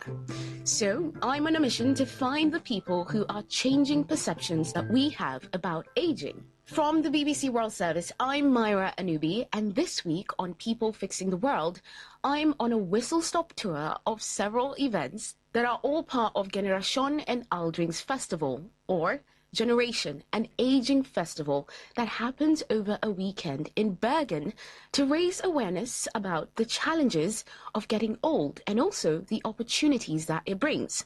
There's a series of events taking place in a lot of venues across the city that bust stereotypes about what older people can do. And it all starts with a rave in this historic 900-year-old Bergen Cathedral, where people come together to dance freely right in front of the altar. Because who says you have to be young to have fun? My name is Britt. I'm 76. Wow! You look amazing. So tell me, I'm seeing you wheeling yourself to this party. Yeah. And you're coming to dance? Yes, I just sit down here and I dance with my hands. My name's Amy. I'm from the States. I'm almost 66. So you've come all the way down for this. How did it feel going in there and having a rave at like 7, 8 in the morning? A little crazy, definitely, although I'm a morning person, so that part didn't bother me. And do you think this helps in any way to change the stereotypes that people might have about growing old and aging and what that looks like? 100%. I love that part of it. I've been here for about 20 minutes now and the vibe is amazing. It's absolutely energetic. There's electronic music playing, as you can probably hear in the background. But even though this is a festival for old people, the thing that does strike me is you have people coming with their kids and younger people as well. The whole community is joining in to dance and I would imagine also celebrate growing old. Now, as much as my producer Alex and I would love to stay and dance, the official opening ceremony will be happening soon. So we weave our way through Bergen's cobblestone streets to get to a building called the Literature House. Everyone's now made their way into the auditorium. There's probably about 100 people in here, and it's just about to begin.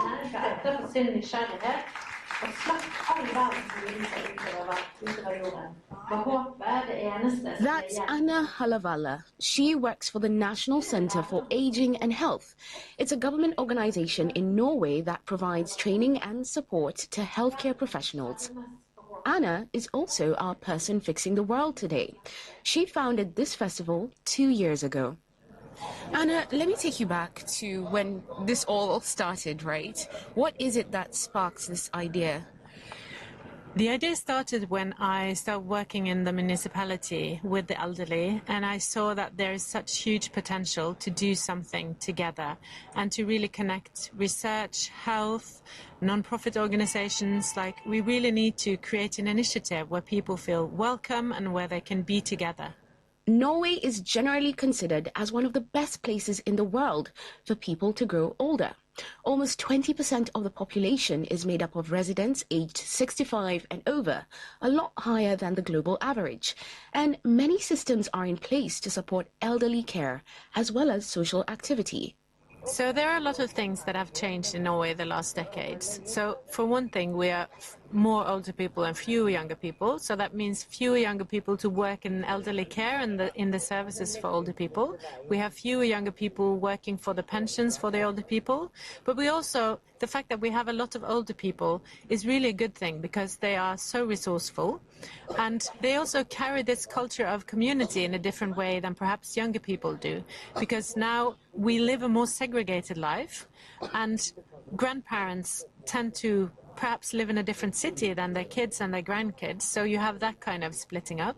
But you also have the fact that people are more on their phones, they are more individualistic, so the fact that we can bring older people in to remind us about community and really kind of reinvent community together, I think is just fantastic. But why a festival? Why not like a conference or, something else? This is very different. Yeah.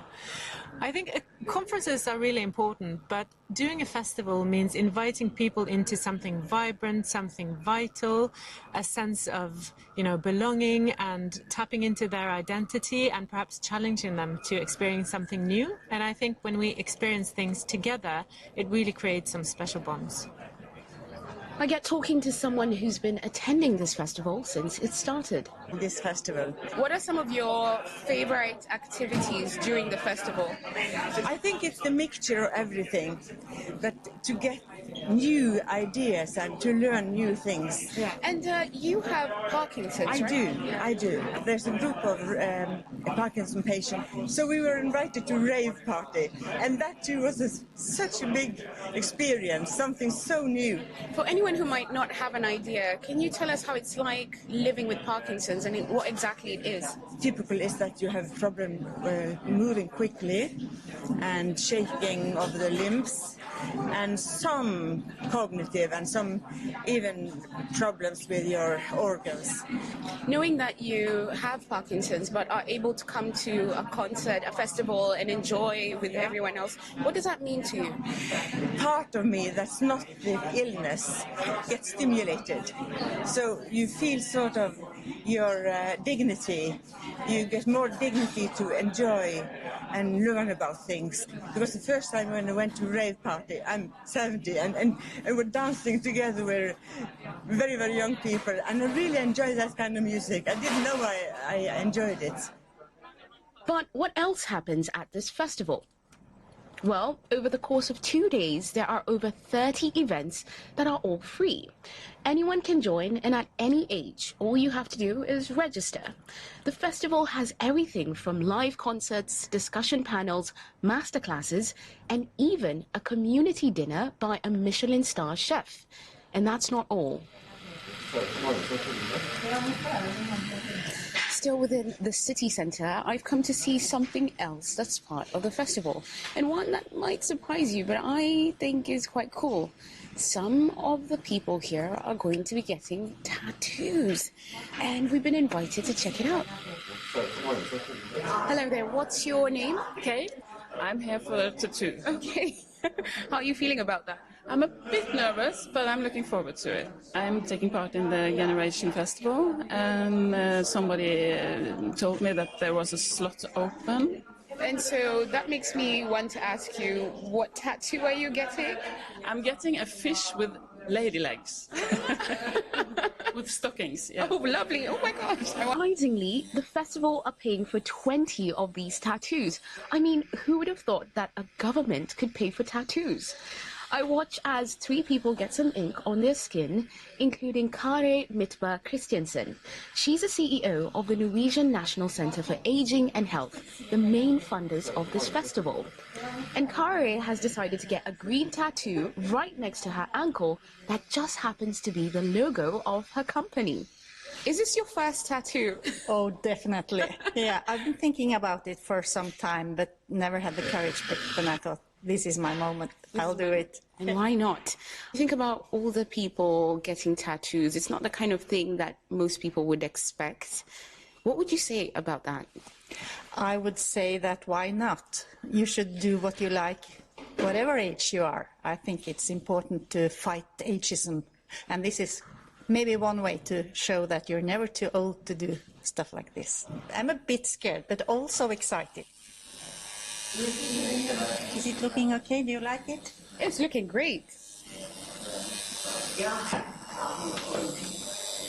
How are you feeling?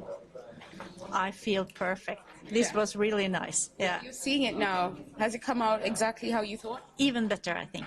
Yeah. Nice. I like the color and I like the size, and it was perfect, just matching our real logo. So very satisfying. Are you going to be coming back for another one anytime soon? Maybe. I don't know.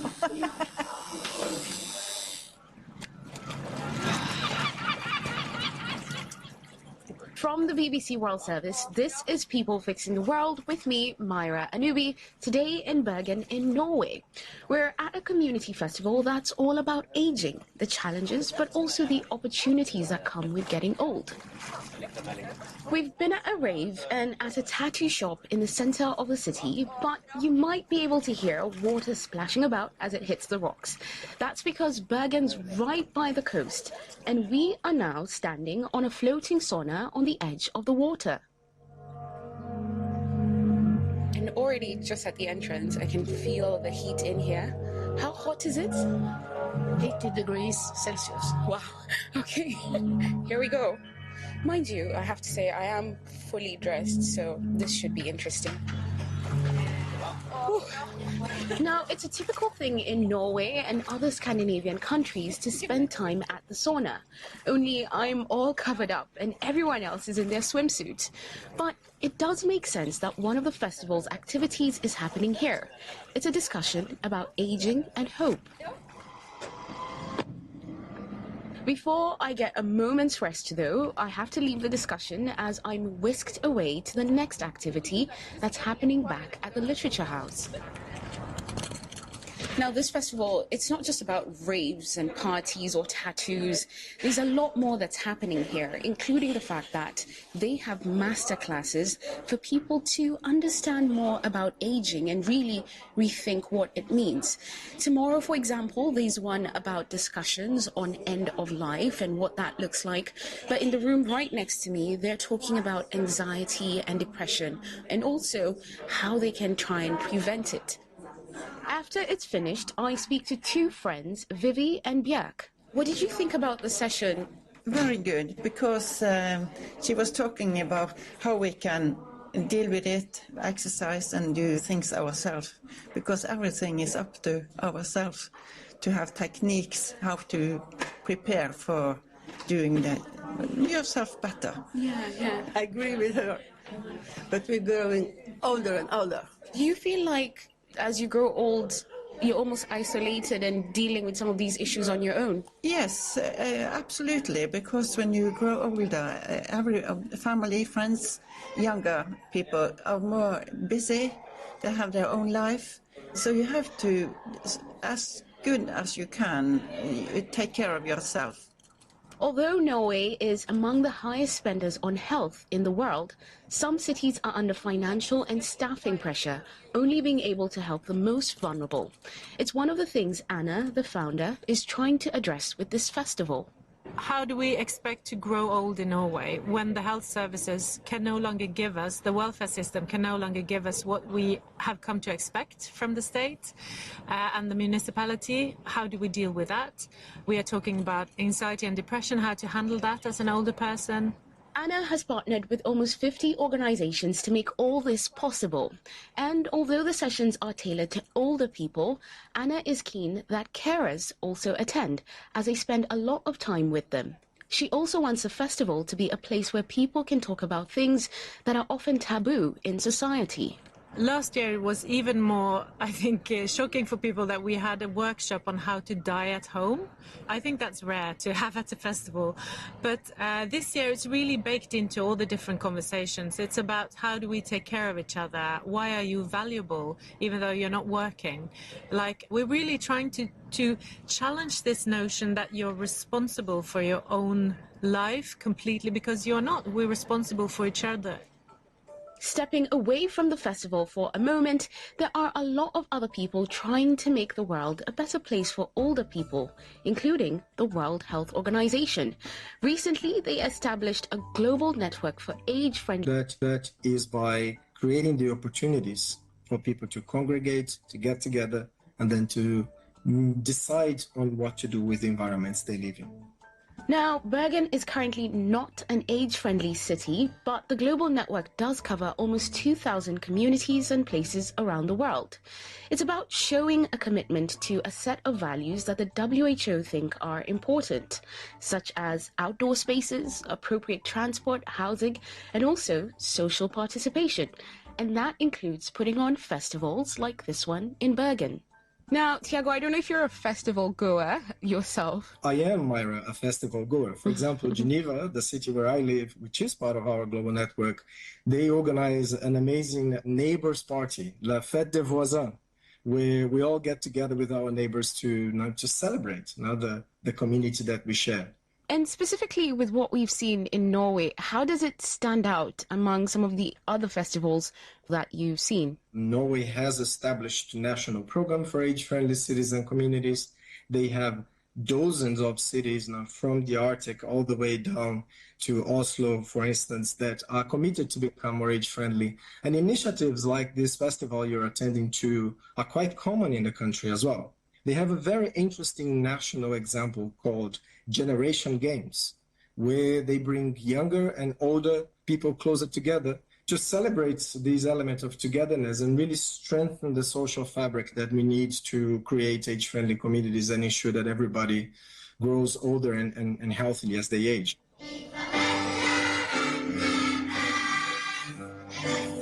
Back at the Generations Festival, I was starting to understand what Tiago meant, that a big part of the solution is when all the members of the community come together. I'm now standing right at the city square. It's an open space that's sandwiched between a lot of buildings, many of them department stores, and right at the center is this massive stage, and on stage is quite special. It's a generational choir. You've got people there who are 70 years old plus coming together with children as young as maybe 8, possibly younger, and right in the middle is hundreds of people gathered to watch and listen.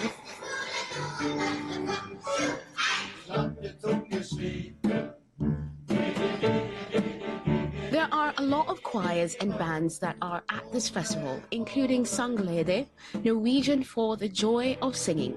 They are a choir with over 60 members, with the oldest being 93. This choir has taken a 4-hour bus trip from a rural part of the country to come and sing at this festival. And boy, are they a joy to listen to. Joran is a music therapist who runs the choir. People start maybe in the choir when they are 60, and they get older, and then some of them get cancer, some of them also get dementia. But we see that they also, in their sickness, come to the choir and join us, even when it's bad days.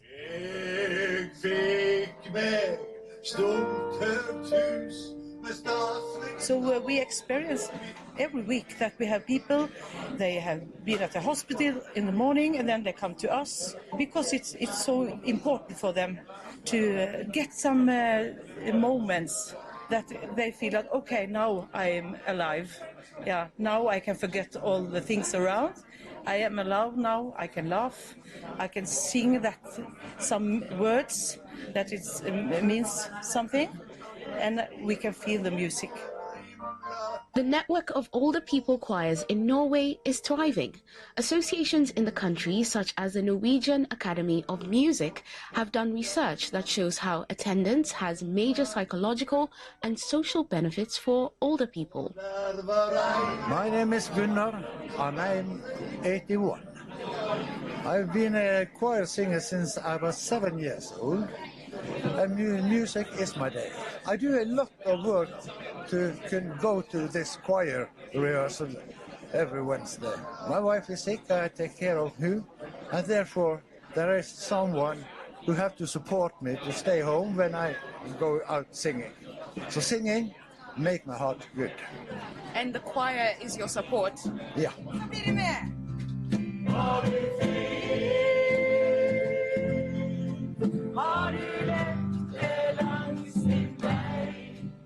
I've had a packed couple of days here, and I've been lucky to have the founder, Anna, as my guide. To admit, the festival alone isn't enough to leave that lasting change that you want. So you're right, Myra. It's not enough to just do a festival. But the thing is that we need to start somewhere, and we need to start together.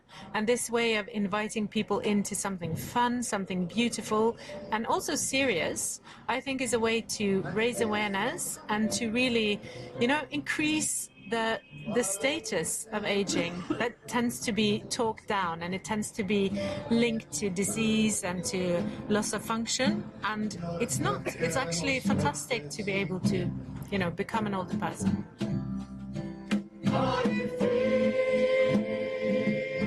Now, even though I had spent about a month researching about all these events, about celebrate one another, and that no matter what age we are, we all have a lot to offer. Let me know what you think about today's solution, a festival for older people and one that's bringing community together. Send me a WhatsApp message to the number +44 8000 321 721, or just an email to peoplefixingtheworld@bbc.co.uk. I'll be back next week with more insight.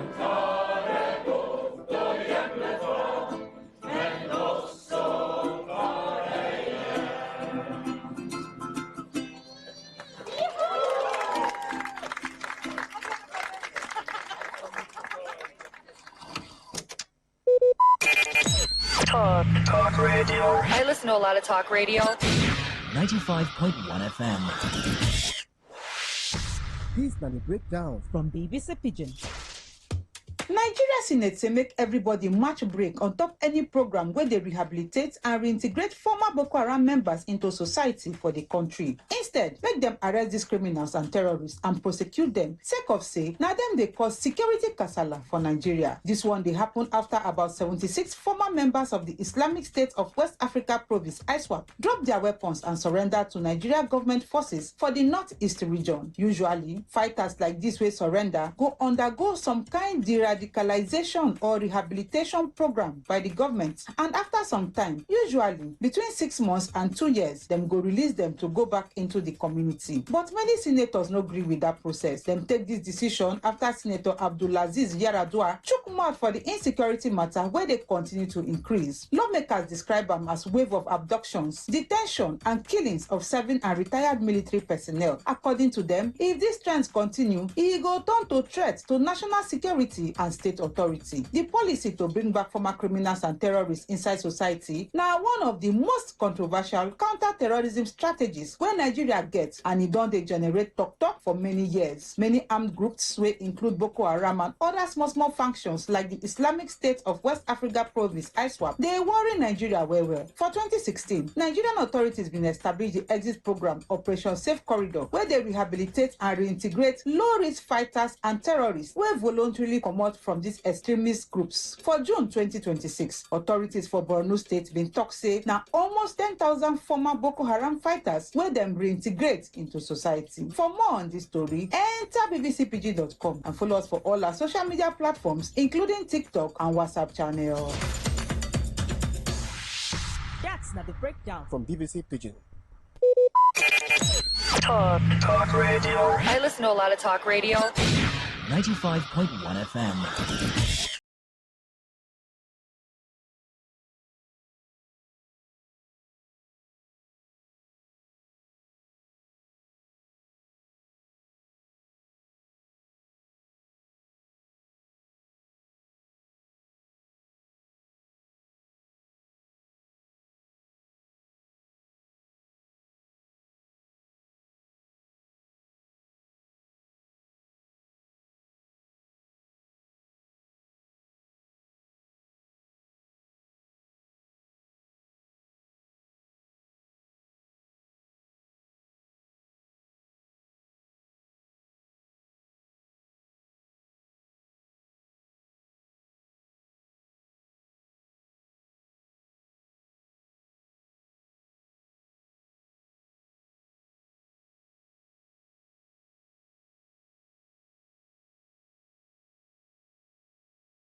Talk radio. I listen to a lot of talk radio. 95.